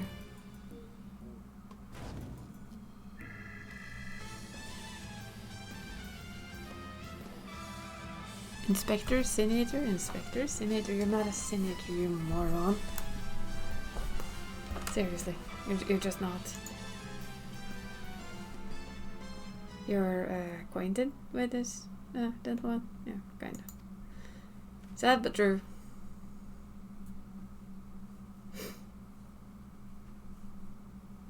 Right then, clearly our friend's been through a lot, but still, how did he get his head that he's a senator? Is there no way to bring back his memories? Well, we could always toss one of Natu's medications at him and see if it helps. Yep. Give him a right smack. Not so special medicine. Explosives, which will trying to save him, right? Yes. Not to censor regards.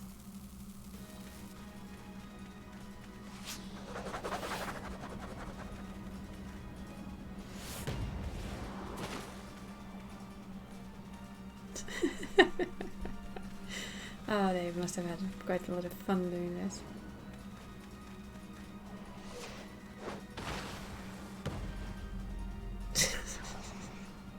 How in the hell did they come up with this thing? Okay, now we're playing volleyball.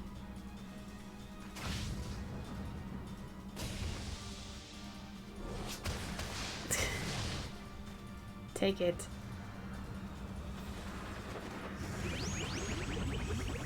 Boom.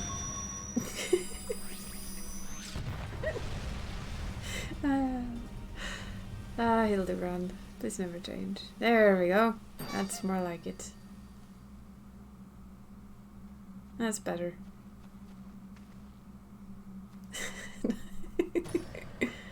Nope, we didn't. It's pretty much a zombie. Nah. Come on, Hildy. Wake up. Thank you.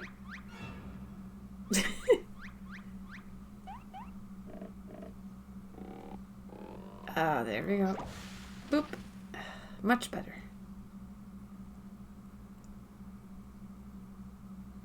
I say, Makoto, I had resigned myself to not just ungentle methodology, but you too, my brutish friend. Yes, when in need.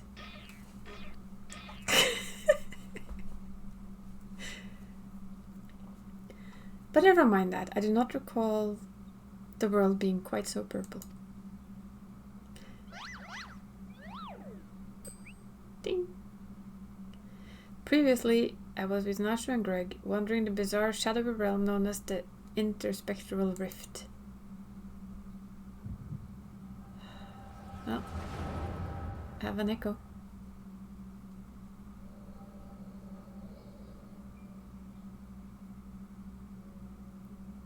Guess he remembers this part.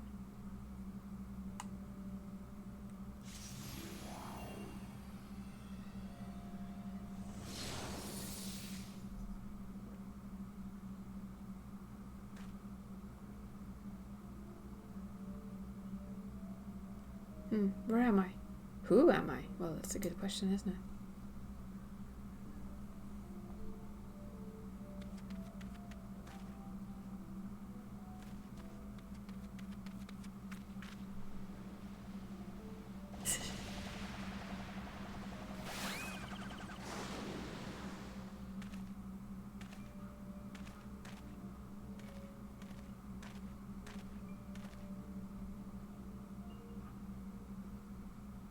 He's not quite summoned. Then he does his weird pose. Well, she did say she got rid of him. Guessing he gets an axe to the face.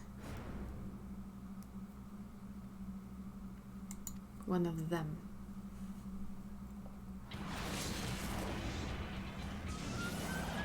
Oh my.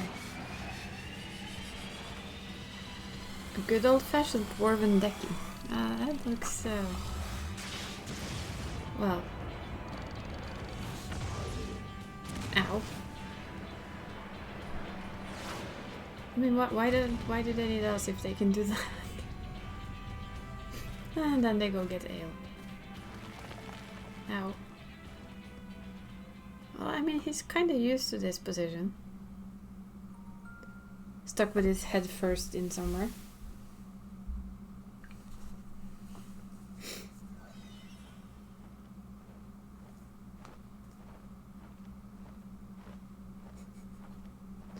Ah, so that's where his misconception that he's a light warden comes into play.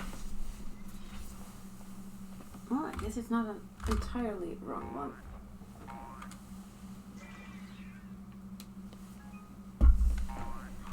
Boing.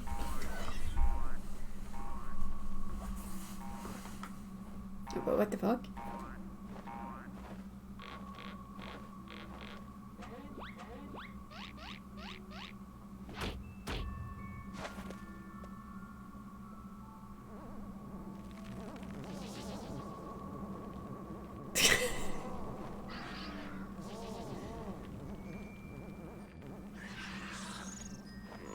I would run too if I were you.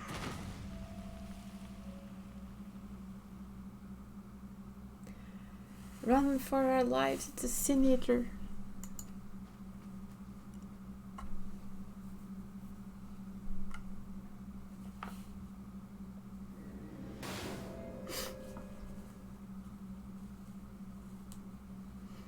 A Sin Eater?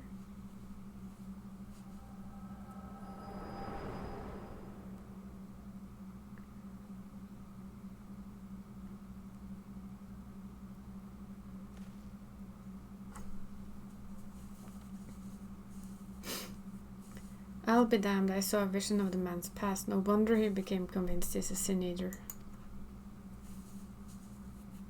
I saw it too. It was quite possibly the most ridiculous memory I've ever glimpsed. I agree. No, not really. I mean, you've not met this guy much, have you? Answer me, faithful assistants. Where are we and why is it so purple? You're in the first. And this is Lakeland. The first what? Are you telling me we somewhere traveled to an entirely different world? Yes. Yes, we are. Basically, yes. Oh no. Good gods. To think they have transcended the very boundaries of time and space, but worry not, my adoring fans, Hildebrand, Ancients Inquiry, Inspector Extraordinaire, will return to you forthwith.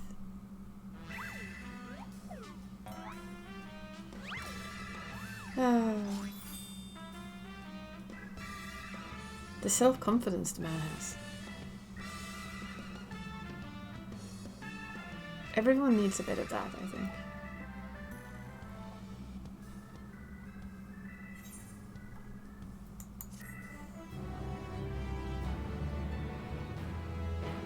He has a lot of confidence.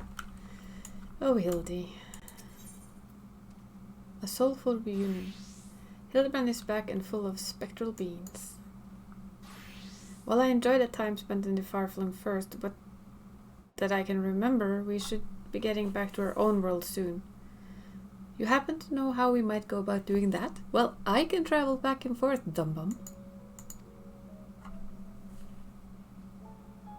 Restore my soul with a spirit vessel. Yep.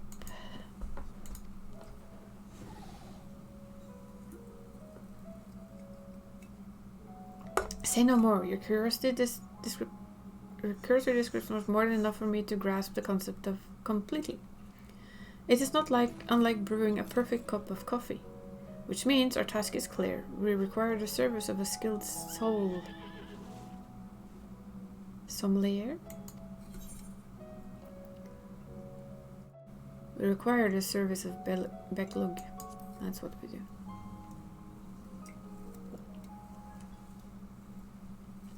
Splendid. I see that even in this world you rub shoulders with the cream. Let us pay this Beklug a visit. I'm not sure what you're plotting to do with souls, but if you require Beklug's assistance, we can help. Aye, they've aided us time and again. I reckon they do the same for your friend here. Come with us to the Cabinet of Curiosity.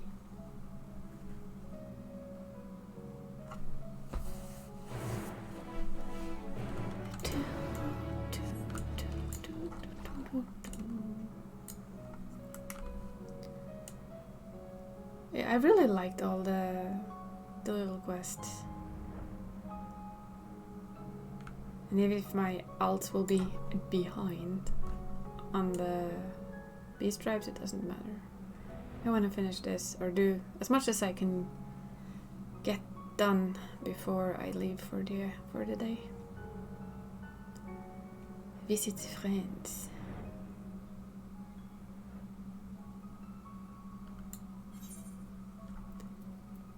There we go. Run, run, run.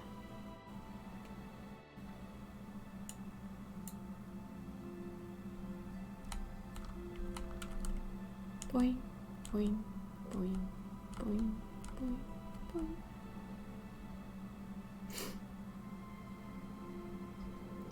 I have half an hour to see if we get this done in half an hour. Oh, wait, curiosity, that's over here. Then I have to get ready for heading out to the train and everything. else will be done tomorrow.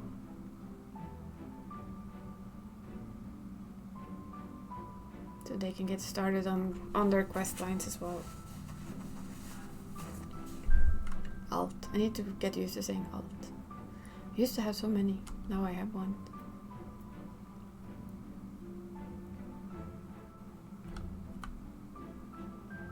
We're going up, I guess? Or is it down for once?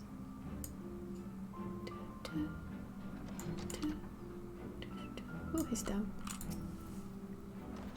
If you're ready, I'll call Bekluk. I don't know how to say his name, which is probably mean of me, but that's the way it is.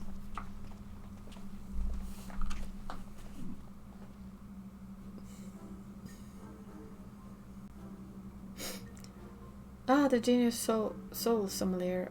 You come highly recommended by Dumbum, Makoto. And what an adorable little puppy you have.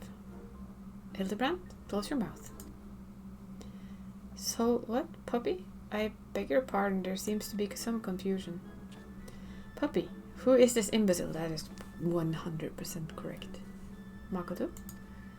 I have half a month to make him dig a hole so I can throw him in it. But I presume he's a friend of yours and one in need, no less.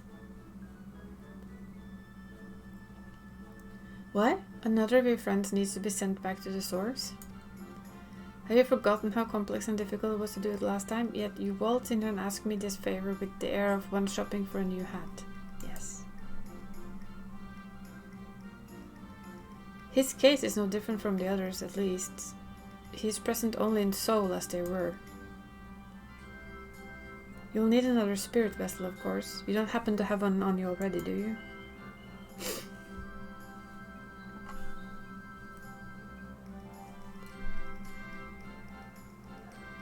Entrusted to you by the Crystal Exarch, you say? Heh, if only he knew how you were using it.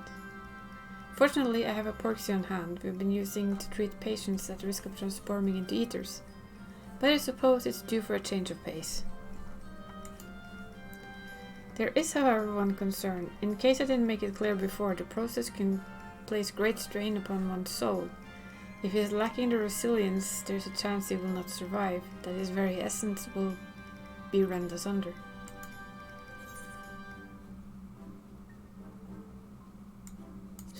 After what he's lived through, it would be implausible and anticlimactic for him to die like that. Haha, Makoto knows me all too well. I assure you, my good sommelier, who is most certainly not a dog, you need not worry for Hildebrand, Helidor, Maximilian Mandeville. Yes, I get the distinct impression that the gods themselves could not kill him if they tried, and they have. Yes, they have. Repeatedly. Come along then, Hildy, I can't be bothered to remember that name. 1,000 thanks. Simply point me to the Soul Siphon and I shall hop right in. The rest of you can wait here. I promise I won't hurt you, no matter how much I might be tempted. Oh. Oh, there. Oof. There we go. You will be pleased to know that the process was smooth and uneventful. Honestly, I was hoping for more of a challenge. All you need is to take the spirit vessel back to the source and bring it in contact with his corporal body. You should awaken immediately with his soul and memories intact.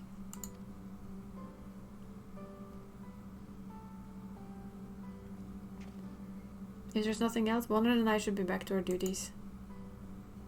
It was a pleasure, Makoto, if all too brief. I won't pretend I understood even a fraction of what happened, but I'm glad I was there for it.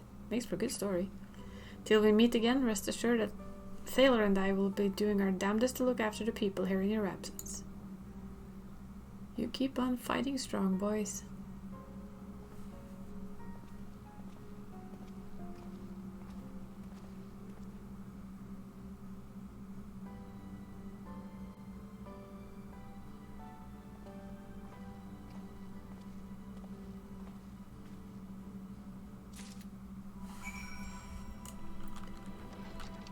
And then we go back to Radhatsan. If the game allows. It struggled a bit earlier. Works fine now.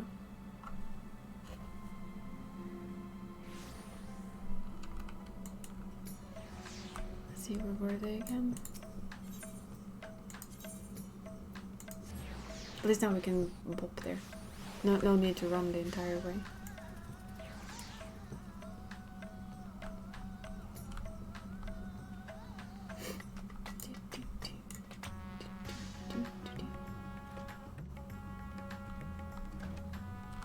Wait, what? We're back, and at the moment too soon we have an emergency on our hands. Where is the gentleman? This way, another problem now. The inspector body has gone missing. We went to the market to do some shopping and we came back, he was nowhere to be seen.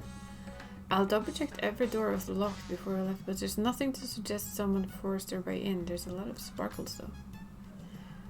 I double checked every door. Yeah, sorry. We've got a case on our hands. The case of evaporating inspector. We must begin our investigation at once. Come on, let's start looking for witnesses. Now, I mean, why can't you just stay?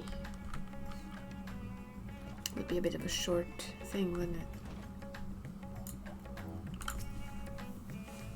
Did I see anyone get carried out of the house, you ask? I was too distracted stock taking to make note of any comings and goings. Sorry, I couldn't be of more help.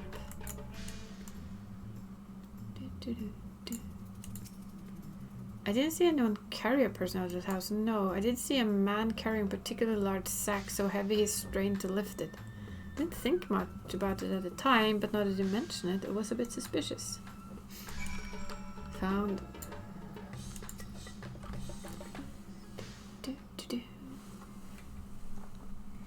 Ah, there you are. This man says he has vital information that will help us in our investigation. Yeah, he looks very trustworthy. A pleasure to make your acquaintance. I'm Delian, Editor-in-Chief of the Thavnerian Truth, the monthly publication devoted to exploring unexplained and otherworldly phenomena of our isle. Is that why you have to wear glasses?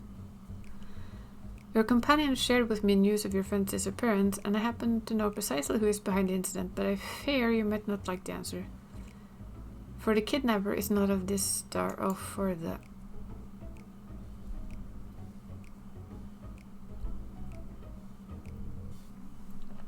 Right.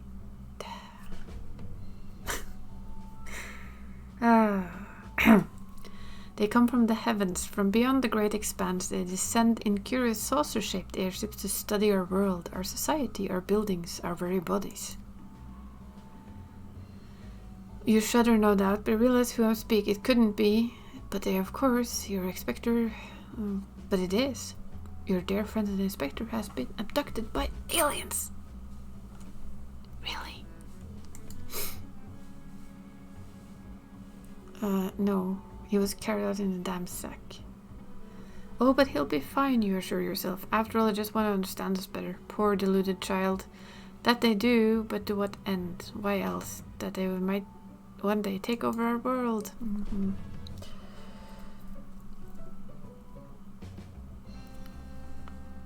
Wow, you're delusional. What is worse, the plot to do so with the aid of collaborators, for the Shah Alliance are in league with our would-be overlords, providing the aliens with vital information of our vulnerabilities in exchange for a position of power within the regime. Are they talking about the Lord Brits? The final days was also the work of these aliens invaders, an attempt to sow chaos that our world would become easier to conquer. Blessedly, it was thwarted, if only by dumb luck, as those who did the thwarting were blissfully unaware of the true nature of the threat. Sure. I'd hoped the setback would discourage aliens from coming back, if not to move them from abandoned ambitions. But it would seem the events have only emboldened them, if they are indeed carrying out abductions here in Radhatsan. Even as we speak, your friends lay prone on sterile bed in their base, the surface of the moon, where they poke and probe him with inscrutable instruments, as their floppy ears wiggle with fiendish delight. Ah, but I have said too much. I must continue my investigation in the secret. I told you it was the Lord Brits. The fate of our world is at stake, you mean the Lord Brits. Why wouldn't they steal the inspector, though? That sounded awful, sweetheart. There's no monsters on the moon. I think it was a few materials short of a full meld. At least I got the floppy ears part right.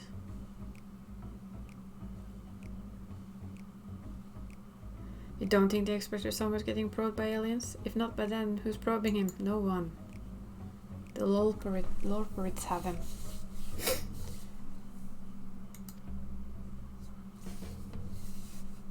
I mean, they got the ears, right?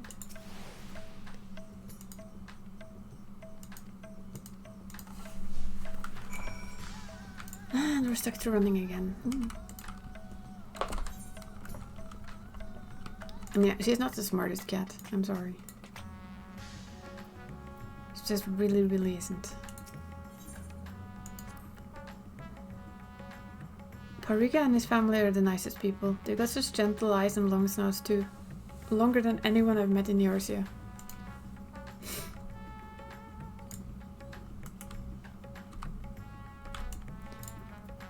Daritri. The man with the sack. Indeed, I couldn't help but take note of him as he passed, trying so very hard to be inconspicuous. That had to be our man, right? We need to hunt down that merchant. Wait, is the merchant selling him? Oh, they're gonna be in for a harsh wake-up call, aren't they?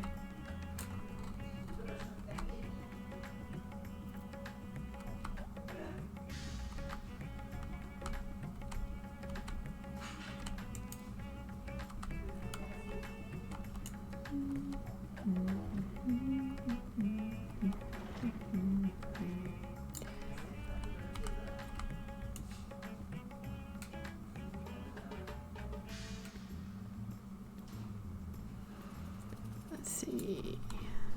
This way.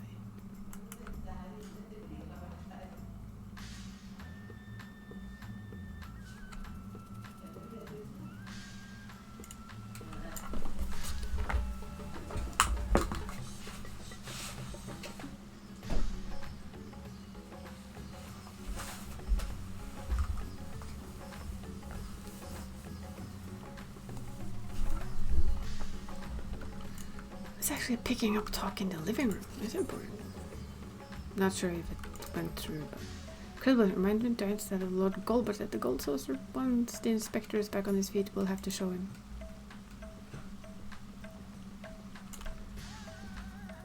Sure. So who's the sack person, huh?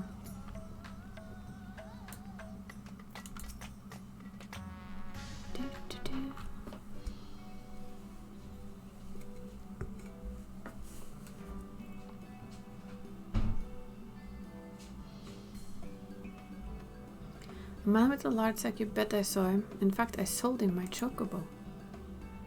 At first I told him to get lost as Bird and I go way back, but he wasn't in a hurry and his offer was very generous. When you're my line of work, you can't afford to get too sentimental, and now I can buy a whole stable worth of chocobos. Did he say where he planned to go next? He was muttering something about having to get to Saltwind's Welcome in a hurry. Probably why I was desperate for a chocobo. It's a long way to go on foot, never mind the sack. Did you hear that, Makoto? We need to head to Saltwind's Welcome right away.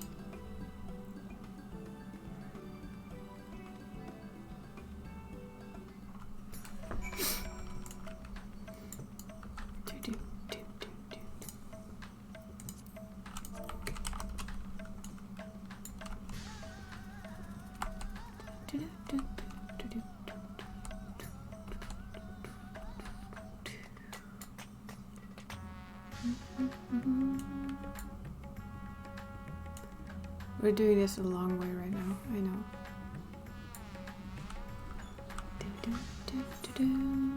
Doesn't really matter. Oh yeah, that's why it's so full.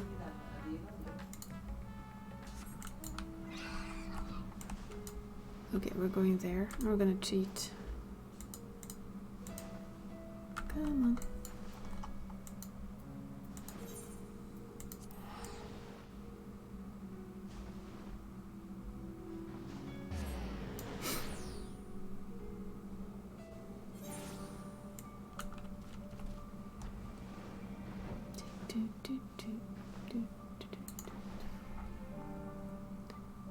Not sure which one was closer, really, but we're gonna park over there later before I leave, so I can do that first tomorrow.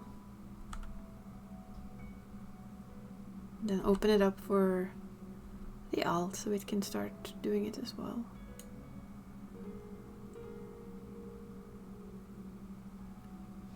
What do they want though?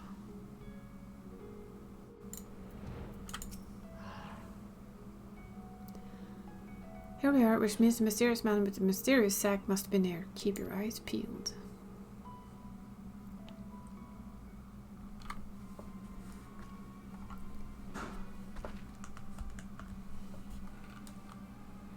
Over there. That man is definitely up to no good.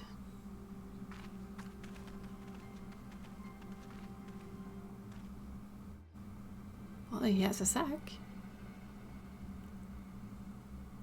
Wait, I know who you are. Maybe he's waiting for a co-conspirator.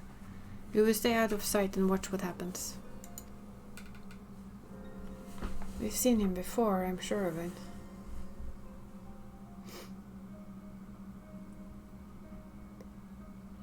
She always falls asleep.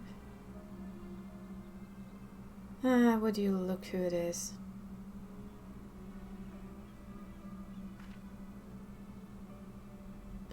Ah, Mr. Chupacabra. But he expressly told you to put all evil schemes behind him. He wouldn't lie, would he? Of course he would.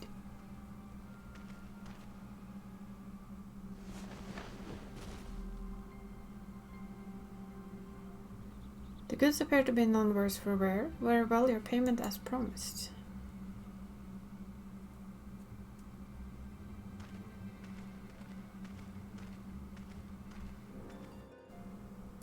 Once a liar, always a liar. My client will be most pleased. Who's your client then? Oh my. The heck? The fuck? It's going to feed the inspector to a giant sea monster. That's a robot. It's an honor and pleasure as always, Dr. Larg. I have faith this specimen will meet with your satisfaction. So this is the one that's said to be the strongest, most resilient in all the world. The Manderville man, and I think that would be his dad. Mother, he was... Whether countless explosions, multitude of martial abuses, including devastating suplex I myself did witness. I even said they survived the journey to Dalmud itself, and survived the Lesser Moon's fall with nary a scratch. Most fortunately for us, he's fallen into a coma from which I'm assured he will never awake. You are free to do with his body as you please. Even the mightiest of warriors can't fight while asleep. Those meddlers may have gotten the better of me and my beautiful body in the Tower of Babel. Oh my. But my next child will be all but invincible. With this body, mine to command, I will exact bloody glorious revenge.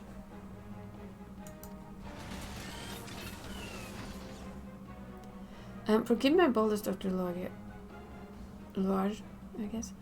But when might I expect the rest of my payment? I have debts which must be repaid. Worry not. With the Telperol gone for good, the vast fortune of House Brutus is entirely at my disposal. I shall shower you with wealth, my loyal minion.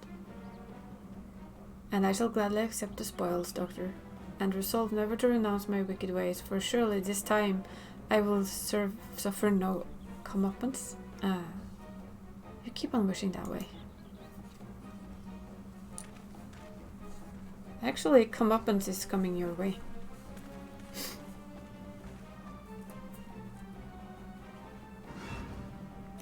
No, not you. Not now. Bah, I must away.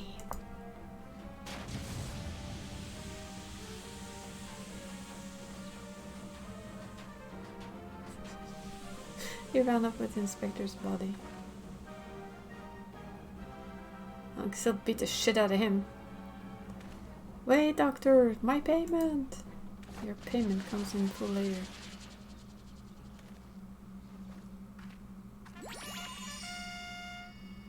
That might need to be a little bit closer.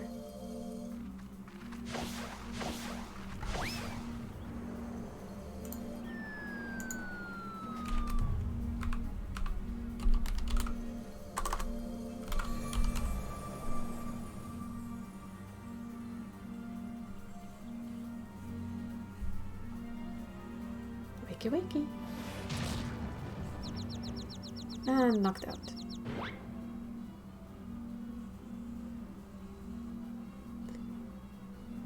2 seconds. Apparently my phone wants to talk to me.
The world is no longer purple. That is true. You might want to get out of the grips of that robot though.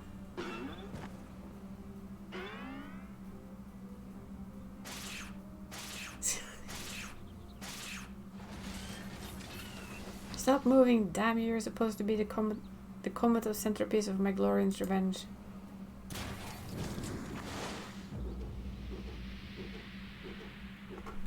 And he moves quite magnificently.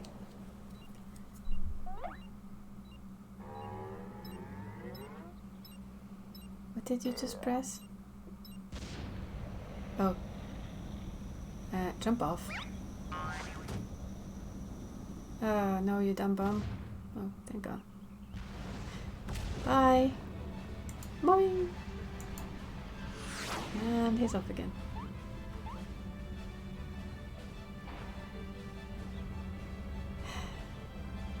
Oh, Hildebrand. You need to stop this. Come on.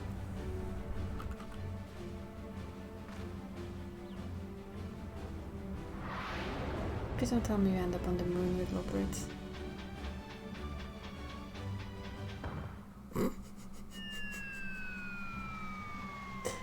Not again. Yes, again.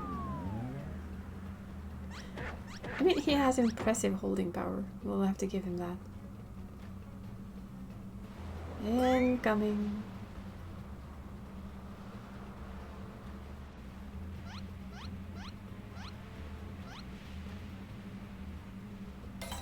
No, no, no, no, no, no. Oh no.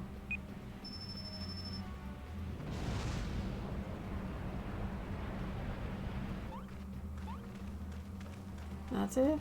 Please move.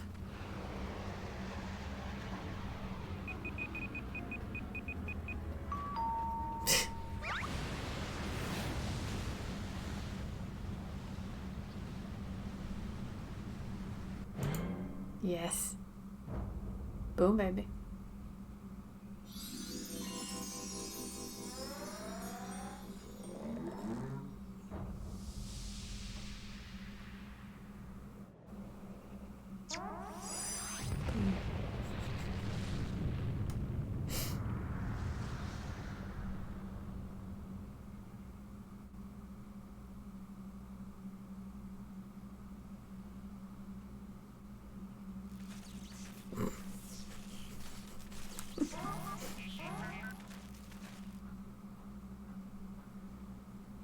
Oh, the weirdness of these guys.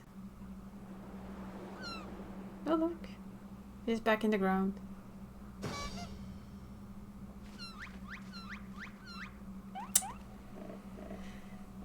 Some things never change, do they, Hildy? There you are.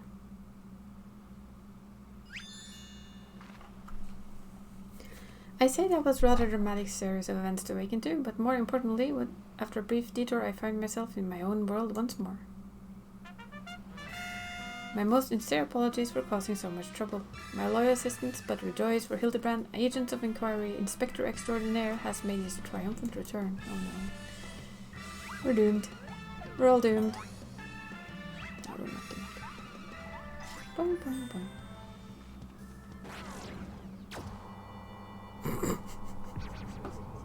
Well, you know, there were aliens and flying saucers, weren't there?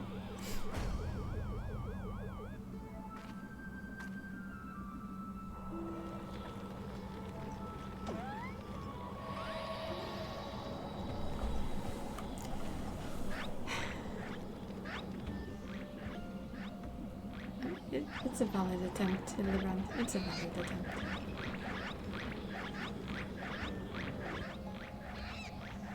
That's a lot of Hamsa. Where did all the Hamsa come from?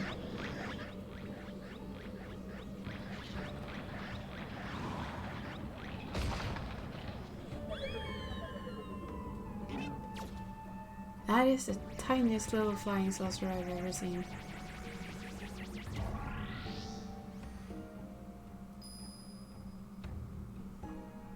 Wait, Inspector!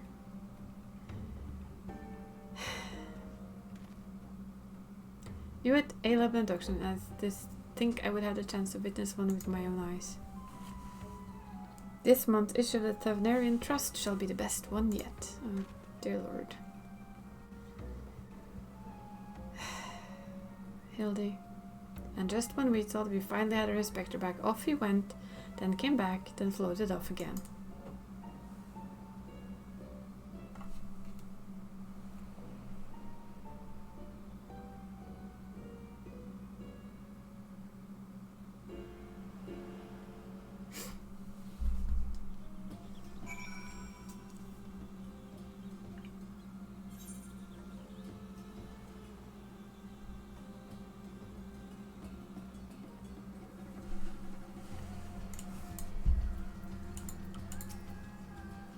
I know it's not the first time it's taken to the skies without warning, but still it's always a little disappointing.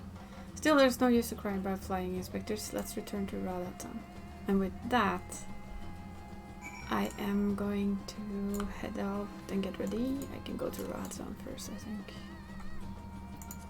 That shouldn't take too long.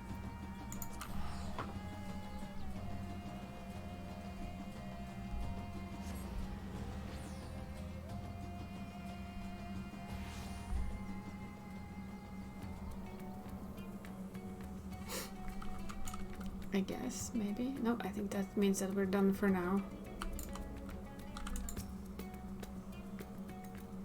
Just took almost 5 hours. Spade Inspector, your loyal assistant Nasha will solve the mystery of your disappearance. Again. Don't you worry, Makoto. As soon as we have a new lead, you'll be the first one to know. Till next time.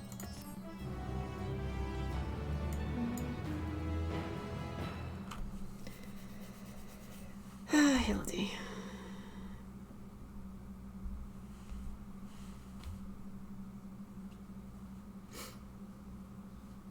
Yeah, he's gonna end up there.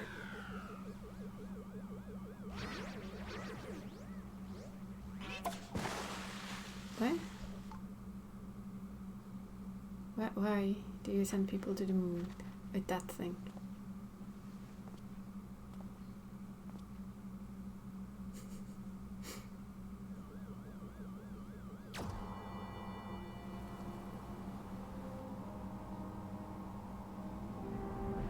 The heck?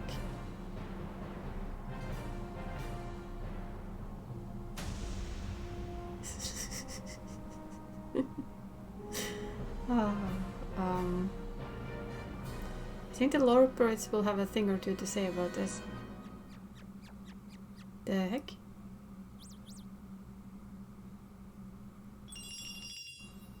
Yes, he thinks it's cute.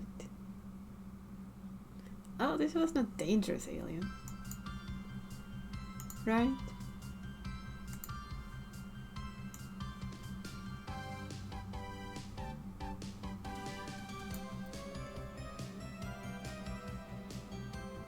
I don't know how they come up with this stuff. Jesus. Just when you think they can't get anywhere.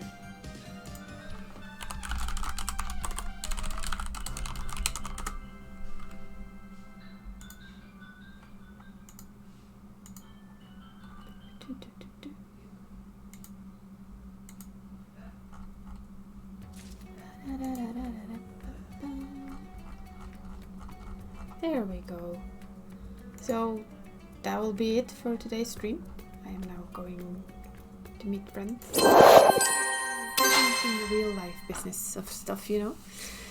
Get some better clothing on and all of that. But thank you for watching, lurking, talking on random occasions, and well, we got through, I think, everything new. So that was fun. And we even got to do the raid. So until another stream, I am just going to say goodbye, take care of yourselves, and see you guys later. Bye!